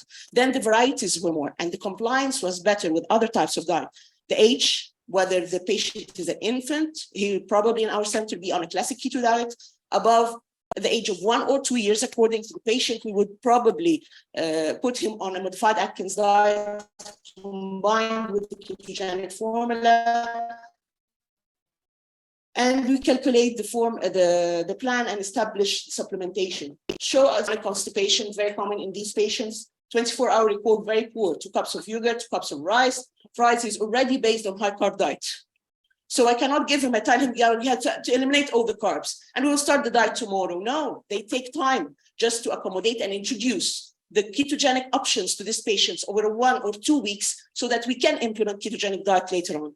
Because if you just give your patient a paper and telling that he should not take any carbs and please add vegetables and fruits and proteins, this can be very challenging to implement and you will be doomed to fail at the end. So counseling is really important for our patient, and he was nutritionally doing fine. Disease scores of weight and height were acceptable. And the counseling, we sit with the patient 2 or 3 times for 2 to 3 weeks before starting the diet, just letting them know what is the diet. Go try these foods, try these recipes, and come back to me. Did you eliminate the carb? Could you eliminate the carb? Did he ask for more? And we see how can we implement this diet. So the importance of strict adherence to the diet, the family factors. Is he with his grandmother? Does he go to daycare? What are the key players or the stakeholders in your child's life? So we need to align all this. So when she starts the diet and she breaks through and the convulsions increase, she knows that she was not on the plan. Tolerability, including potential side effects, we tell them everything. The need for vitamin and mineral supplementation. Egyptian mothers, they don't like supplementation. So when we tell them they have to take the vitamins, why? They're fine. So they have to take the calcium and vitamin D. Sometimes we faced at the start of our keto clinic, children just fracturing when the mother is holding them. So we had to emphasize the vitamin and minerals, something that was rather challenging. We don't have sugar-free preparations. And we taste the preparation and it's sugary. And we ask the factories, what is this? What is the sweetener in there?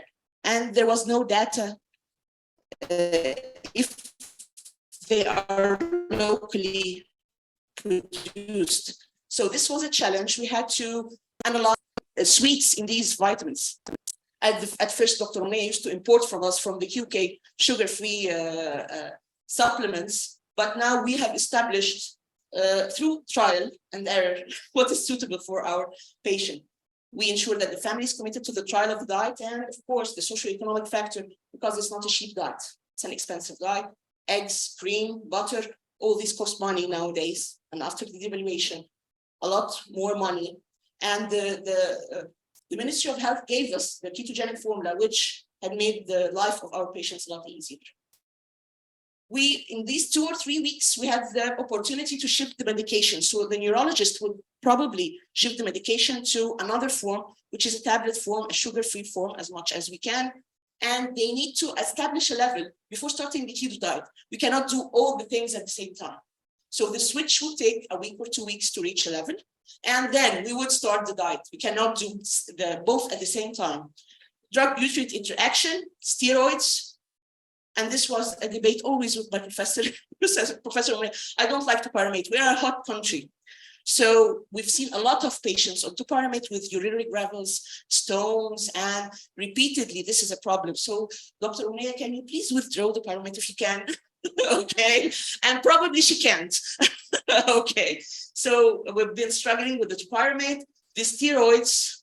Sometimes they give steroids and there is no acetone in the urine, no ketosis, yet the child is controlled.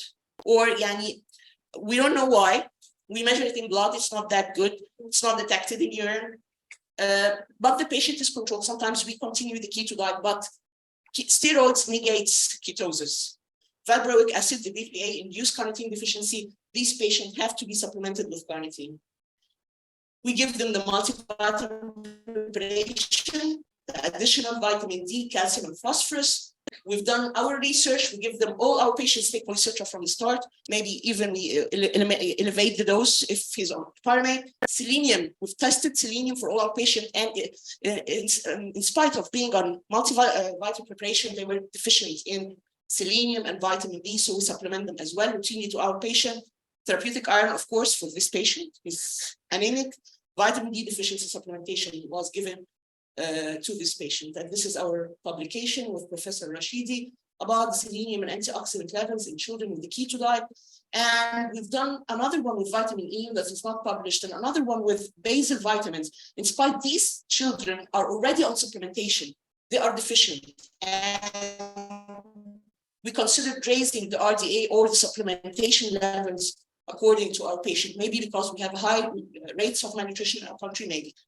So and this is another one about the urethases with Professor May Nassar and Professor Omer Rashidi. Back to our patient, he had anemia, vitamin D deficiency, urinary crystals, already on topiramate, feeding difficulties, dependent on high carb food, constipation, does not drink water. So the nutrition clinic has to deal with all these challenges so that the patient would have a chance to start the keto diet. And we did. We've been struggling with this patient a little bit. We gave him the no carb list, and it's not an easy list. And we decided this is a patient who's convulsing, seizing about 50 times a day. So we were targeting for optimal control. We started to implement the classic ketogenic diet. Which diet is best? His age is appropriate. He's not. He's dependent on his mother, so she's the one who's preparing the food. We take in consideration the child's food preferences, scheduling, the willingness to participate, the oral feeding skills, if he can swallow, if he can chew, maybe he needs a PEG insertion, if he's having allergies, the caregiver is available and she's able to prepare the meals. And hospital versus home start, 90% of our patients now start at home. And we decide what ratio to start with. We typically start with 2:1 and go up according to the control. If it's controlled at 1:1, even in infants, we just stop there and leave space for increasing the ratio in special situations. We basic steps to calculate it: assess the calories, assess the proteins, assess fluid needs. This is the basic nutrition plan for every child. Determine the appropriate ketogenic ratio and calculate the diet, the energy. The simpler, the better. So we take the WHO guide about the energy expenditure in children according to the age, and we calculate the dietary unit for this child. So if I'm planning to give this child a 2:1 diet, the calories per dietary unit would be 22. 2 grams times 9, 2 grams of fat, 9 kilocalories in every gram of fat, times 2 is 18, 1 gram for 4 both proteins and carbs. So the dietary unit is 22, and I divide the total calories over 22 if I'm planning to implement a 2:1 diet. If it's a 4:1 diet, the calories per the dietary unit are 40. So I divide the calories over the 40 if I'm implementing this. So this is Malik, 20, I calculate the total calories, 1,600 calories. The total protein, we tend to give 1 gram per kg per day. So this child would need 20 grams per kg, 20 grams of protein per day. The dietary unit, a 4:1 ratio, is 40 kilocalories. And the total dietary unit would be a 40 dietary unit. And we multiply them again by the ratio of the fat. And this child would need 160 grams of fat per day. 1 times 40 is 40 grams, and we subtract from them the 20 grams of protein, and we are left with 20 grams of carbs through the day. So this plan would be a child receiving 160 gram fat all through the day, 20 grams of protein all through the day, and 20 grams of carbs all through the day. And we divide them over 3 meals, maybe 5 meals, according to the intake of this child. And the calculations are getting easier. Now we have a lot of keto calculators. The mothers are using a lot of calculators, but we have to validate them. We like to use this one, which I believe my colleagues will be using in the afternoon. So the classic keto for this child was started. All food textures were adjusted to his preferences and abilities. And we introduced the diet as an outpatient protocol. We started slow, and we advanced the ratio every week as we're waiting for the control of the seizures. And we only admit now infants and critical children. So this is how the food looks like. The child did not like the food. He was hungry, irritable in between. He refused the meals. He was losing weight. We didn't give him enough time to adjust to the new meal plans. He was excessively irritable and hungry. So he was admitted. And this was the time when there was a lot of publication about value of the modified Atkins diet being more liberal and giving us more choices for the parents and the family, and this would improve the compliance of the child at the end of the day. And we published our experience in Egypt after classic keto failure, because the compliance really was 10% amongst our patients in the first 2 or 3 years of starting our center, and implementing the modified Atkins improved the compliance greatly. And the modified Atkins, we don't have, it is more liberal, no gram scaling, no calorie restriction. We only tell them to count the carbs. We give them the carb counter and tell them, well, half a cup of this fruit or vegetable is equivalent to 1 gram. If you're going to take a biscuit from the biscuit I provide from the medical kitchen, this is counted as 1 gram of carbohydrate. This piece of cake is 2 grams of carbohydrate. You have all through the day not to exceed 10 grams. We start at 10. If the patient was in keto for 1 year and a half, we can increase it to 20 grams per day. The basic structure, every meal should have heavy whipping cream, butter, protein, fruit or vegetable. Beware of the protein, because when we told them that the protein is liberal, we faced patients taking 1 chicken per day. Okay, so it's not that liberal. We calculate the proteins according to their age, okay, because mothers, they like to feed their children. And we give them the carb counter, and we have a lot of tables. So there's a booklet, and it's revised by our center regarding all the tables of the food, the composition, how many carbs, how many protein grams, how many calories in each basic local food in our society. And sometimes we give them the quick list, as we say. Just take this fruit or vegetable, it's equivalent to how many grams of carb. And we supplement the modified Atkins now, with the ketogenic formula, and we calculate the ketogenic formula within the day. So we shifted the chart to a new regimen, modified Atkins supplemented with the keto formula with better improvement. This is, by the way, our cakes. And we calculate that the loaf is around 5 grams carb, and we tell them that each slice is equivalent to 1 gram of carbohydrates. We do low carb flour, almond based, it's expensive nowadays, so psyllium based is great. Regarding the bread, we have almond flour. Sometimes we do the bread with the almond flour, psyllium based flours, bread cakes, muffins, pancakes. These we provide in our medical kitchen. Better compliance, of course, to our patient. So we monitor these patients. We teach the mother how to measure blood glucose, how to measure acetylcholine, and this is why, Dr. Nathan, we never encountered a child less than 45, because we tell the mother anything abnormal, measure the blood sugar. So once it is less than 45, she supplements the child, even if it's asymptomatic. So it was really a surprise for us. So we measure, they have their blood glucose meters, they have their ketone, they measure it at the first twice a day sometimes for our patient.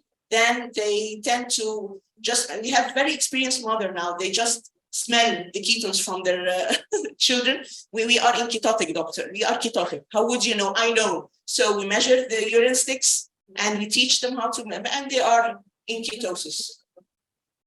So, and we emphasize on the importance of hydration. 2 weeks later, the seizures improved up to 7 per day. After 1 month, the mother reported no acetone in urine. This is the most common complaint that we face regarding our patient. And we have to check everything that he puts in his mouth. And we discovered a lot in our culture and food preparation. We discovered that sometimes the ghee or the butter, they mix it with starch.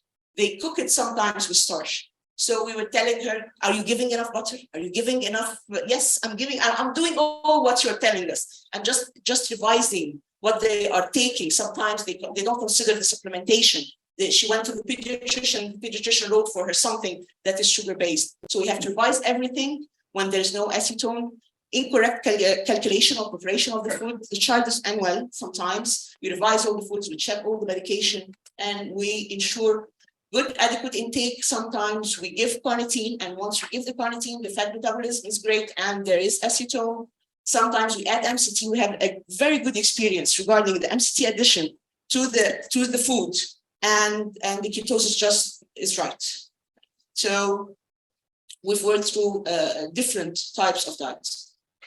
So patient on ketogenic diet for 8 months now. This is his EEG, seizure-free, 6 weeks. We have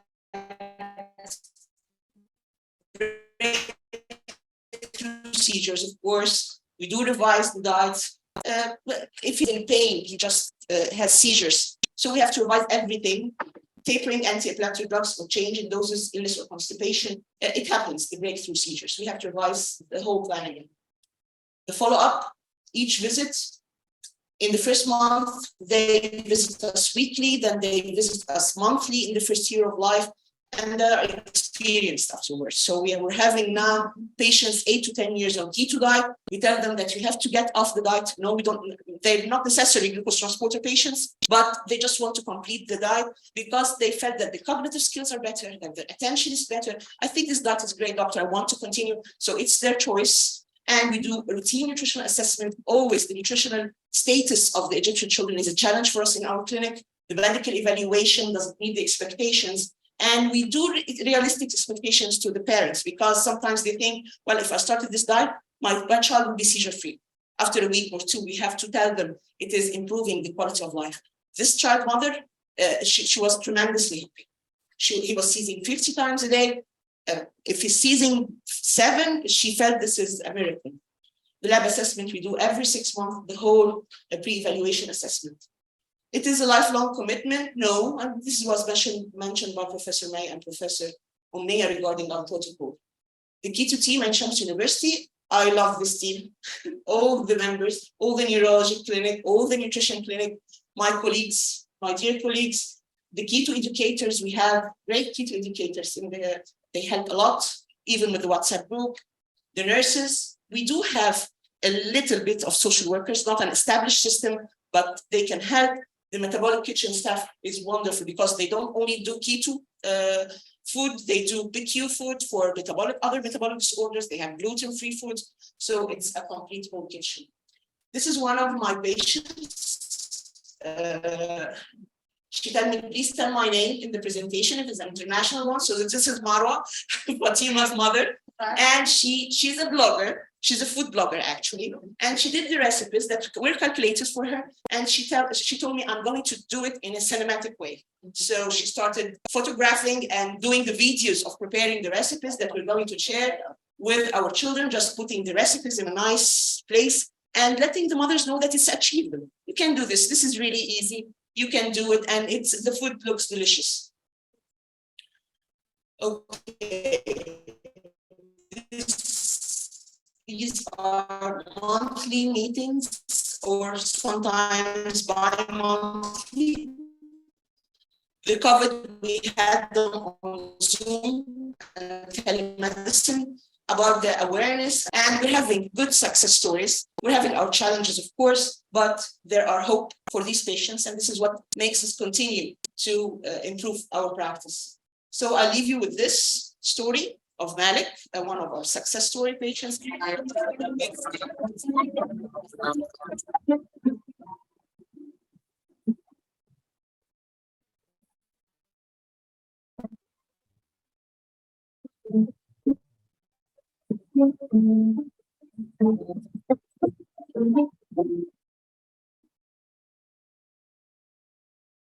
مالك كان طفل طبيعي لحد عمر 4 شهور، هو عنده دلوقتي 3 سنين و3 شهور. في عمر 4 شهور ابتدت اول نوبه معاه، ابتدينا نديله ادويه، دواء في الثاني في الثالث لحد ما وصل اللي هو بياخد 5 ادويه.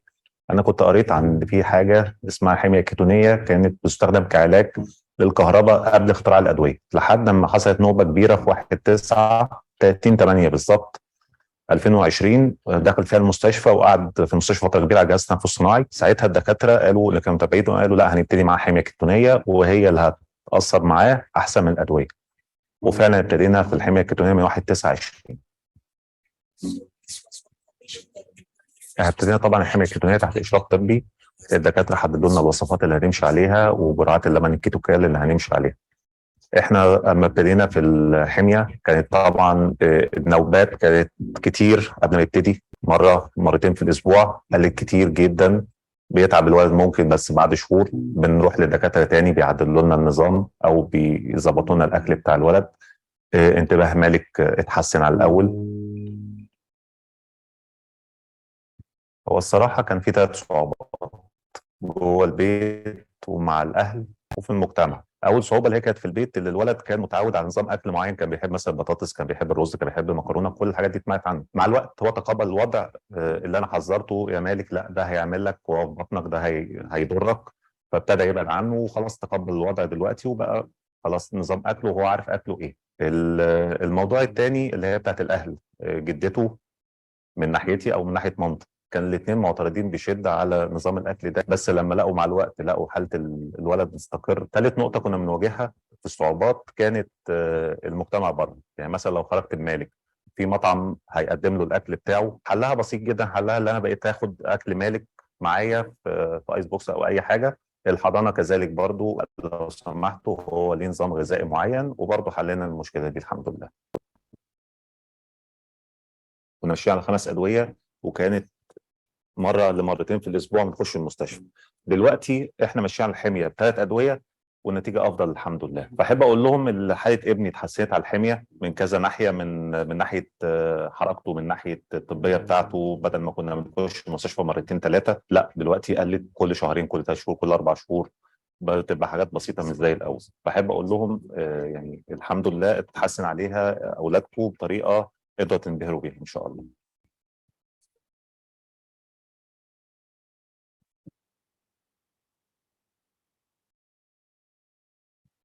Yeah, any questions from the floor or online? Anyway, I think everyone is getting ready to run away for the coffee. Yeah. You're all waiting for the coffee break.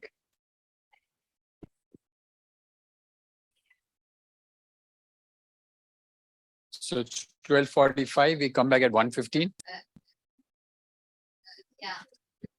Half an hour only. Half an hour coffee break. No? Okay, thank you so much. You have a nice and delicious meal. Coffee break, inshallah.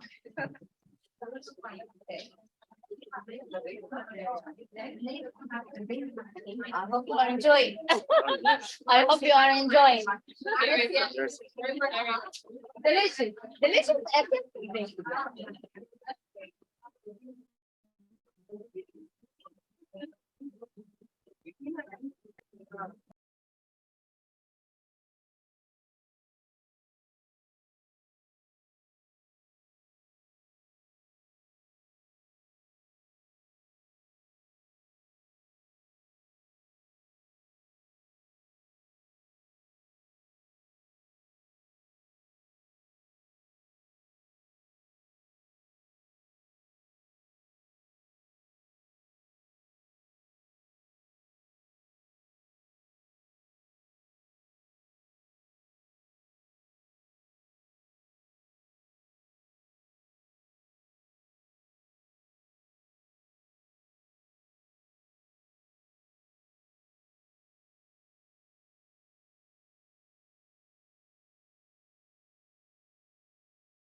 Okay, let's start.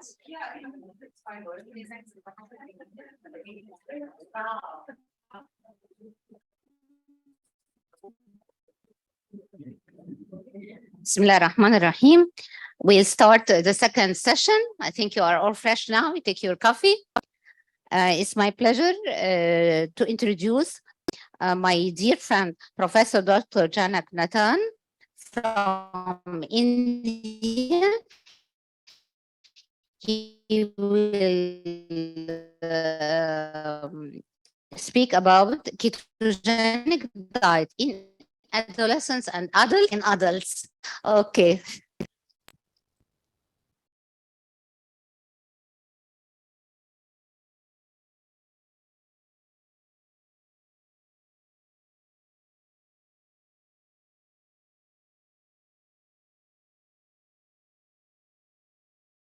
Assalamu alaikum.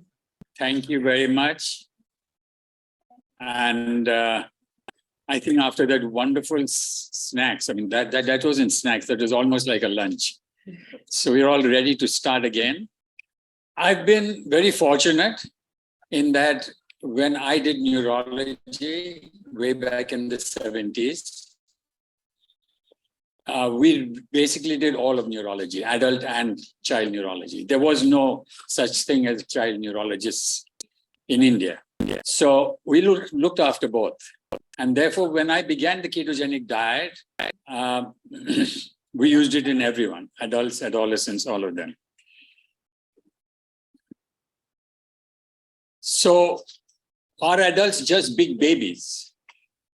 And we may have grown up into adults, but our heart is still that of a child. And there is a small baby or a child in every one of us. But there are some differences between epilepsy in adult and the child. In the children, the drug-resistant epilepsies are usually the epileptic encephalopathies. They're usually generalized seizures or multiple types of seizures. And many of them are secondary to some birth injury or some neonatal injuries, infections, or maternal infections, etc. While in the adult epilepsies, they're usually of a different etiology. They're secondary to head trauma, vascular insults, metabolic problems, tumors, or if they are of the idiopathic type, then they are usually the juvenile myoclonic epilepsies. So there's a difference in the compliance, as we see right away. That in children, the compliance is much higher. It falls as they age, and adult compliance is even less. So that is something that is expected, right? So what are the factors that we don't use the ketogenic diet in adolescents and adults as much? Now, this is very interesting, because one would expect that epilepsy is epilepsy. And so why don't we use it in adults and also in adolescents? This is when I went to Johns Hopkins and worked with Dr. John Freeman, who's seen over there. May his soul rest in peace. He is fantastic. I don't think there's anyone else who's contributed as much to the renaissance of the ketogenic dietism. So, because of that, it started in the pediatric epilepsy department. And because of the Charlie Foundation neurologists in America. And so child neurologists were really being trained. And most of the work done on the ketogenic diet and the conferences and the presentations were all in the pediatric epilepsy or the child neurology conferences. So obviously, it was more there. Now, let's see some of the factors that could contribute to success or failure. And then you'll see why probably adult adolescents are not so easy to handle. So why do we discontinue treatment? One is, of course, due to adverse events, which could happen in any age group. You can mold his tastes according to what you're going to give him. The lack of effectiveness. Adolescents and adults don't have the staying power.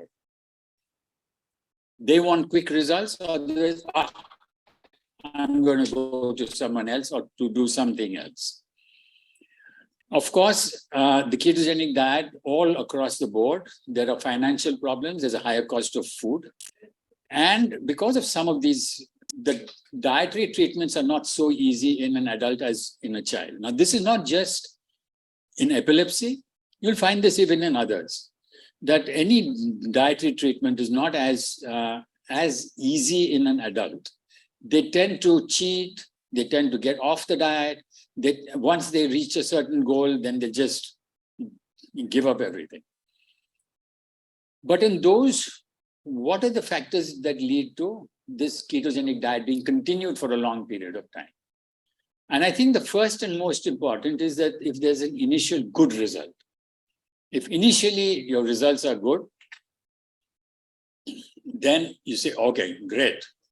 And especially the parents, they are the ones who really drive the use of the ketogenic diet in their children.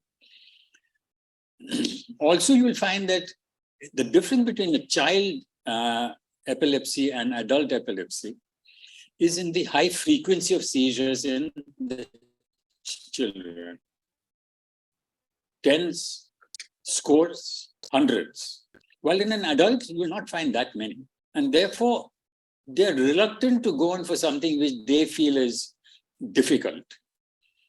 Determination of the patient, that is more in those who are adolescent and adults. And the family support is the least when you're an adult. As an adolescent, you're very much driven by the peer group. I'm sure all of you have had this experience when you're in college. You tend to go along with your peer group. So if your peer group is the type who go and eat street food, you'll go with them. If they are the type who go every evening for pizzas, you'll go with that.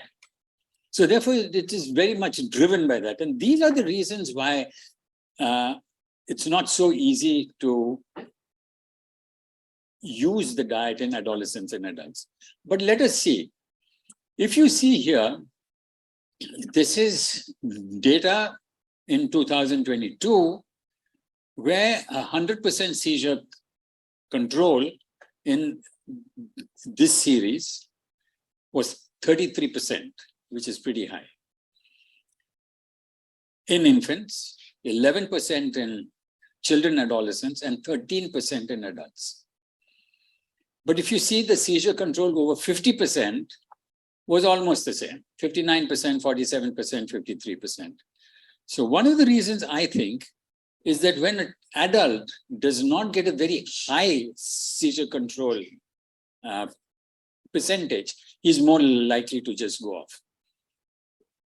And the compliance obviously falls because an infant has to eat the food that is given, while a child, an adolescent, or an adult doesn't.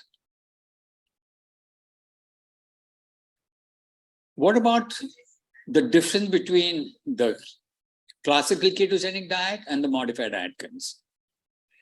Here, this in 2017, again, if you see the 50% seizure reduction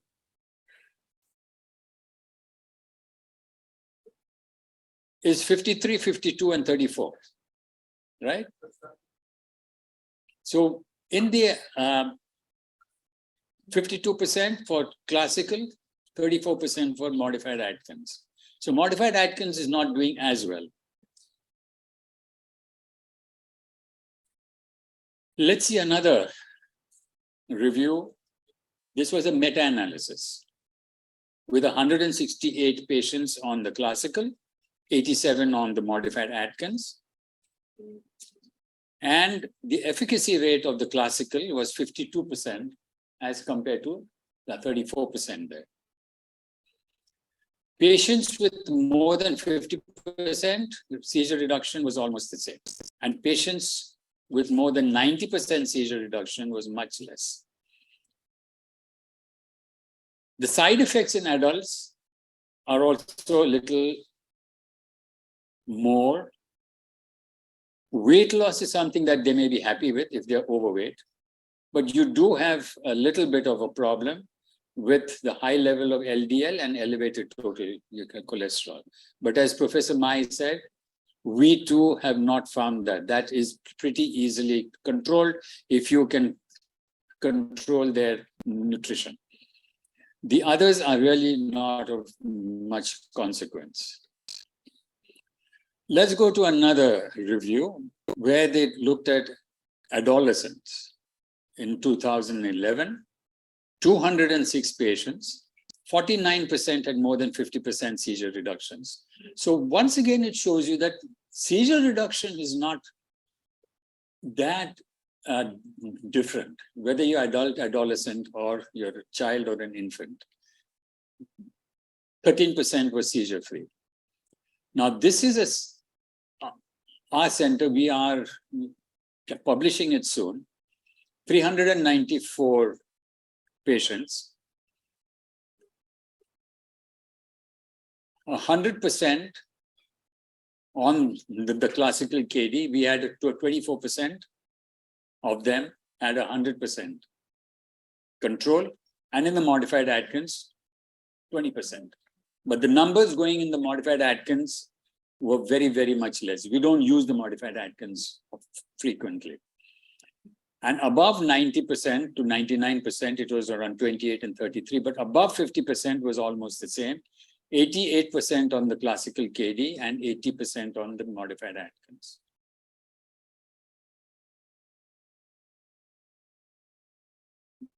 We then looked at the difference between infant, child, adolescent, adult. And right away, you can see whether you're an infant, children, 50% was almost the same. It's way into the 100%. We found that in infants, 30% had full control, 22% in children, 25% adolescents, and in adults, it was only 11%. I would not go into the modified Atkins diet again here because our numbers are very small. Now, they always talk about time to reach seizure control. How long does it take to reach 100% seizure control? That's our goal, right? Our ultimate goal is 100% seizure control, or at least 90%. And if you see the number of months, in the adult, it was 65, while in the infant, children, and adolescent, it was around 30 to 40 months. You could get 100% control. And 90 to 99% was about the same time. So over 90% within the first 3 years, you do get 90% or 100% control. MAD, I'm not going to look at. We did one more thing. We tried to shift those who did not do well on the classical ketogenic diet to the modified Atkins diet, and vice versa. What we wanted to see was that those who don't do well on the ketogenic, on the classical CKD, would they do better on the modified Atkins diet? And it was around 80%. So a shift in diet can sometimes help, meaning that probably then, the compliance became better. The compliance, the cheating became less. The modified Atkins to the CKD was almost 100%. Almost all those who failed on the modified Atkins diet, if we switched them over to the classical, we were able to get much better results. The dropout is much higher in the adolescent and the adult. So that is basically the difference. Higher dropouts and Otherwise, if you can maintain them on the diet, it's almost equal. The above 50%. Where we do not get very good results is the 100%. The 100% control is definitely higher in the infants and in the children, and in adolescents and adults, it drops. This is some of the other data from various centers. 47 out of 81 achieving success, 19 out of 27 achieving success, 12 out of 28 achieving success, 14 out of 30, and 9 out of 25. So these are various centers at various times. You have all these data. So at the end of the day, the topic they've given me is a very limited one. Can ketogenic diet be used in adolescents and adults? Of course it can be used. Where it is difficult is to maintain them on the diet. Number one, the compliance to see that they don't cheat is very, very difficult because they're exposed to the peer groups. They're both adolescents and adults. In adults, even the families, they're eating along with the family. And there are so many temptations. It's much easier to handle it in a younger. So what is the way forward? Let's look at that.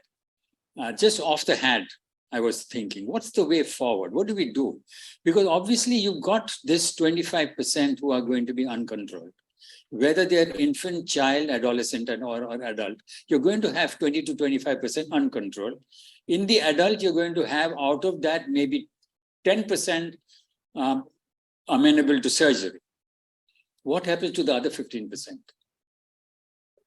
So let's look at the future. I mean, we know that the ketogenic diet is good, but it's not working in everyone. They can't comply with it. They're not able to handle it. So what's the way out? Ketone therapy. Because after all, what do you use the ketogenic diet for? To get ketones. So they really have to look at how do we get ketones without being on such strict restrictive diets. The way out, probably the simplest is the MCT oil. But there are problems with MCT oil. MCT oil gives you gastric problems. It gives you bowel irritation. It can give you loose motions.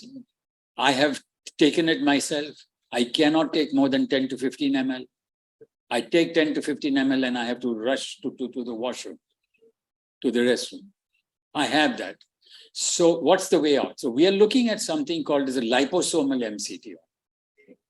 So if you can get a liposomal MCT oil, you will be able to give a much higher amount of MCT oil without the side effects. How much do you need? In an adult, you need around 150 to 200 ml per day, not a small amount. So I know it's going to be difficult. Adults and adolescents are going to be difficult. The way out seems to be the ketone therapy.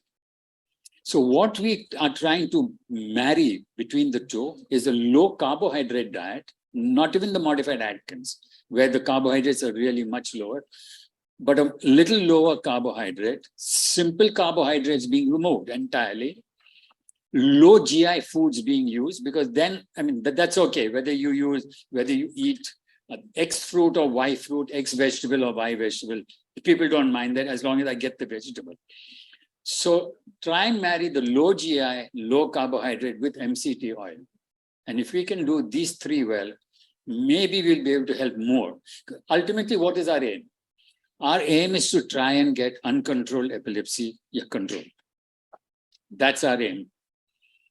As neurologists and all of you sitting here, that's our only aim. So by whatever means possible, we got to do this. So this is the way forward that I can see. We have set up this institute for ketogenic therapy. We've been working for about, I think, 20 years. So we have a website where all this information is put up. We have an Instagram also. We also have 1 month training for doctors and dietitians. So 3 weeks of theory with multiple choice questionnaire at the end of it. And at the end of every week, my senior dietitian, Sonal, will speak to each one, find out what are their difficulties, what have they picked up from the theory and what they've not, and I would speak to them also. The next is, I must tell you, all of you have to come to this beautiful place, either in person or virtually, and attend this 8th Global Symposium on the Ketogenic Therapies. You'll learn a lot more of what's new. And there's a lot coming up new. Because I believe the ketogenic diet is going to be gradually sidelined and is going to become a ketone therapy rather than just concentrating on diet, which will make it much easier for even the dietitians. They won't have to go through all the calculations that they have to do. If we can get something like that, it will be fantastic. Unfortunately, we do not know how much a patient requires of blood ketones to control his epilepsy or her epilepsy. There's just no way to know it. I'm sure as you people who are in the field know that there are children whose urine ketone is 1+, barely there, 2+, barely there, and they have full control of seizures. And there are some who got very high ketones and they're just not controlling. But that's akin to saying that in medication, you have people who are at the lower end getting just a little bit of carbamazepine or sodium valproate and are fully under control. Like say, the juvenile myoclonic epilepsies. You give them 10 milligrams per kg of sodium valproate, you're fine. They don't get a seizure again. Even the EEG is normalized. So obviously there are epilepsies. There's no epilepsy. Some will respond to a very low dose of ketone. Some will need a much higher dose of ketone. And all of those, you who are interested in the ketogenic diet and want to make it your profession, and you want not just to know of it as something as an information, please attend this seminar. It's going to be a fantastic symposium. As I told you, it's going to be on the ketogenic diet. It will include a full day on the GLUT1, and it will include, I think, a half day on the gastronomic aspects of the ketogenic diet. My eternal thanks are to Dr. John Freeman of the Johns Hopkins Hospital and his dietitian, Millicent Kelly, who incidentally acts as the dietitian in First Do No Harm. I think Professor Sana had shown you that. There was a movie made on Charlie's life. Yeah, so Charlie is the boy after whom this foundation is called. He was supposed, all the doctors in Los Angeles said he's going to die. Told his father, don't come back to the hospital with this boy. You're wasting time. He's going to die. He had 20 to 30 major seizures every day. That boy is now a school teacher on the ketogenic diet. And Millicent Kelly was his dietitian. She is acting as the dietitian in that movie. She's a fantastic person. And he's, of course, great. And my eternal thanks to them. And at the end, shukran. Thank you very much. I hope I got it right. Anything anyone wants to ask? I know all of you are child neurologists, but anyway. No. So the difference is so that for the response of patient and other group versus the children related to behavior of the patient only, or maybe related to some metabolic changes at this age, which may be different from infant, children, and adolescent. The metabolic map, as Dr. Mahi said, only due to behavior. Only they may cheat, they may change the type of the diet, they may be not accurate, they may lie on the doctor, they may not follow the adequate protocol, or may be related to structure or changes in their metabolism. Yeah, I don't think anyone has worked on it. I can just tell you from my experience of seeing so many patients over the last, we've been in this field since 1996. I've been doing this ketogenic diet work. I think the basic difference is only one, the difficulty in getting us to change our tongue, the taste of the tongue. That is something which, is very, very difficult. I don't think there are very many of you, if I told you that, okay, from today onwards, you will get no Egyptian food, zero. It's going to be very difficult. Yeah. No, you would not suffer, you would cheat. But actually, we are not asking them to stop eating Egyptian food. That's the issue. You know that, yes, we are just skipping things and concentrating on things. But so the only problem we have with I mean, as close as to us for others is the adolescent age. And these are the most defying age ever. Adolescents are very defiant. So when we start talking with them, you know the proverb that says, just look at the half full, not the half empty part of the cup. So we start by saying what they can eat. When we start by doing this and they see that they can eat a lot, and then by the end of the session, we start saying, but there are certain things that you cannot eat. So this actually does miracle with this age. That's one thing. Second, fat is good. I mean, if you eat, fat is delicious. Actually, fatty foods are lovely. Nobody can say otherwise. But we, as Egyptians, we do not taste them without bread. So our problem is just omitting bread. When we did with the kitchen these advancements, and actually the administration of the hospital, Dr. Yasmin and the team, they are doing marvelous things to make it just accessible for everybody. That was the change point in all our practice. When we did the kitchen with the Professor Dr. Omneya's efforts, at the start, she used to bring things for the patients herself. I was just telling Anita that she used to buy chicken and tuna and just give them to the families to start the MAD diet. And for the bread, we used to do miracles. We were about to cook for them ourselves if it wasn't for the kitchen. So it's the issue about the staple foods that we're going to omit. But the whole thing, it's tasty actually, and it's tasty in all cultures. Fat is good, but you can't eat it alone. That's the only thing. If you can substitute something for the bread, this solves everything. Even with the most defiant people, the adolescents, and I mean, they usually defy any order. When you start giving them any order, they defy it. So we've been doing that. We have, what do you call, yesterday we had that round, like a naan. I don't know what you call it. Yeah. That's the bread, the Egyptian bread, the regular Egyptian bread. So that Egyptian bread. We have something like that, which is called as chapati. Yeah. Or rotis. We all know the chapati, don't worry. It's not a culture thing anymore. It's everywhere. Okay. So we've been trying that and trying various combinations. And I can tell you, it's accepted at a certain age. I have patients with cancer, a glioblastoma. They know they're going to die within 1.5 to 2 years if they don't get it under control. And we have a number of them coming and saying, Doctor, I would rather die, but I won't stop eating this. That's good.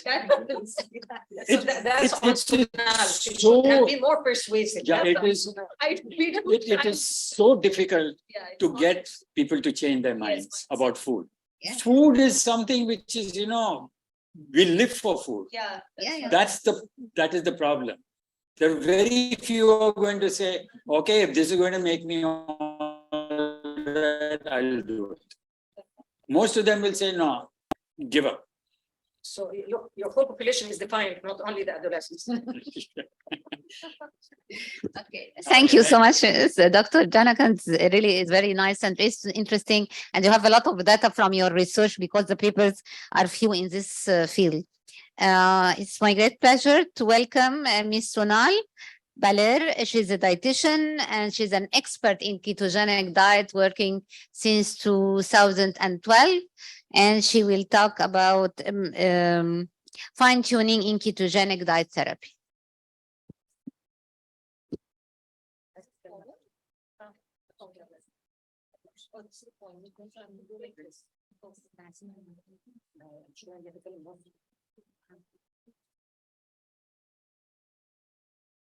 Good afternoon, everyone. Thank you for the lovely introduction, Dr. Omnia. It's a pleasure to be here in culturally rich and beautiful Egypt. I'm honored to be part of this keto workshop, and I would like to thank Dr. Omnia and her team, who are wonderful hosts, ILAE and Dr. Nathan, my mentor, for inviting me to speak at this workshop today. The topic that I'll be speaking on is fine-tuning in ketogenic diet therapy. So let's begin.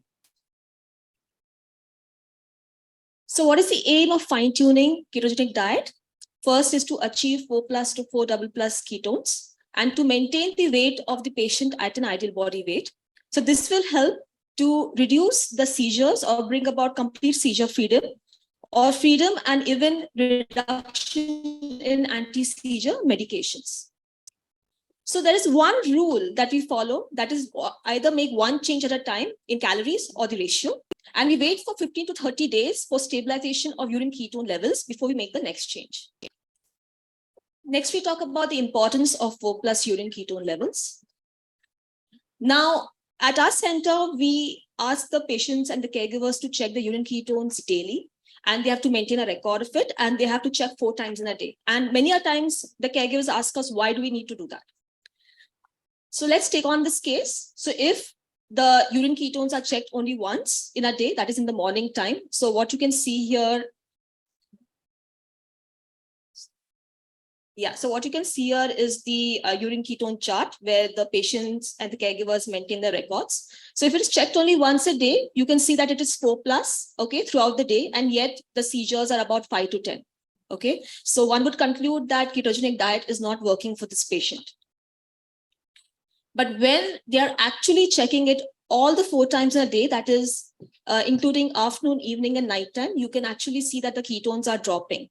Okay, so we mark all the lower urine ketones in red, and the 4+ and 4++ we mark it in blue. Okay, so it's easy for us to notice and discern whether the ketones are dropping or it's optimal. That's the reason why the seizures are about 5 to 10 per day. So then we have to fine-tune the diet to achieve stable 4+ urine ketones. Once we do that, you can see that throughout the patient had reached 4+ to 4++ urine ketones, and the seizures reduced to 1 to 2 per day. And ultimately, the patient was completely seizure-free. Next is the case where if the urine ketones are checked only randomly, okay, you can see that it can be 4+ throughout the day, but again, the seizures are not controlled. It is 8 per month. One would again conclude that the ketogenic diet is not working for this patient. But when you're actually checking it on a daily basis, you can see that the times when they did not check the urine ketones, it was actually dropping. Okay, and that's the reason for the increase in seizures. As again, once you fine-tune the diet, the patient will reach 4+ to 4++ urine ketones in the day, and the seizures basically reduced by 70%, and ultimately now the patient is completely seizure-free. So strict daily monitoring of urine ketones is very important. The caregivers should check urine ketones 3 to 4 times in a day. The advantages is that it is useful in fine-tuning of ketogenic diet. It identifies cheating. Consistent urine ketones of 4+ does give us better results compared to those who maintain lower urine ketones. Now, this is a case where high ketones led to good seizure control, and when the patient cheated, it led to low urine ketones and the seizures increased. So this patient had myoclonic seizures with baseline seizures of 210 per month. And the reason for the reoccurrence was that the mother gave extra carbohydrate-rich food. So till 4 years, the caregivers, the mother was giving the proper ketogenic diet that we had prescribed, and the child was maintaining 4+ urine ketones throughout the day. You can see that the ratio the patient was on was 2:1, and there were no seizures. So there was 100% seizure control. At 4.5 years on ketogenic diet, the mother started giving extra food, and you can see that the ketones dropped, especially in the morning and the afternoon. And we were actually tapering the ratio because he was doing so well previously. So we had brought it down to less than 2:1. And the seizures increased, it went up to 4, and there was only 96.2% seizure control. At 6 years on ketogenic diet, The mother was not coming for regular monthly follow-up. There was poor compliance, so the ketones were not really maintained, and she had even stopped checking the ketones during the night time. And we had increased the keto ratio to 3:1, and the seizures further increased to 90 per month, and there was only 62.5% seizure control. So you can see that poor follow-up, poor compliance, and not checking ketones 4 times a day led to this situation. This is another case where example of poor maintenance of ketones. There was no seizure control, but when the patient reached 4+ urine ketones throughout the day, there was 100% seizure control. Now, again, this patient too had myoclonic seizures and had about 900 episodes per month. Till 4 months on ketogenic diet, the urine ketones were fluctuating. It was rarely at 4+, it was mostly at 3+. And the ratio that the patient was on was 2 to 2.2:1. But in spite of that, there was 50% seizure control. So from 900 baseline, it went down to 450 per month. At 1 year on ketogenic diet, the ketones were much better. It was mostly 4+ to 4+, but sometimes, rarely in the afternoon, evening, and night, it was dropping to 3+. And we had increased the keto ratio to 2.5:1. The seizures further went down to 150, and there was about 83.3% seizure control. At 1.5 years on ketogenic diet, there was optimal 4+ urine ketones throughout the day. The patient was on 2.7:1 keto ratio, and there were no seizures. So the patient had achieved complete seizure freedom. So this is the second case which I was just talking about. So you can see the urine ketone chart. So we hand over the blank chart to the caregivers, and they have to check the urine ketones daily, and they have to maintain a record. And at the time of the follow-up, they have to give it to us so that we can then decide on the fine-tuning. So you can see in the first chart, when there's 50% seizure control, you can see that you can see more red. So like I said, lower urine ketones were marked in red, and you can see very less of 3% seizure control. You can see that the red is fairly less, and there's more of blue. So there was more of 4+ to 4+. And in the third urine ketone chart, you can see that you can't see any red. So there were no low urine ketones. It was all maintained at 4+ to 4+. So what limits ketones?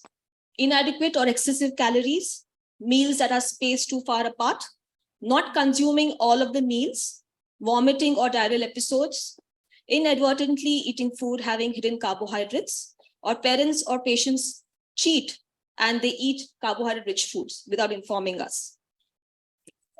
So what are these hidden carbohydrates, and what are the things we need to consider? Toothpaste and mouthwash. So even these can contain sugar and can lower the ketones. So we recommend sugar-free toothpaste, and definitely we don't recommend mouthwash because we haven't come across any sugar-free mouthwash yet, but we do recommend sugar-free toothpaste. Sauces and salad dressings, again, can contain sugar or certain ingredients which can lower the ketones. We do have now certain keto-friendly ketchup and sauces that are now available on Amazon. So we definitely recommend the patients to buy them. But again, you have to read the labels. It's very important to read the labels.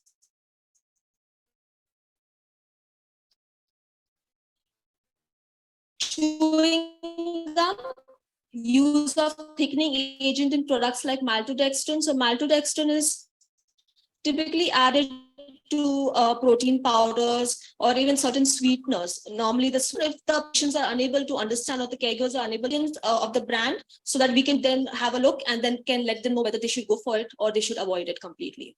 Certain sweeteners like sugar alcohols like maltitol, which they do say that it is sugar-free. Now, again, that can also spike the blood glucose levels and lower ketones. So again, we have to be very careful about that. So at our center, we recommend stevia and monk fruit as a natural sweetener, which is keto-friendly, and they do not spike the glucose levels. Certain medications like cough syrups, dispersible tablets, sugar-coated tablets can also lower the urine. There are certain ingredients which can again lower the ketones. So we have to be careful of that. And changes in product formulation. So a particular formulation may be sugar-free, but once they make some, they may revamp or make some changes, and they may add certain things like, for example, maltodextrin, which can, again, that product will no longer be keto-friendly. So always, it's important to read the labels. Now, what are the problems during ketogenic diet and how do we tackle them? So first is problems with the weighing scale, the digital food weighing scale. Now, the caregivers may unknowingly change the settings of the weighing scale. So we give all the recipes in grams, but if they don't know how to use the food weighing scale, or they may unknowingly change the unit from grams to ounces. So this leads to alterations and can, again, lower the ketones. Not keeping a spare weighing scale. Now, if the weighing scale is no longer working and they don't have another weighing scale with them, they may use approximate measurements on their own, and this can again lead to a drop in ketones. We always inform the caregivers to bring the food weighing scale when they come to us for follow-ups, but sometimes they forget to do that. In that case, we definitely ask them to go to a jeweler or some place where they can actually place a particular weight, and see whether that's showing in the food weighing scale. If there is any alteration, then we ask them to buy a new food weighing scale. Problems with weighing the food items. So some of the caregivers don't know how to weigh the food items. So we sometimes demonstrate to them how it is to be used. So many a times they may make certain mistakes like weighing cooked vegetables or meat instead of weighing it raw. So this can again lead to a drop in ketones. Problems with changing the brand. So the example we have used is SoFit. Now, this is a very common brand of soya milk in India, and we recommend the unsweetened variant. But sometimes if the mothers are not really, aware of what they need to buy, they may end up buying the flavored variant which contains sugar. So again, it's very important to read the labels. If they have any issues with that, like I said, we always ask them to take a photo or a screenshot and then send it to us so that we can have a look and inform them what they need to do.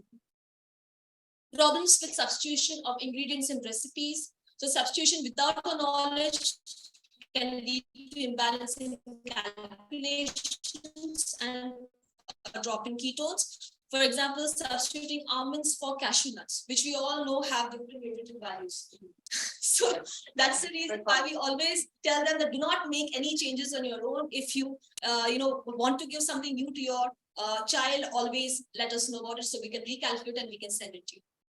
Problems with list of vegetables and fruits. So we give an exchange list for fruits and vegetables to the patients on the basis of their carbohydrate content. But again, if they don't read the exchange list properly, they may choose the wrong ingredients, and again, that can lead to alterations and drop in ketones. Problems with food taste. Now, they may not add any spices. Now, what happens is many of the times the caregivers get very overwhelmed with the amount of information we give regarding the ketogenic diet. So they don't use all the spices and the food becomes very bland. And that leads to a problem with compliance for the patients. So we, at each follow-up, we always tell them that they should use all the spices and herbs so that can enhance the flavor and taste of the food. Use sugar-free sweeteners to prepare any desserts or sweets so that the child can eat it with relish. Problems with water intake. So not boiling the water for 20 minutes. Now in our country, we need to boil the water for minimum 20 minutes to minimize the chances of infections, because we know infections can again lower the ketones.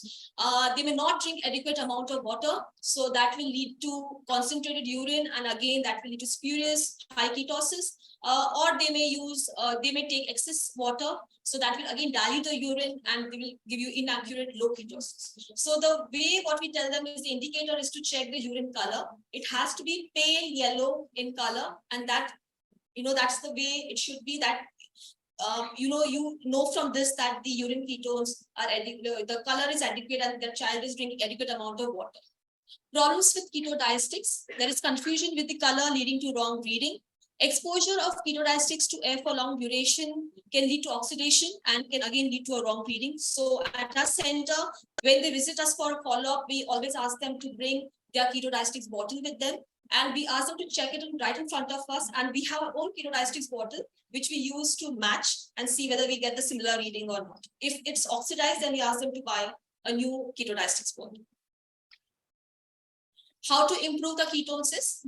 How some patients benefit from higher level of ketosis or increased blood ketone levels, while others at milder or lower levels.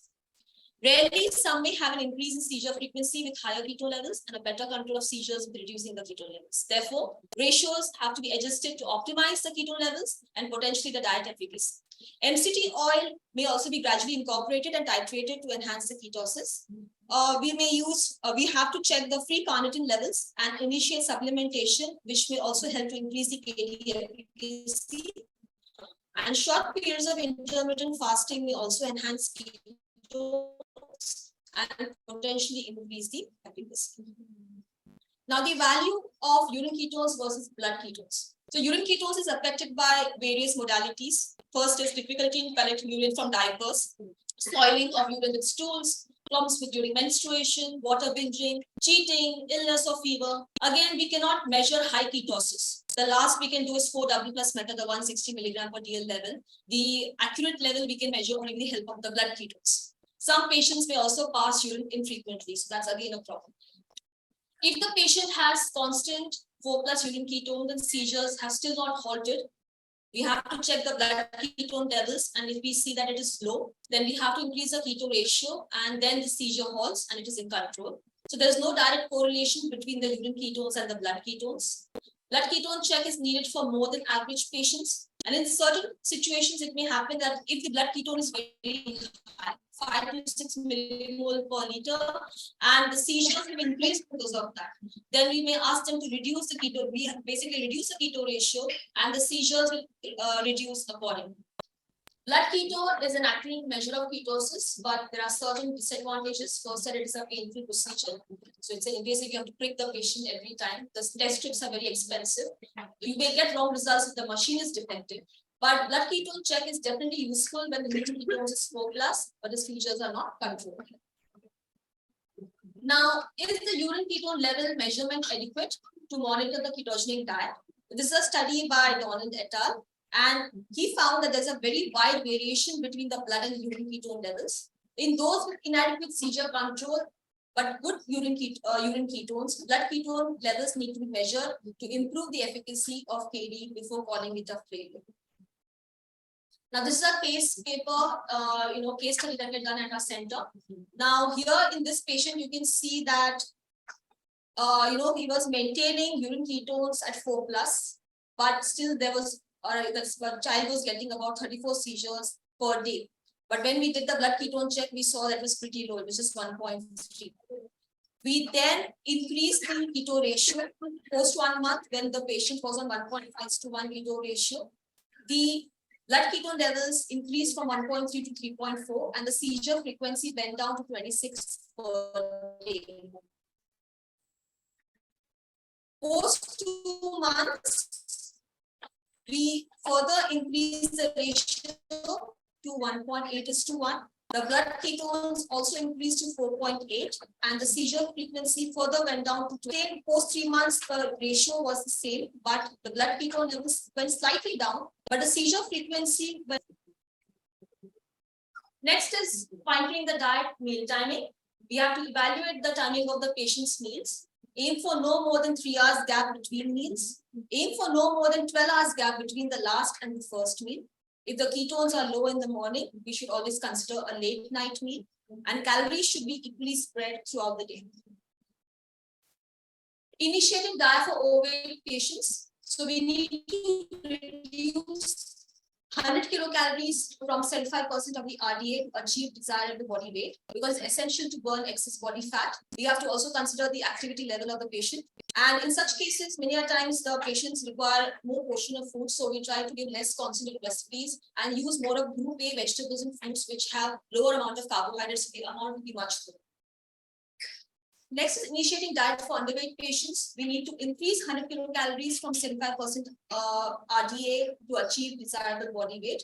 If less calories are given, the patient will burn body protein muscle, which we do not really want. So we have to again consider very fussy. We don't want to complete their meals, so we have to give them more concentrated recipes. So we try to use a group B vegetables and fruits, which have a higher amount of carbohydrates, so the portion size will be fairly low.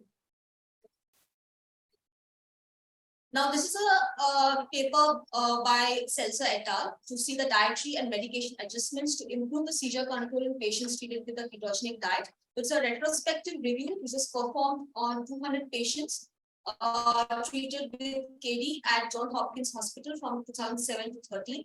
10 dietary supplement changes were identified. That was increase or decrease in ketogenic ratio, increase or decrease in calories, carnitine supplementation, medium chain triglyceride oil addition, one-time fast before starting the KD, intermittent fasting twice in a week, changing the calorie distribution throughout the day, and removal of artificial sweeteners. So they found that these changes led to 15% seizure reduction in 18 patients, but only 3 patients became seizure-free. Younger children starting the diet and patients who started having seizures at a younger age were more likely to benefit from these changes. And patients with fewer seizures per month at ketogenic diet onset were more likely to see significant seizure reduction after a dietary change. Now, how do we choose between the classical ketogenic diet and modified Atkins diet? So at our center, our first choice is always the classical ketogenic diet, but in some situations, we may prefer the modified Atkins. So if a patient is on classical KD, and if they find it too restrictive, or if the patient feels hungry, or the patient is an adolescent, or it's an adult, or the mother is very busy with having many kids, we may decide to shift the patient onto modified Atkins diet. But again, if the patient is not getting insufficient Atkins response, or the ketones are not optimal in the states, then in that case, we may again shift them back to ketogenic diet. So will seizure control improve by switching from the modified Atkins diet to the traditional ketogenic diet? So this was by Dr. Bosoff.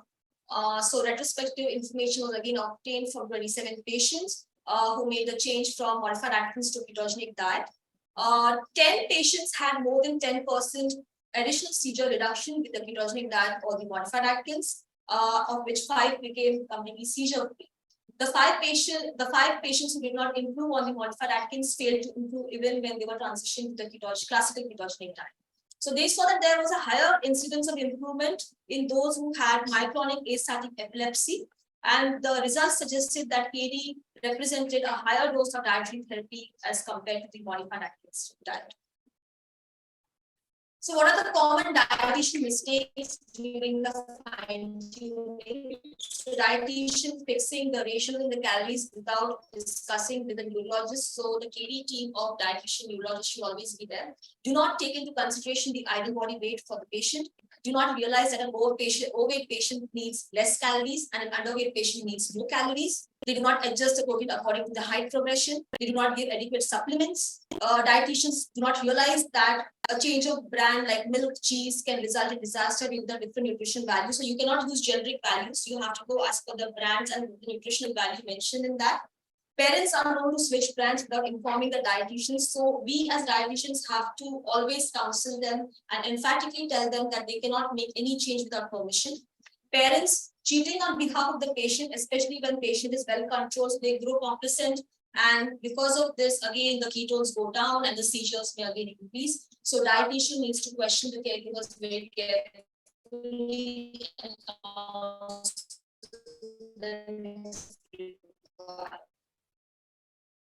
so what are the common doctor mistakes during fine-tuning?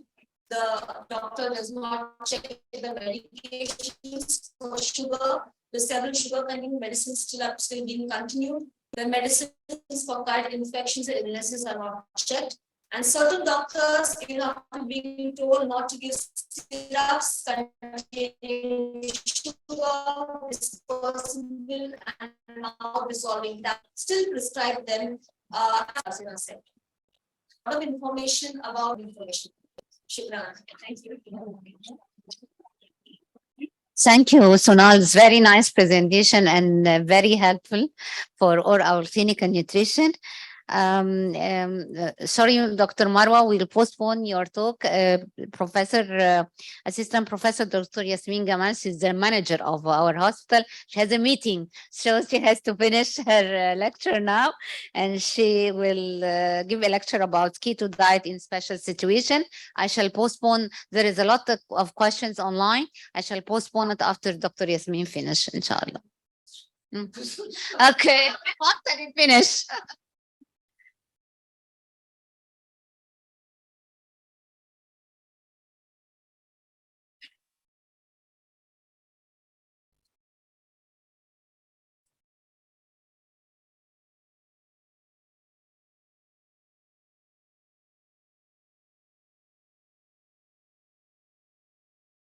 So hello again.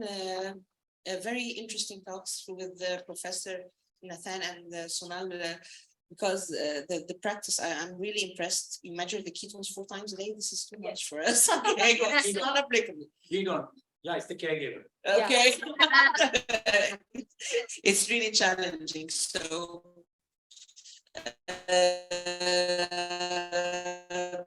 I will discuss one special situation that we were faced with our admitted to the ICUs, and we were faced with how to shift these patients to IV. Can we give them parenteral keto diet? So if keto diet is a restricted diet and it's a difficult diet to achieve, it's a mission impossible sometimes with some children. Achieving parenteral keto diet seems always challenging. Can we do this with the IV? How are we going to give no glucose to the patient? And it's a never-ending debate with the intensivists. So they don't believe us that we can achieve this, but actually we did in a series of our patients. The situation that we faced, the 5-year-old admitted to the PQ with status epilepticus. Patient is mechanically ventilated, requiring intensive care support, and he was on ketogenic diet therapy, but he unfortunately developed GI bleeding. So we have to stop the ketogenic, the oral ketogenic, even if it's for a while, for 2 to 3 days, 4 to 5 days, and we had to have a protocol to shift these patients to parenteral keto diets. And regarding parenteral nutrition, it's challenging in PQs. It's challenging to start with in our intensive care units. Administering keto diet in a parenteral fluid and administering all the nutrients in the right ratio in a fluid that is appropriate for the patient is rather challenging. We do the guidelines of the parenteral nutrition in pediatrics are really limited. There are not a lot of guidelines, but we stick to the ASPEN and ESPEN guidelines. And Alice Vangerloo in 2018 had a very nice guideline that led the way and reassured us that we were doing a fair job regarding shifting our patients to the parenteral nutrition. So when to shift a patient on the ketogenic diet for parenteral nutrition, we know that enteral is the perfect route for feeding our children. We have to, if the GI is not working. When the GI is not working, we have to shift to parenteral, whether it's an acute illness, intensive care administration, the patient GI is not functioning, paralytic ileus, the motility is affected, post-operative procedures with 48 hours NPO, intestinal failure, GI complication, then we have to shift our patients to a parenteral route. Children starting with keto diet as a treatment for super refractory epilepsy and fires, and we had an experience with these children in the intensive care unit.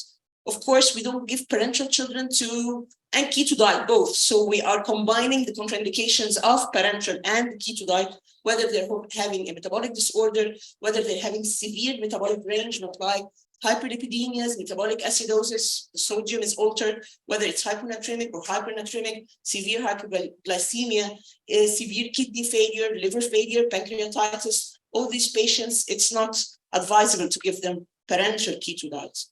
So regarding the recipe, the parenteral nutrition is just combining the macro and micronutrients in a fluid amount that is appropriate to a patient to give. We have to do the calculations regarding the fluid, the calories, the carb, protein, fat ratio, and the vitamin mineral supplementation. The fluid is the key player in the PQ patient, and we have to tell the debate with the intensivist, how much are you going to give me regarding the fluid? Because there are drugs involved and we calculate the fluids, the total fluids, we do the Holiday-Seger equation regarding the maintenance fluid, and we subtract from them whatever fluid that is needed regarding medication administration. So fluid is really important, and the energy, it's according to your patient. Calculating the energy is a little bit tricky because it depends on the state of your patient. If your patient is ventilated and sedated, you will only need the resting energy expenditure.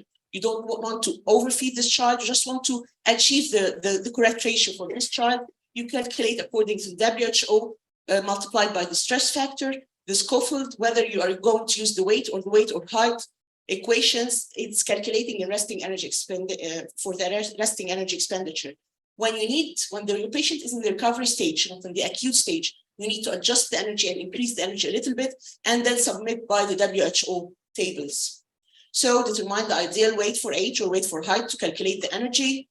It's based on the resting energy expenditure. If your patient is sedated, ventilated, start of 50% of the goal, short period of time, 3 to 4 days. It shouldn't take us a lot to achieve our goals in the ketogenic ratio, because it's then it's out of context. I mean, you don't need a lot of time to achieve this. Increase calories 1 week to the maximum with the aim of reaching at least a basal metabolic rate of 70 or 80% of the energy requirement. Monitor ketones and glucose levels. Sometimes we monitor glucose every 2 hours. Sometimes if the patient is stable, every 6 to 8 hours.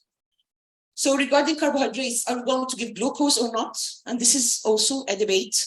So we don't tend to give glucose. We usually shift all the IV fluids to saline or Ringer lactate. Most ketogenic diet parenteral nutrition will be non-inclusive of dextrose. Sometimes, if it's a long period of time, we can include the dextrose, which gives 3.4 kilocalories, and incorporate them in the ratio. The blood sugar is stabilized, as Dr. Jack said.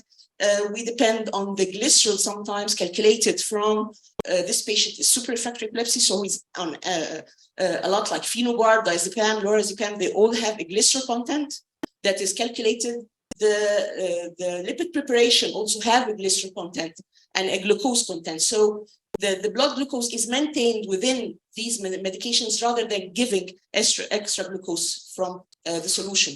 So we limit the carbohydrate intake from oral or IV fluids, medication, and sedatives to the maximum. Beware of the carbohydrate content from the glycerol, from the lipids, or from the drugs.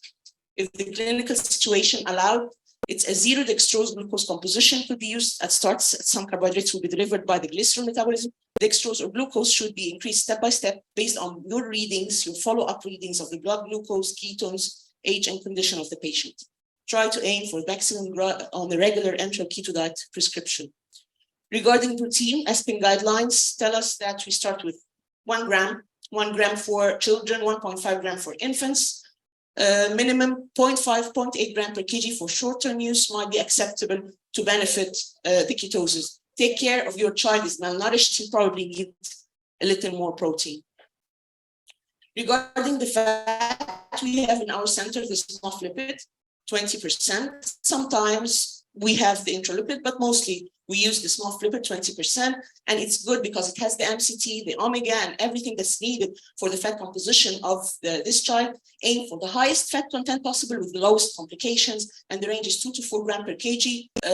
Lower ratios are allowed if you achieve control with lower ratios. Start with 2, run continuously as much as you can, increase gradually, start with 1-to-1 ratio, build up every 1 to 2 days your ratio till you achieve control. Calculate the glycerol lipid solution is around 2.5 gram carbohydrates. Consider carnitine. Carnitine supplementation is essential to metabolize the fat that you're giving. We start by 1 gram and we go according to the age, whether he's a child or a neonate, because we have the experience in neonatal period in glucose transporter, up to 4 grams per kg per day. Micronutrients, monitor the levels. If you can do a baseline, we do vitamin D mostly. This is the only micronutrient that we monitor, by the way. All the rest are on research purposes and expensive. In our center, we do monitor the electrolytes, the multivitamins, the trace element. If you're considering parenteral nutrition, keto parenteral nutrition, more than 1 week, consider adding other micronutrients. These are the preparations that we're having in our center, whether it's the water-soluble vitamins, the soluvit, the Vita lipids, or the adamine, which is a trace element concentration. Electrolytes, the patient needs according to RDA, according to the guidelines. We calculate and put it on our TPN.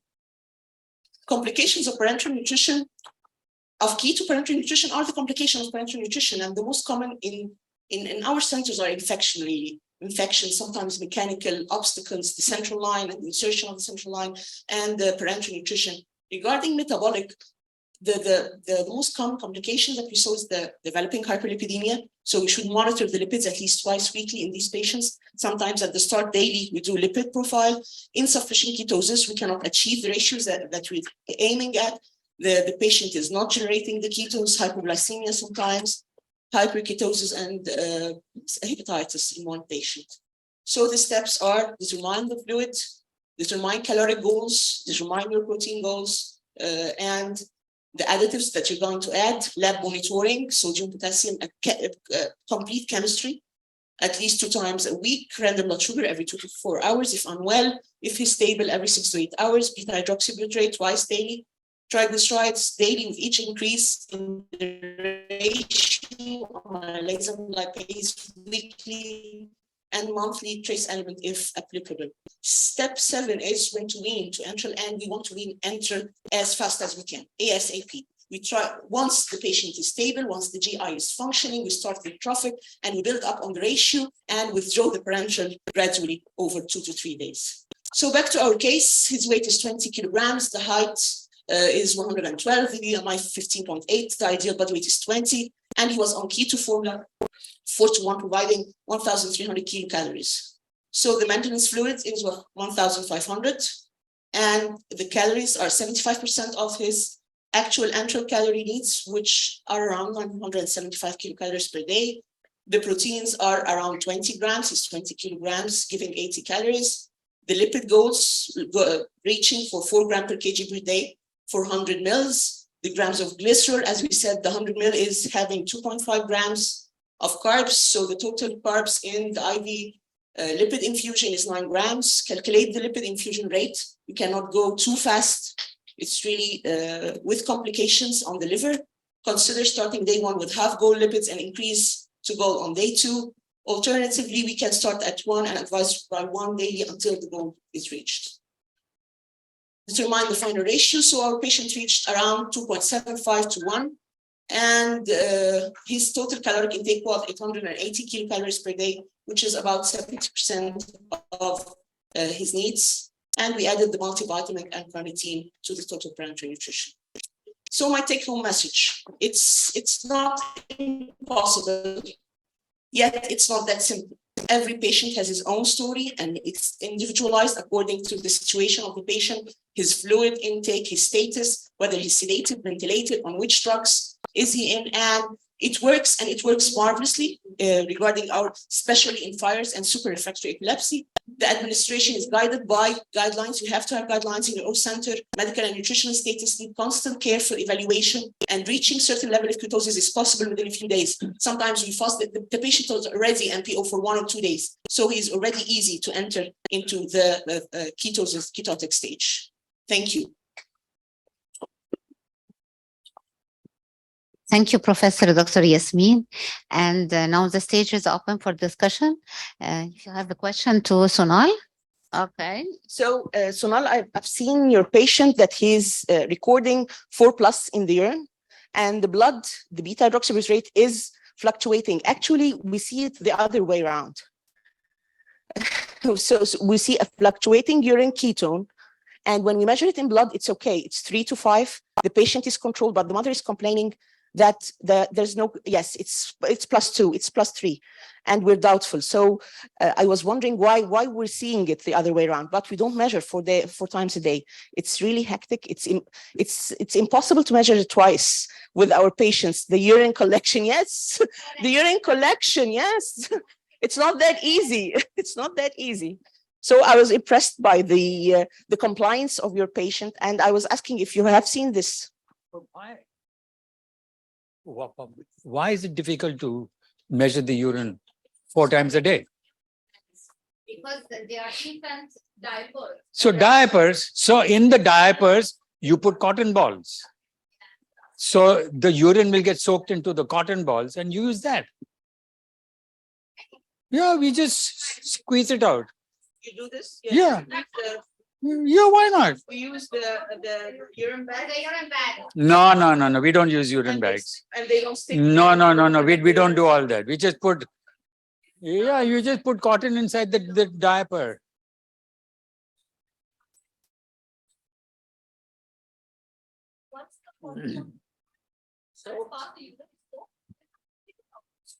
Squeeze it out and use it. And she does this 4 times a day. Yeah. Excellent mother. Yes.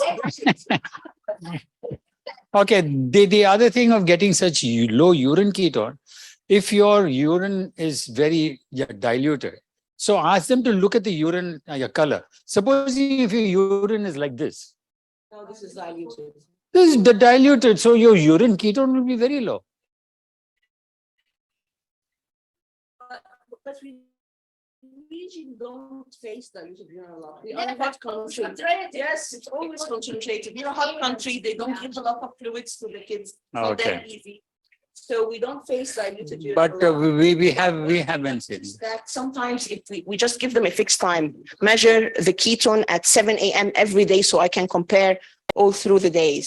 Yes. So the other thing you need to check on, you cannot do the first urine that's passed. Yes, we missed the first unit, but we fixed the time. That's yes. And then the second urine after an hour.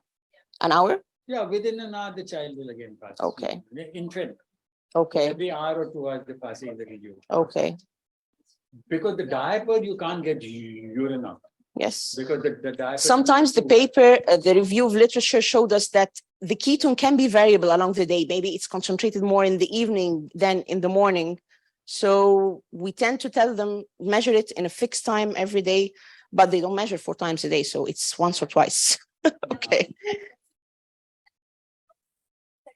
Okay, 4 times a day. Right? The morning class and the second. okay. That is flexible and we can do it. That's great. And that's the same practice in the UK?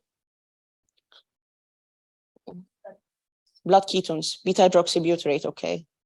We do measure the blood ketones when we have doubts in the urine ketones, so it's on needed basis, yes. But Anita, the blood ketone varies a lot. I have a patient, no, many patients. The blood ketone morning 1.4. Yeah. By evening it's 3.4, 3.8. Why? Because the gap between the night meal and the morning meal is huge. Yeah. But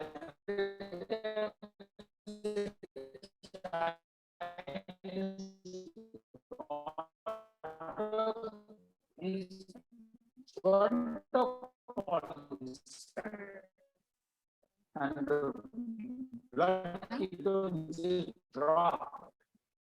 So then we push the ratio up. Or in some circumstances, many. So in the middle of the night when they wake up, just give them that. And the morning blood ketone will be good. No, but there's also another problem. If you don't maintain a good blood ketone throughout the day, you will not get as good your control. Because after all, it's akin to say, supposing if you give levetiracetam instead of twice a day, once a day. If you give it once a day, by morning the levels have dropped in the blood.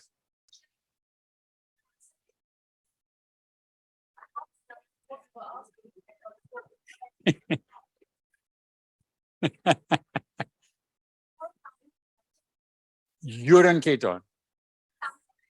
Yeah. For each type of this is very difficult for us. We do it once. So we would do in the early stages, twice a day, blood content. Then when you get a bit more stable, twice a week, like you vary it morning or afternoon, or if the child is symptomatic, so it's sweating, not very well, then you can do like the thing about doing urine is that urine's collecting there for a while, you know, so you could have a bit of plus 4. Yes. You could have 3 added in, and then you could have a bit of plus 2 added in, and then you've got hydration. Yeah. Yes. Actually, I think you could become overly, at one level, you could become overly sort of fussy with, some families come great big spreadsheets of things and they're making associations which aren't sometimes valid. And on the other hand, yes, you have to have some kind of monitoring. That is sensible, that is reasonable, that helps you make decisions. And we find that blood ketone monitoring twice a day when we're making adjustments, when we're introducing the diet, whether the child is unstable in terms of symptoms. Most of the time that they're stable, we probably go to once or twice a week. I've been very confident about it, but it's been a good result. Sometimes they come and say, I do it once every couple of weeks now, or I do it when he's not so good, or I do it when, and they find their own way. +4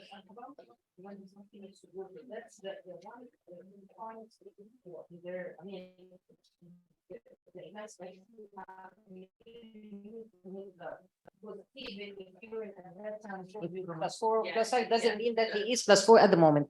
This is a container. It's carrying things which has been there for a few hours. You never know at that exact time what's happening. The only thing that makes us use the urine is the costs and the availability. But we are aware that the blood is the actual solution. And about what you've said earlier, that it's done twice a day at the start and then fewer occasions later on. That's what exactly we do. Actually, later on, it's only once or twice a week, and whenever they are not feeling well. Omnia managed to bring us the blood ketone.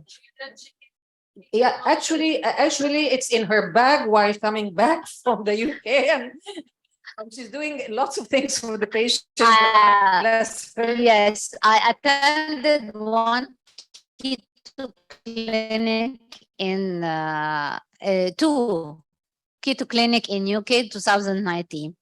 They supply all the patients with keto test and blood sticks for free, and they have all the cups and for free. They have something like that, and when you go through the device, gives the history of the previous 1 month. So so it's very good to catch your patient. But because of the cost, whenever the patient is unstable, because we get it from abroad, it's not present in Egypt, the sticks. Where do your diabetic patients get? They do the glucose only sticks. I know it's the same device for glucose and ketone, but the sticks are different. I go through that in UK for a long time, and I take the device free, but the sticks are somewhat expensive, but they are in UK, in pharmacies, again, they are expensive, and in Amazon, on Amazon, I got sometimes from Amazon. I got sticks from Amazon, yes. We have some questions. Sorry, Dr. Marwa, shall I proceed in them? I'm here. If Yasmin has gone, I can answer anything, and Marwa as well can answer any parts concerning the clinic and nutrition. One of the questions, what are the predictors of ketogenic diet?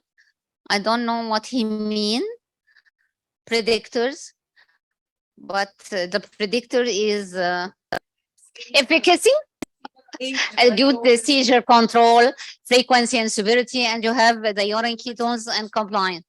I don't know in which country he is.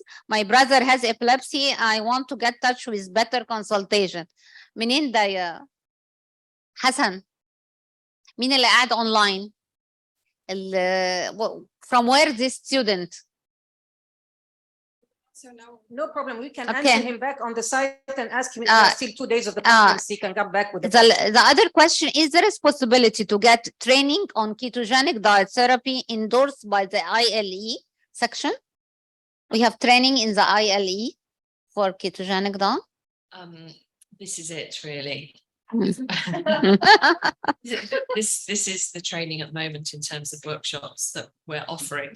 Okay. In terms of more detailed over several days, perhaps working more in terms of the dietetic side of calculations, which of course I completely leave to my expert dietitians. I wouldn't have a clue of doing. Actually, we've done that a lot in many countries, but it was sponsored by Danone because they have the milk nutrition. So sometimes that happens, nutrition. and the other company called VitaFlow sometimes sponsor workshops. We do one in the UK, which we have taken internationally, called Keto College. And actually that's next week. And we started that in 2016, I think. We did it we do it in the UK every year. We also did a translated to German version, and we also launched it in Australia in 2017. Through BPN, That's British Pediatric Neurology, Matthew's friend. Yes, if the student, I got the Matthew's Emma, I can get for the student and get the email of Emma, and he can contact us or follow up Matthew's friends, please, on the social media. Do you use ketogenic diet which parents preparing themselves or special or child mix? Okay, actually, there's no problem for anybody on earth to prepare it, as long as they will stick to the recipe, they weigh things, they use the exact number we wrote. I usually tell the parents, as long as you have the same amounts, just cook it any way on earth you'd like. No problem at all, because sometimes the mom has got her own touch. She can use the fat frying, she can add the fat on. Whatever she does, as long as there is fat inside, the mom is responsible for just making it in the proper way. But for our medical chef, he sometimes helps with the cookies, the cakes, the bread, because it's hard for the moms to start making them in the proper, bread has got to be bread anyway. So if she's not gonna make it or bake it properly, maybe she would face problems with the baking. Yeah, but they are not like Chef Muhammad. No, not even close. I think again, Matthew's friends sometimes make some bakeries. Matthew's friends, no ready-made. No, So recipes. recipes only. Are what they supply through the experimentation of Chef Mo, Yeah. who is wonderful, and you can see her if you go to the Matthew's Friends website. They have recipes. They also have some videos. I think you can see Chef Mo on there making things. And at Keto College, we have demonstration chefs. Just to say that look out on Keto College, because some of them are virtual. So we've done virtual Keto College before, and you can register internationally. We had hundreds of people register before. So that other gentleman who was asking about training, it doesn't necessarily mean coming to the UK for the Matthew's Friends one. Remember our patient Yahya, he used to have sessions with Chef Mo. Yeah. He used to get us the recipes, but she was very kind. She used to tell the mom how to cook, but by the end, she used to tell her, just do it your way, as long as the baby is taking all the ingredients, it's okay. There are two kids with GLUT1. They were following out with Great Ormond Street with Dr. Helen Krauss and with us. This another question.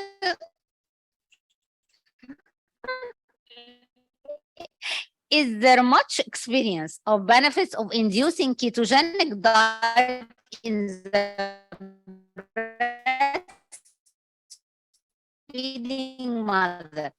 He wants to do ketogenic. Question I was asking my mother.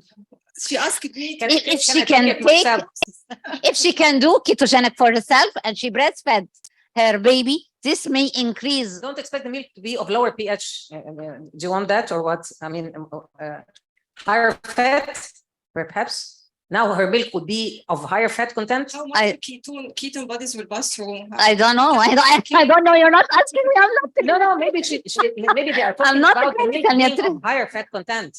Yes. I think not about transferring the ketone bodies. I guess. I mean, I think something we know nothing about it, but we know that the breastfed milk components almost the same. Whatever, if malnourished, sometimes differ, but I don't know if it differs so much for. Yeah. Her fat content in the meal is reflected upon her milk. That is transferred. I mean, Study lactating mother who is on ketogenic diet, maybe due to weight loss, and find the result. Yeah, but okay. I mean, even if she is on ketogenic diet, I guess when she gives birth and starts lactating, I don't think she can. Can't continue. Yeah, I don't think, and we find somebody. Maybe if we find volunteers But this is not ethical. I mean, if volunteer for what? I can't Right. ask her to Yes, go on yes. keto and then breastfeed. We need to follow up with a new population of ladies with GLUT1 who stay Yeah. on the Perhaps, diet yes, and that's a have very good babies idea. and then breastfeed their babies. We must remember to look at things like that in the emerging population with GLUT1 and epilepsy as well. So how old are your oldest patients? There are some coming through now being published who are going through pregnancy. The data sets are small for pregnancy, and we're trying to do a bit of work with that on the task force to try and collect data together in terms of pregnancy outcomes. So the survey, I got a survey about GLUT1 in pregnancy and GLUT1. They have Once she's ready, I'll let you know. Maybe 20 years later. because we are just starting. Okay. You will have a full day on the next, Laila and Yahya. The first ketogenic diet, the coming in San Diego, may have a full day on GLUT1, and we may hear about that. Dr. Nathan is not here to speak about or to comment about ketogenic diet in Parkinson, so I shall postpone this question. Another one is asking about the 8th symposium ketogenic diet. Oh, send us an invitation. He needs an invitation for the, he can register. Okay, Dr. Marwa, we are so sorry. Last and not the least, very important topics, Dr. Assistant Professor Dr. Marwa Hosni. She will manage the side effects and pediatric emergency in ketogenic diet. I know all of you got tired at the end of the day. Good afternoon, everyone. Welcome to our international guest. First, I'd like to thank my dear Professor Dr. Omnia Rashidi and my dear Professor Dr. May Nassar to give me this great opportunity to share in this amazing keto diet day. My topic today about side effects and emergencies of ketogenic diet.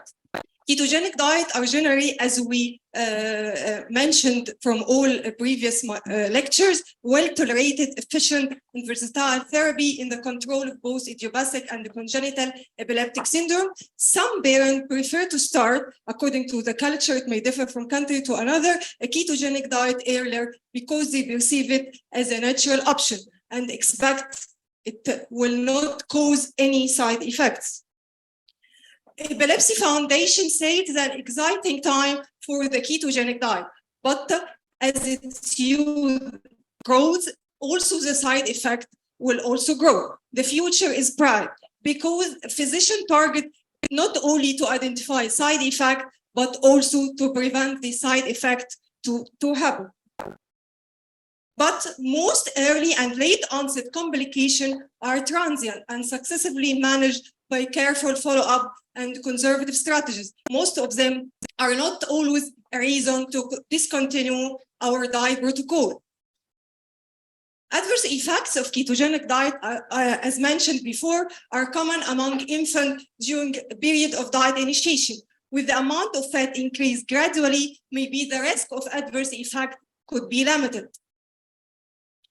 There is a great review about multi-systemic complication of ketogenic diet in children and infants with epilepsy. It was published 2022 in IH, which demonstrate in multiple tables different study about ketogenic diet among these children and different side effects with accurate percentages of each type.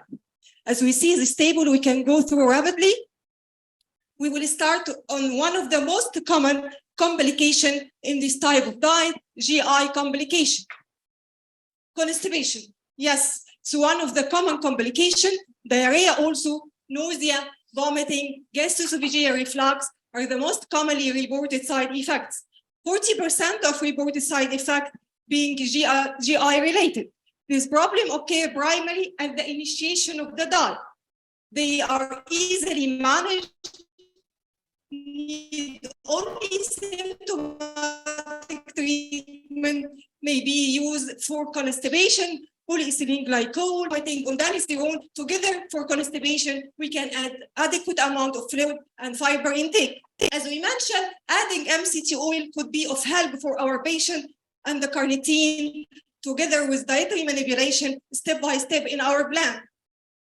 Hyperproteinemia is very uncommon. A more serious GI complication may require modification, sometimes needs cessation of the ketogenic diet. It was found due to presence of enteropathy. Enteropathy often occurs in these cases when another underlying pathology exists. It will not be alone. Only one case report of PLE, protein-losing enteropathy, during the ketogenic diet. It was found due to soya allergy. At the time, decreased fat to carb ratio to 1:1 was the proper action. So our role is careful medical history in order to pick up any individual appropriate ketogenic diet. It may be helpful to consult also GI specialists, and if necessary, some sophisticated investigation as scintigraphy or may need colonoscopy in very uncommon condition. Rare extraluminal GI manifestation, cholelithiasis, pancreatitis, and hepatitis. Cholelithiasis mostly related to abnormal lipid profile. Pancreatitis didn't commonly have this problem. It is thought to be a result of increased serum lipid, more common among obese patients with dyslipidemia and not adequately managed. Hepatitis is a very rare complication of ketogenic diet. It was thought that use of valproic acid to be a cause of this risk of hepatitis. However, most of researchers later on use it safely with ketogenic diet with adequate monitoring. Low carnitine level in this type of patient may also contribute to some degree of liver dysfunction, so adequate carnitine supplementation is mandatory. Hence, screening for familial dyslipidemia, pancreatic dysfunction through measuring of serum amylase, along with routine monitoring of blood lipid, liver enzyme, and the carnitine level are recommended. Hypoglycemia, as we mentioned at the morning, hypoglycemia, there is risk of hypoglycemia, especially due to during diet initiation among young age infants. Blood glucose should be checked regularly, maybe not less than twice daily, or may based on symptom of hypoglycemia. As we mentioned, hypoglycemia is more common among infants. He will present it with different clinical manifestation. He will be jittery, hypotonic, lethargic, sweating, excessive sweating, irritability, poor feeding, cold skin, and maybe severe up to cyanosis. What is the proper action? Glucose level, if we measure by milligram per deciliter, less than 40 milligram per deciliter, 2 to 2.5 millimole per liter, it should be treated immediately. Okay, it can differ from that we mentioned at the morning. It should be treated immediately with amount of carb may reach up to 2 to 4 grams of carb.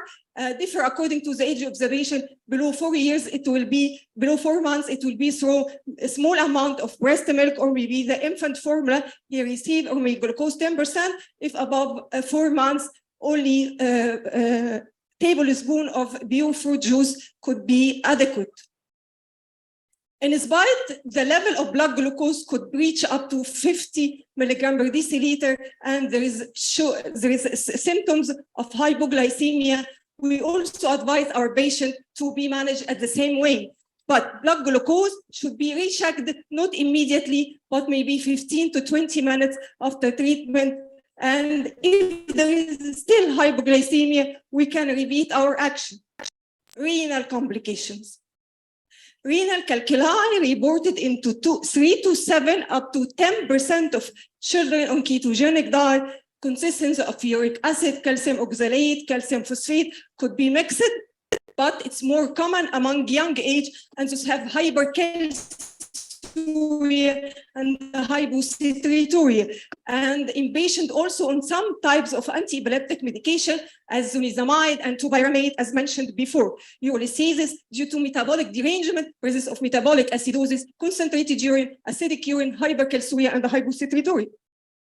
So adding potassium citrate is mandatory, which is considered as a basic salt, lead to reduced incidence of renal calculi, 3 times less risk by alkalinization of urine, together with adequate hydration. And we can carefully monitor urine of our patient through calcium creatinine ratio if it's available, citrate, pH, specific gravity, presence of hematuria, or serum bicarb in some condition.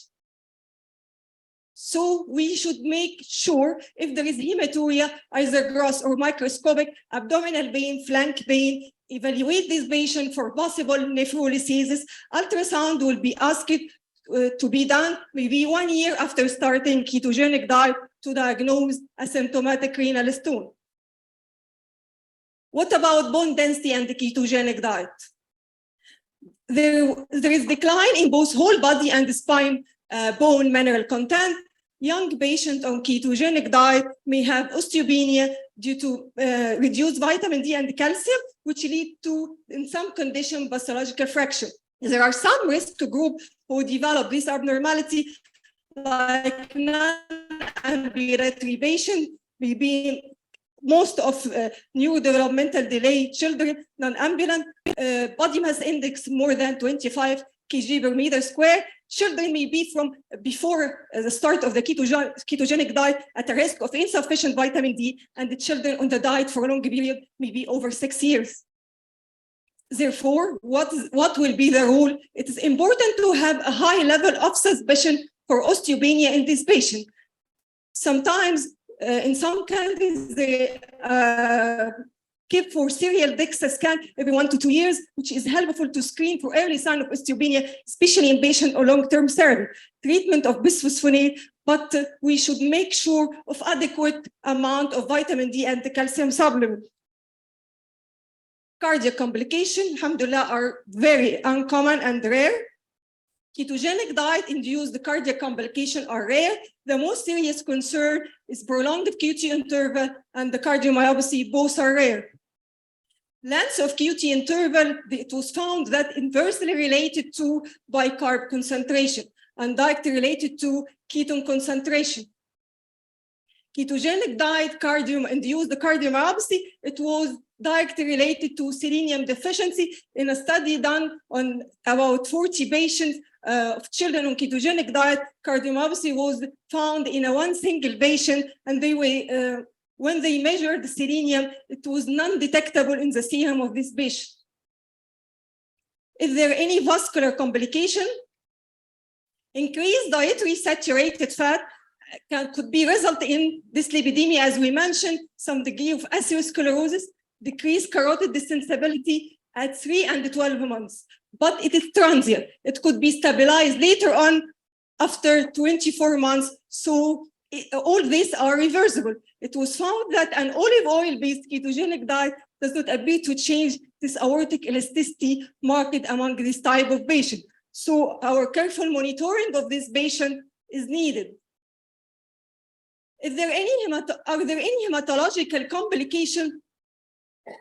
Yes, but it's uncommon. Hematological complication of ketogenic diet include neutropenia, which may be related to some sort of increased incidence of infection, but a lot of studies found no clinical significant infection rate among this type of patient. Increased hemoglobin, hematocrit, mean corpuscular volume, and vitamin B12, but without associated clinical manifestation. Platelet dysfunction, some patients develop bruises, which is not so much distressing. Desmogrestin is found suggested treatment for this type of side effects concerning bruises.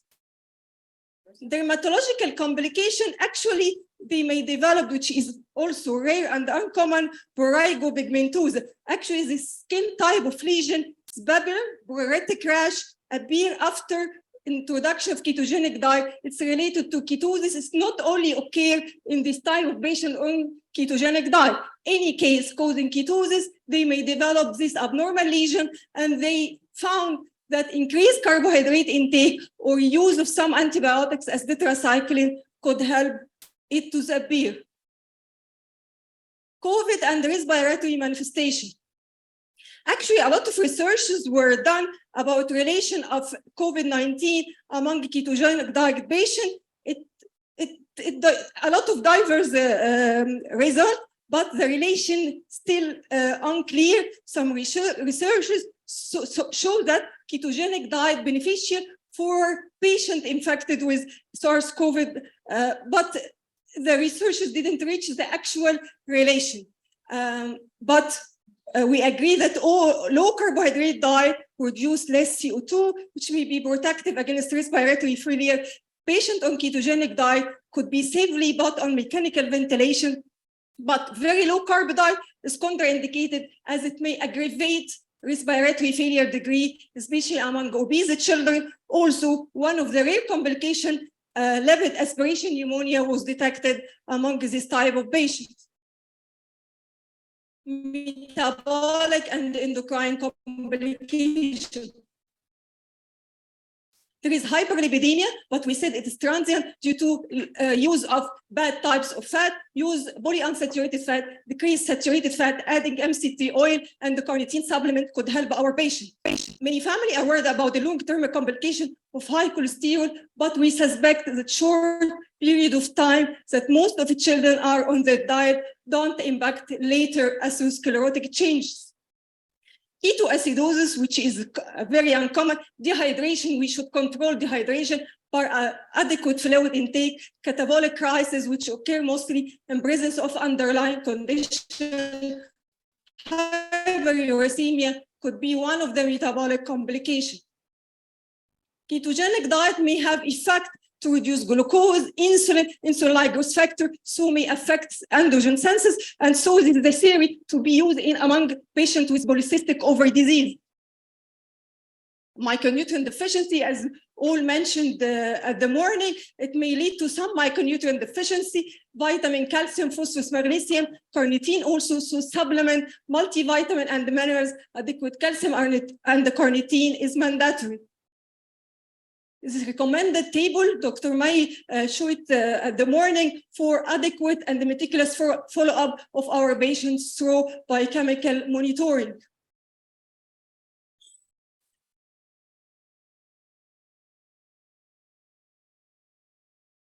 Emergency situation. Ketogenic diet during illness. What is the proper action? During illness, it's more important to treat acute illness rather than to maintain optimal ketosis. Ketones should be monitored more frequently first. Measure blood glucose, especially with signs that may indicate hypoglycemia. Maintain fluid balance, very important. Don't insist on eating. Accept a more limited food intake during days of illness. Each time there is vomiting or diarrhea, we should compensate the losses and ensure of adequacy of fluid intake. What about if our patient is in acute illness and fever without vomiting and diarrhea? He will pass into phases. Phase 1, which is considered first 24 hours in classic ketogenic diet, we should make sure of numerous small portions throughout the day, not give all the requirements as before. In ketogenic diet with MCT, divide also the MCT emulsion with a small portion throughout the day, offer food limited in dietary fiber and in small portion. What about enteral tube feeding? If our patient is enteral tube feeding, numerous small feeds throughout the day, and better to switch to continuous drip feeding. Phase 2. Phase 2, if all complaints subside, we can switch to make a regular ketogenic diet as before. If the complaint didn't subside, we can repeat the previous management as in phase 1, but maximum of 2 days. But if our patient is in acute illness, together with fever, but with vomiting and or diarrhea, so he may need replacement. Phase 1, first 24 hours, we can replacement by a small amount of ORS to reach fluid requirement. We can compensate each episode of vomiting and diarrhea with 10 ml ORS per kg body weight. Phase 2, we can calculate the meal and we will decrease the ratio instead of 3:1 to 2:1 or maybe less. If the usual meal are not tolerated, give a small frequent portion of the meal. For enteral tube feeding, we can dilute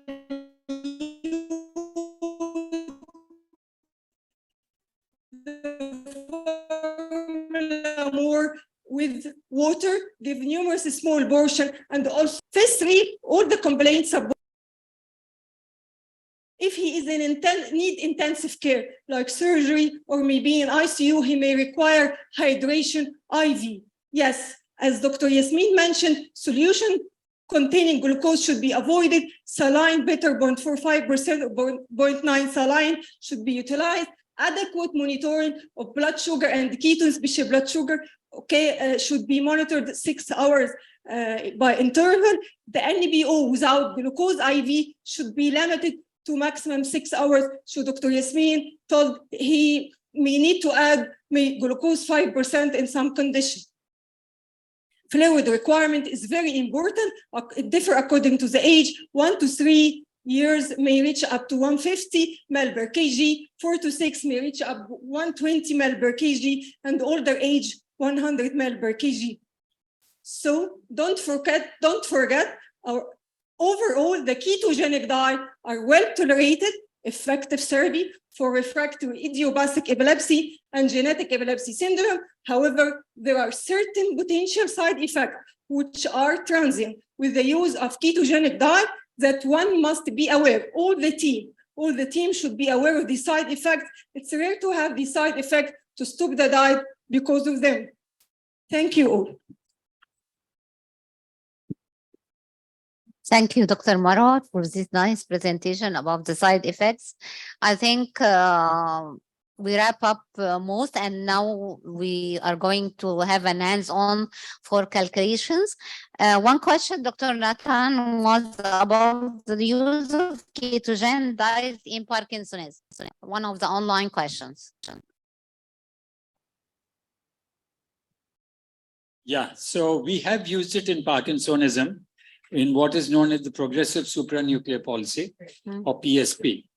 So PSP is a form of Parkinson's, but the usual anti-Parkinson medications, namely DOPA, they don't work. Neither does DOPA nor the dopamine agonist.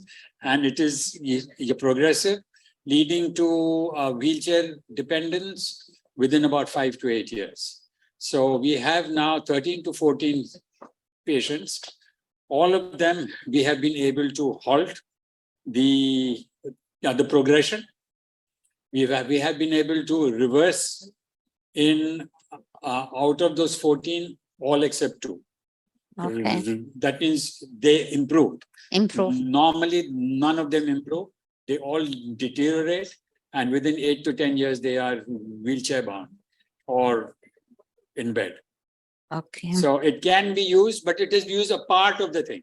Ketones is not the only answer to the Parkinsonism. You have to use that along with anti-inflammatories, along with metabolic enhancers, along with nutritives, supplements. Okay, thank you, Dr. Nathan. Dr. Anita, is there any guidelines for ketogenic diet for enteral nutrition in status epilepticus and super refractory status epilepticus? Any guidelines? For enteral. Enteral use, not parenteral, yeah. You would just, I mean, if they're ventilated and on ITU and the gut is working, you can use a nasogastric tube. And you would do the calculations as you normally would, but you would use formula. Yeah. Clearly, because you're not using food. The difficulty really is when they become really unwell and you use the ketogenic diet late and they've had a lot of thiopentone, or in adults a lot of propofol, the gut stops working, they stop absorbing it, large aspirates, risk of aspiration, and it can all sort of spiral downwards from there. I also find that the intensive care doctors, they get very, very nervous about any acidosis. Very nervous. Yes. They ring me up and say, no, you can't do this anymore because the bicarb is, 18. And I say, well, yeah, most of the kids coming to clinic have bicarbs. Sometimes, well, not most of them, but some of them do.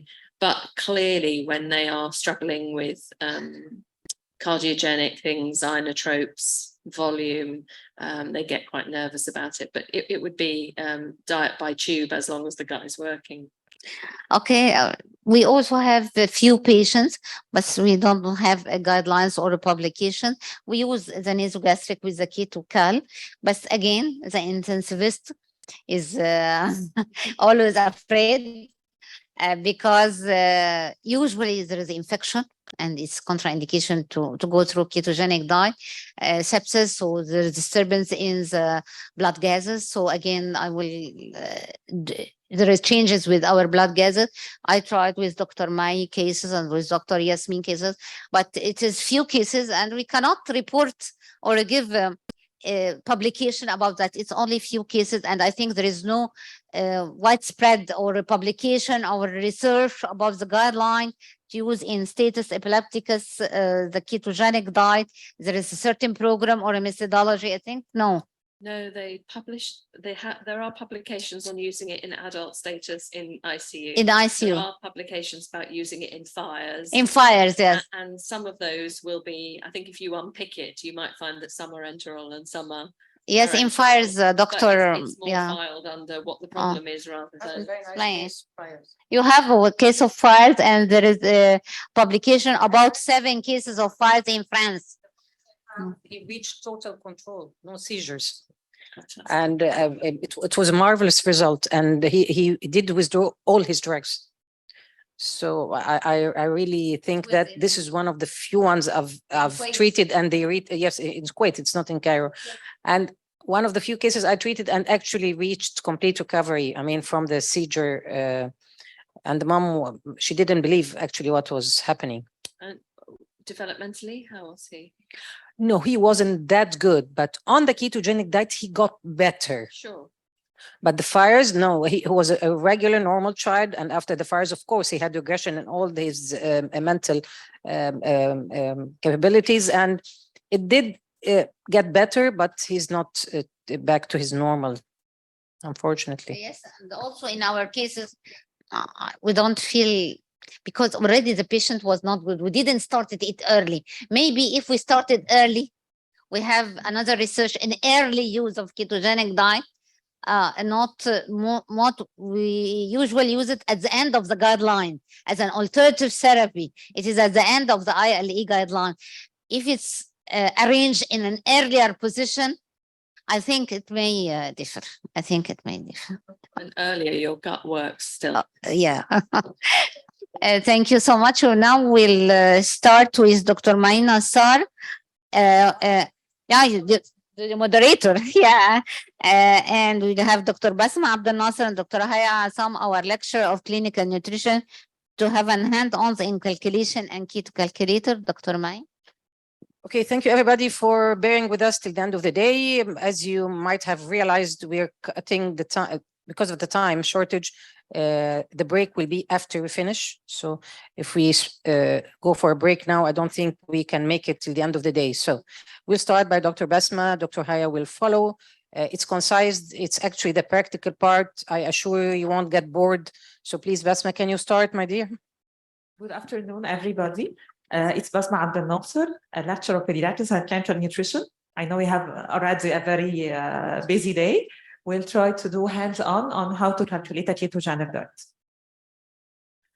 Better steps in calculating the ketogenic diet. First, we have to assess the caloric needs. Then we have to assess protein needs, assess fluids, determine appropriate ketogenic ratio, and calculate the diet at that.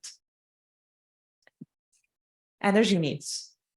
Aim to achieve normal growth and development for age. Still, we are dealing with the children, not an adult. So growth and development are one of the most important things we have to care about. If under or overweight, calculate the ideal body weight. We do not depend on the actual weight. We depend on the ideal body weight. So how to calculate the ideal body weight? Calculating the ideal body weight from birth to 24 months. We use the chart weight for length or weight for height. How can we use it? Okay, this is the chart. We have here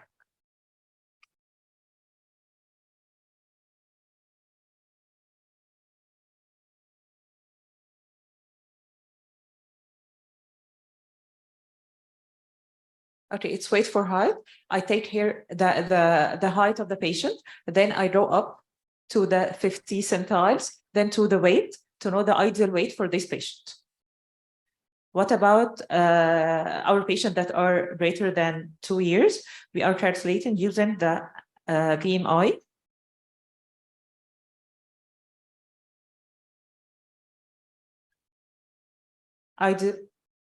Ideal weight is responding to the BMI on the 50 centiles. Then I have the equation of the BMI. The ideal BMI time L height in meters square will give us the ideal body weight. So in all the calculations, I will use the ideal body weight, either children below 2 years. So I will draw to the chart weight for height, or if I'm more than 2 years, I will draw to the BMI chart. Consider factors that affect energy expenditure, such as slow muscle tone, ventilator dependency, or spasticity. Most of our patients are handicapped, so they have slow muscle tone. They are more or less into periods of critical illness, so they are maybe ventilator dependent or have spasticity. How many calories? According to the age and gender, and the sedentary activity, or the activity level. Here are the age, the gender of male or female, then the activity level, sedentary or active or moderately active. Second step is to calculate the protein needs. The protein needs, or the DRI, for actual body weight. Here we depend on the actual body weight, not the ideal body weight. As all of us know, the more I get older, the less protein I need. So infants need nearly 1.5 gram per kg per day. From 1 to 3 needs 1.1 gram per kg per day. If I went to 4 to 13 years, a little bit lower, 0.95 gram per kg per day. Children between 14 and 18, young adult or adolescent, will need 0.85 gram per kg per day. Adults, 0.8. Fluid needed, as previously said in other cases. The first 10 kilograms, I calculate 100 milli per kg body weight. From 10 to 20, the first 10, 100 milli. Then after this, 50 milli per kg. More than 20, 10 milligram per kg. Third step or fourth step, ketogenic diet ratio. What about the ratio we're going to use? As all of us know, we are making a diet that mainly depends on fat. So I have grams of fat in comparison to gram of protein and carbohydrate together. Typically range from 2.1 to 4.1. High ratios typically result in higher ketosis. Individuals respond differently to the same ratio. Not every patient is the same. Not everybody will go to 3 to 1, 4 to 1, 2 to 1 will get the same ketosis level. Every child is different. Goal ratios are individualized and vary by institutions. Typically I use 3 to 1 or 4 to 1. Sometimes I need to go lower. Goal is typically moderate to lower urinary ketones, more than 3 millimole per liter. Often infant and adolescent follow lower ratio. If I dealing with infant or adolescent, usually I use 3 to 1. If I'm dealing with children, usually I use 4 to 1. But as we said, not every patient is the same. Okay, how we going to calculate the diet? I depend on dietary units. Dietary units determine how many grams of fat, carbohydrate, and protein the patient will receive on a given ratio. They are based on calories per gram in the respective micronutrients. We all know that fat gives us 90 kilocalories per gram. Carb and protein give us 4 kilocalories per gram. So if I don't to use the 2 to 1 ratio, then 2 grams of fat times 9, it will be 18.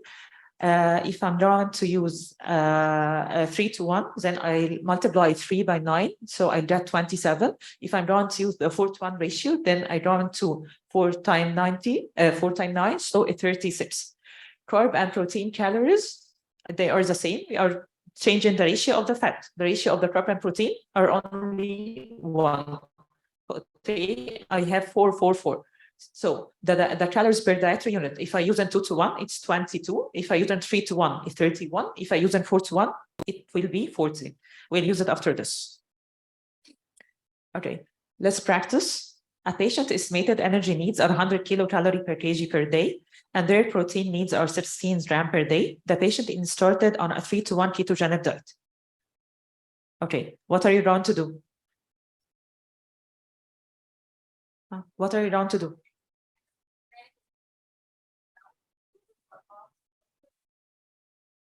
Okay, first step, we will.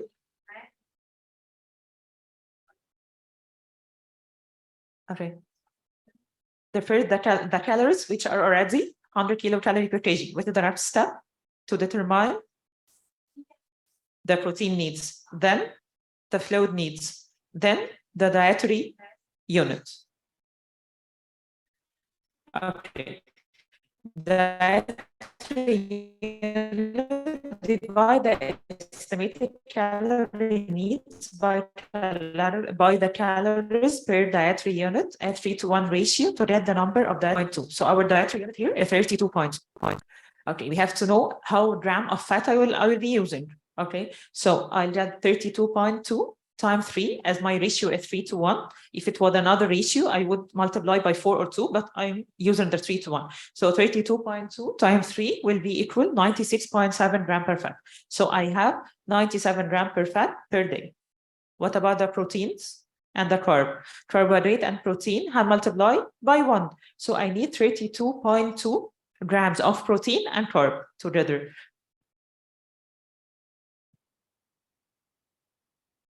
Protein, as previously determined, 16 grams daily. So I have to subtract 32.2 minus 16. So I get 62 gram carb.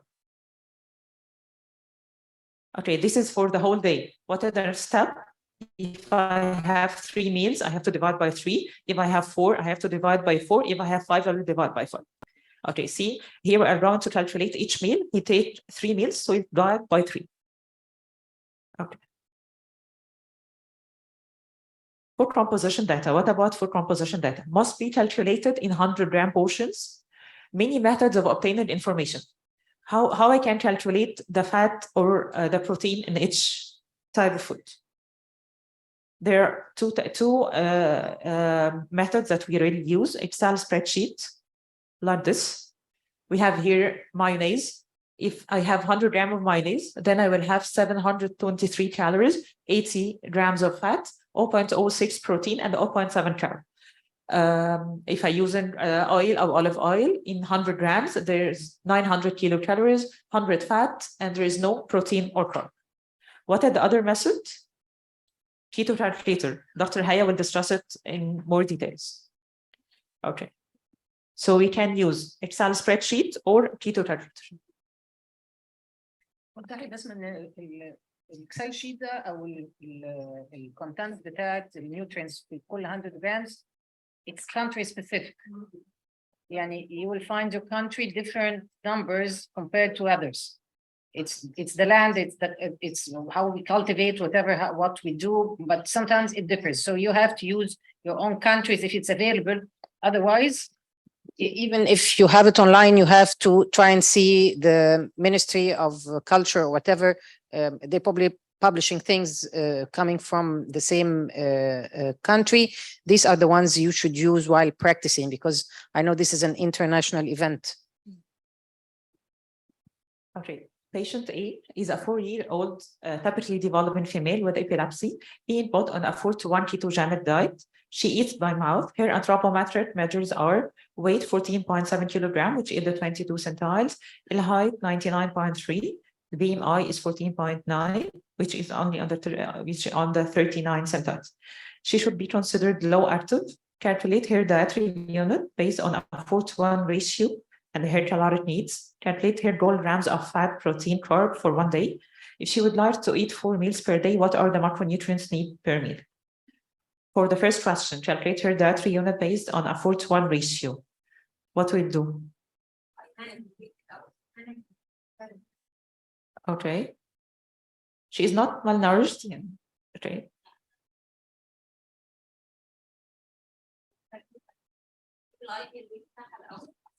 If she's not malnourished, you can use her weight.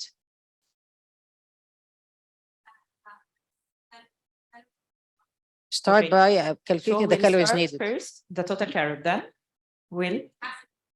then the proteins, then fluids, dietary fluids, then okay, dietary unit, then the total grams of fat, carb, and protein. Then I will divide according to the meals. Okay. Sorry, Basma, can you go back just for a minute, just for one comment? Why did Basma say this is a low active person? Because we have an allowance. It's called we multiply by factor if the patient is, when you calculate the energy, you still can multiply by factor if the patient is athletic, for example, or doing very high exercise hours per week. So saying low active is just above sedentary. So probably you wouldn't need to add or multiply by any factor to increase these calories. Probably it will be enough. Sometimes when the patient is not ambulant, we do what, Basma? We decrease. Yes, they rarely need they rarely need the whole caloric needs of a boy or a girl, their age and otherwise ambulant. Okay. This is the table where I would know how calories I need for the age, SATs, and sedentary. Okay, second step is protein needs. I just remembering you by the slides. Then the fluid needs. What about our patient? Okay, caloric needs will be 100 to 2,078 kilocalories per day. Their protein needs will be 13.96 gram protein per day. And fluids about 1,235 milli per day. And dietary units, okay, we said the ratio will be 4:1. So we are going to divide the total calories by 40. So our dietary unit is 31.95, more or less for 32. Okay, grams of fat, we will multiply 31.95 times 4, which will be 127.8. Gram of protein, 13.96 gram of protein, according to her age. A gram of carb, we will subtract the proteins from the total carb and proteins. So we will get 17.9 gram of carb. Okay, the meals, we have 4 meals. So we'll divide these numbers over 4 to get each meal. So I have 4 meals with 320 kilocalories, 3.5 gram protein, 4.5 gram of carb. Okay, so let me ask them a question. So if the mom comes and tell you, I'm giving my child 3 meals and 2 snacks, what should you do? Okay.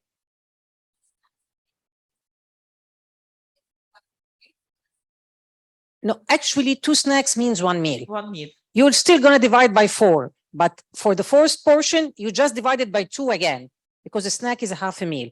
So it's still to be divided by 4, but for the fourth one, just divide it again by 2 and make 2 snacks. Okay, another question. How can you make sure that the calories that you are building all or your calculations upon them are rather correct? You can double check with what? With a dietary history. If you just take some time and take 24-hour call for more than 1 day, and you find that this coincides with the average of the daily intake, it makes you feel more comfortable that probably all my calculations will be good. Mind you something, that when you calculate and the baby takes this diet, it might be further than what's already in her regular schedule by day. That's why some moms tells you when we started ketogenic, we got more weight gain, and others complain. That's losing weight. Yes, you will never know that unless you follow up the patient. If you want to make sure from the start, when you start with a 24-hour call for more than 1 day, preferably ahead and not with a recall for the bias. If you do that and you get the average and it's somewhere around the number that you calculated, then you can easily go ahead and calculate all the items. You will see now, but after Dr. Haya talks, that it's very tedious to get all the meal, all the fat, all the protein, little carb, and make a meal plan. So in order not to waste all this and recalculate again after the patient comes and tells you this is too much for me, this is too little. So try to double check the number you're starting with, just coinciding with the dietary call. This would be perfect. 24. Okay. Okay, let's do one more. Okay, the patient B is a 6-year-old developmentally delayed male who is on gastrostomy tube, gastrostomy tube dependent. His caloric needs are 1,100 kilocalorie per day. His current weight is 22.1 gram, which is the 53rd centile. He is being admitted to the hospital for ketogenic diet and roll ratio of 3:1. So our ratio is 3:1. Okay, how are we gonna calculate his protein needs? عندنا الage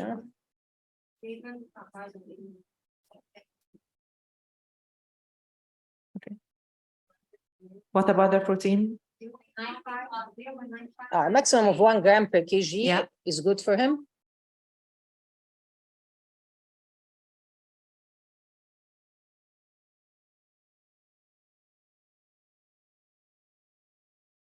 Okay, so protein needs will be 20.9. Okay, if I get on 0.9 to 1, calculate his dietary unit. How I gonna calculate the dietary unit? Give me a number. What is the dietary unit? The number will be?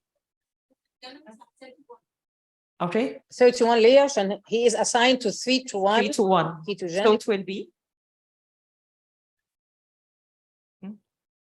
Try to calculate it. It will be. She shows very nice numbers for you, easily to be divided. You should answer just in a minute.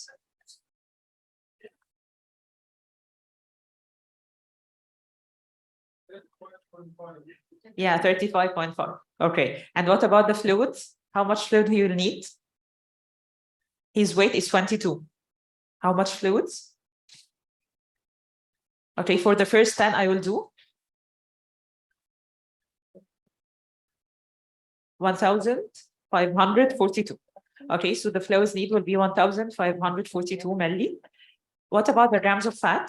I'll multiply what by what? Okay, the dietary unit by 3, so it will be 106, nearly 106.5 grams of fat. What about gram of proteins?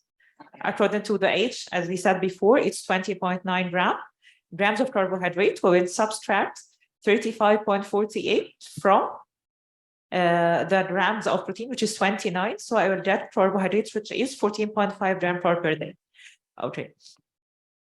If I need 4 meals or 3 meals or 5 meals, what I will do? Okay. This patient is handicapped with gastrostomy, so we need more frequent or more less fats. More frequent fats. So he will get 5 fats, maybe 3 from his formula and 2 from the food or planted food. So L-dose per meal will be nearly, if I divided by 5, 220 kilocalorie per fat, 21.2 gram of fat, 4 gram of protein, and 3 gram of carb. Thanks a lot. Any questions? Thank you, Basma. Basma gave you the calculations that we do ahead. We're still sticking by the fact that we do it as an OPD care. We do it gradual introduction. We take our time. If it's with the milk, we use the energy thing just to escalate and try to show the ratio that we assigned for the patient. If it's with the food, that's what you've heard now with Basma. We depend upon the dietary unit. We usually use the keto calculator, but the tables prepared by Ministry of Agriculture or by the High Institute of Nutrition can all do. You can. The part that we're gonna discuss now with Dr. Haya is how to use each meal's content of fat, protein, and carb, and actually plan a meal. This is not hard, but it needs a little bit of practice. You can easily work it blindfolded afterwards, but in the first few times you'll do it, you'll need to be meticulous and really do some calculations. What is very obvious from what Basma did tell you, that we need each and every meal to be in the required ratio. So eating an apple in the morning with the 20 grams carb that I'm allowed my whole day is not right, even if it gives you the carb content within the amount that is allowed. You need to divide the carb throughout the day. This is important because we don't need the patient to go into hypoglycemia or any other issues, and we need this ketosis level to be all through the day at the same level desired for seizure control. So after Haya takes her photo session, and it's okay now, Haya will start. Okay. First, I would like to thank my professors to give me the opportunity to share in that great day. I'm really honored to be a small part of that great team. Then, what do you think that behind the scene of keto diet calculation? Is it easy to convert different ketogenic diet ratios into food? Easy? Is it easy? There is one meal plan that will you give to all patients? Is it easy to prescribe more and more and more recipes? Can you make keto-friendly tables more simple? Can you use another way rather than carb counting? Is there another way rather than that much effort, or we are trying to find new and there is no easy method to calculate? Can we make it more simple? We can? Yes, we can by using keto diet calculator. You just need to register, then to log in. After that, you can add a new client. Then you can add your patient data, then click Save Client. Then you can add your patient data. Then when you choose your patient name, you can create a diet. You can create a diet. You should enter desirable weight, daily caloric needs, diet ratios, number of meals per day. For example, this patient, 5 years old, her desirable weight is 20. Daily caloric needs is 1,300. Diet ratio is 4:1. Number of meals required per day, 5 meals per day. When you enter this data, automatically the macronutrient distribution will be automatically calculated: protein, carb, and fat. Then you should save diet.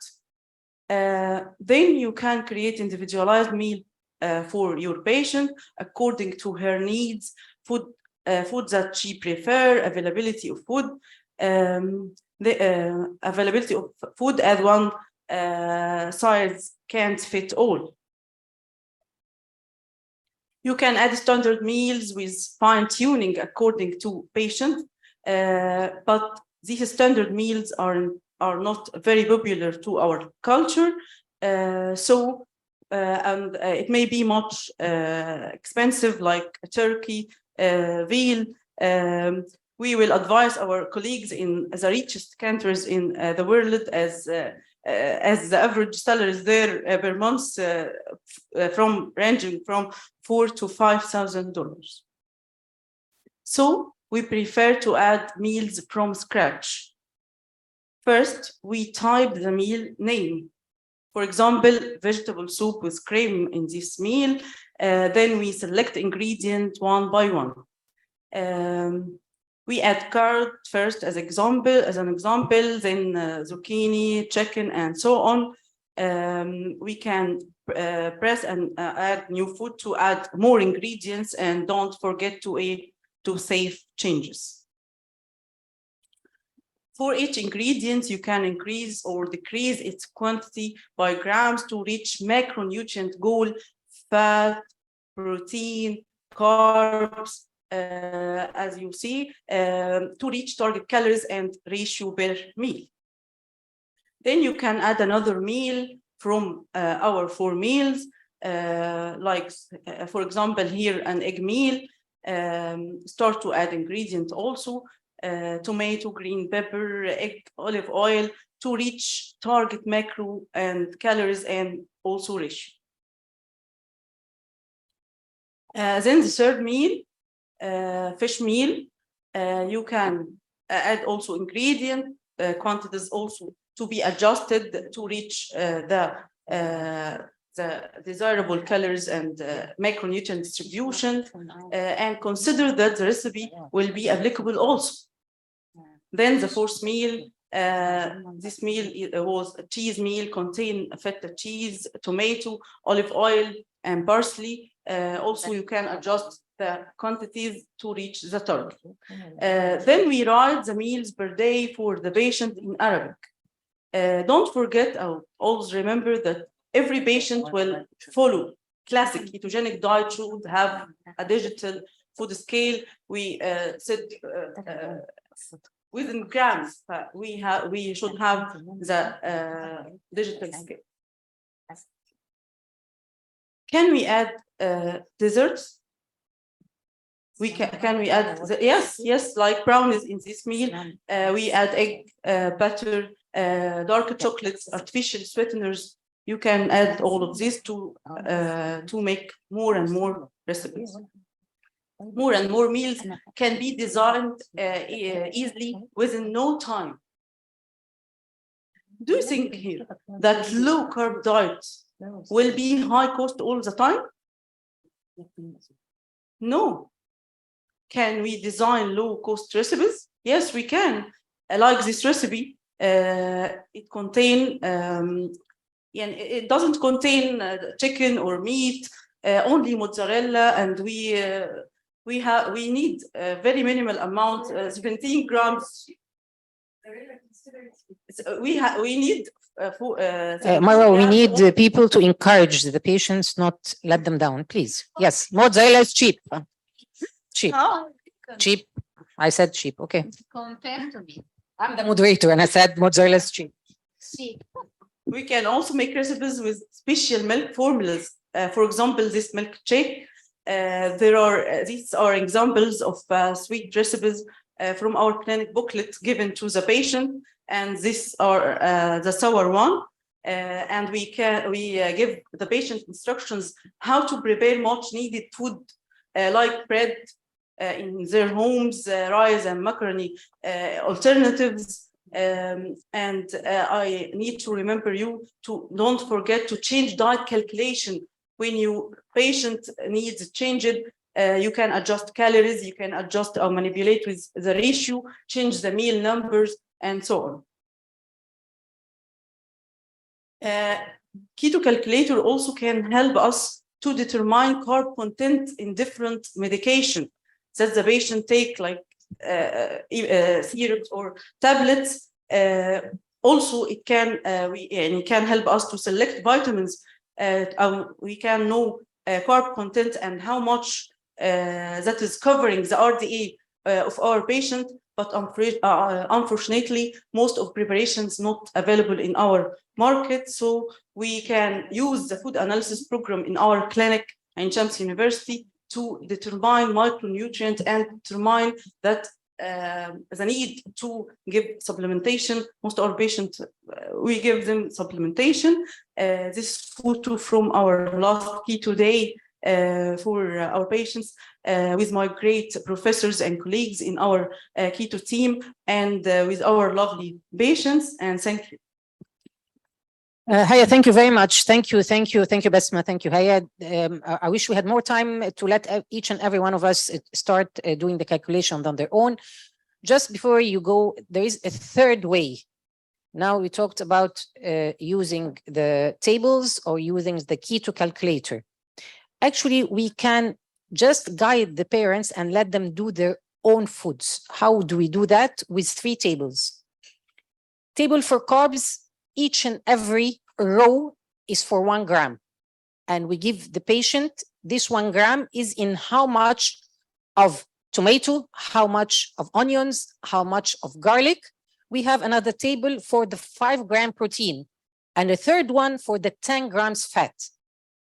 And with the calculations that Basma told you, you can tell the mom, in order to make a meal, you need 5 lines from the fat, 2 lines from the protein, and perhaps 1 or 2 lines from the carbs. So she can choose either to take half a portion onions, half tomatoes, and then one portion zucchini, for example, and she starts making the meal and uses the fat. And for the protein, she can take the broth, she can take the meat, she can take the chicken, whatever, as long as she knows that her meal is 2 lines or 2 rows. I mean, she chooses whatever. Now the mom is left on her own. She can do the meal from scratch. She's only guided by these tables. These are different types of tables. We can do that with the moms who are already intelligent enough and educated, and they need space in the kitchen. Other moms, they are totally dependent. They want you actually to tell them what to do each and every minute of the day. And if the baby misses the meal, she will call you. Now it's 12 o'clock. They didn't take the snack. What should I do? And then again, it's 3 o'clock. It's dinner time. They are not taking dinner or whatever, lunch or whatever. So you have in the counseling part to know which mom you are dealing with, and you tailor your advice, because what we need, all of us, that actually the patient by the end of the day takes all the required amounts of food and beverages assigned for him. With this, I conclude the part of clinical nutrition in today's workshop. I hope we gave you enough insight to whatever we're doing in our clinic. Looking forward to seeing you all in next work, hands-on training, and I leave the mics to my dear Professor Dr. Omney. We are going to take a photo together now all, and don't miss to do the survey to receive your certificate online. It will be from the ILAE outside our country. Okay, let's have our Jack. Where is Dr. Nathan? Okay, we have our photo.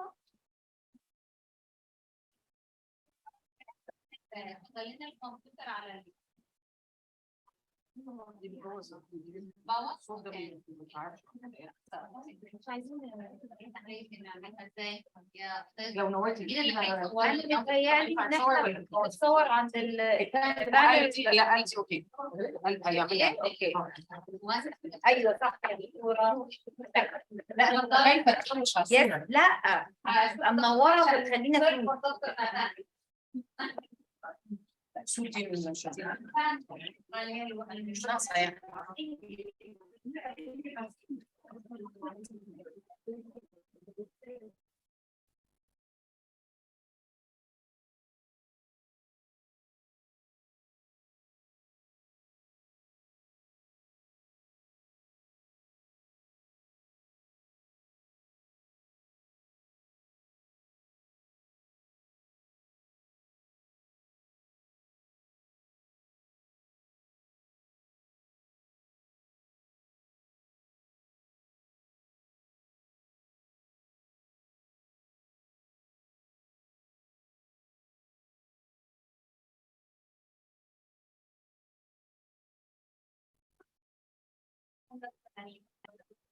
Many of you think that when I said that 25 milligram of glucose, that's the normal.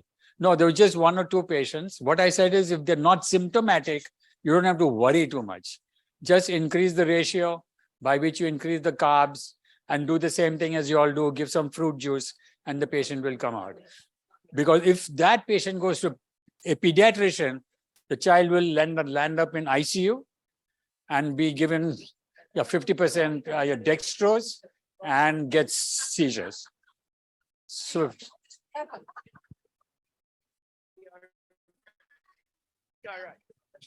no, they were perfectly normal. Both of them. Come.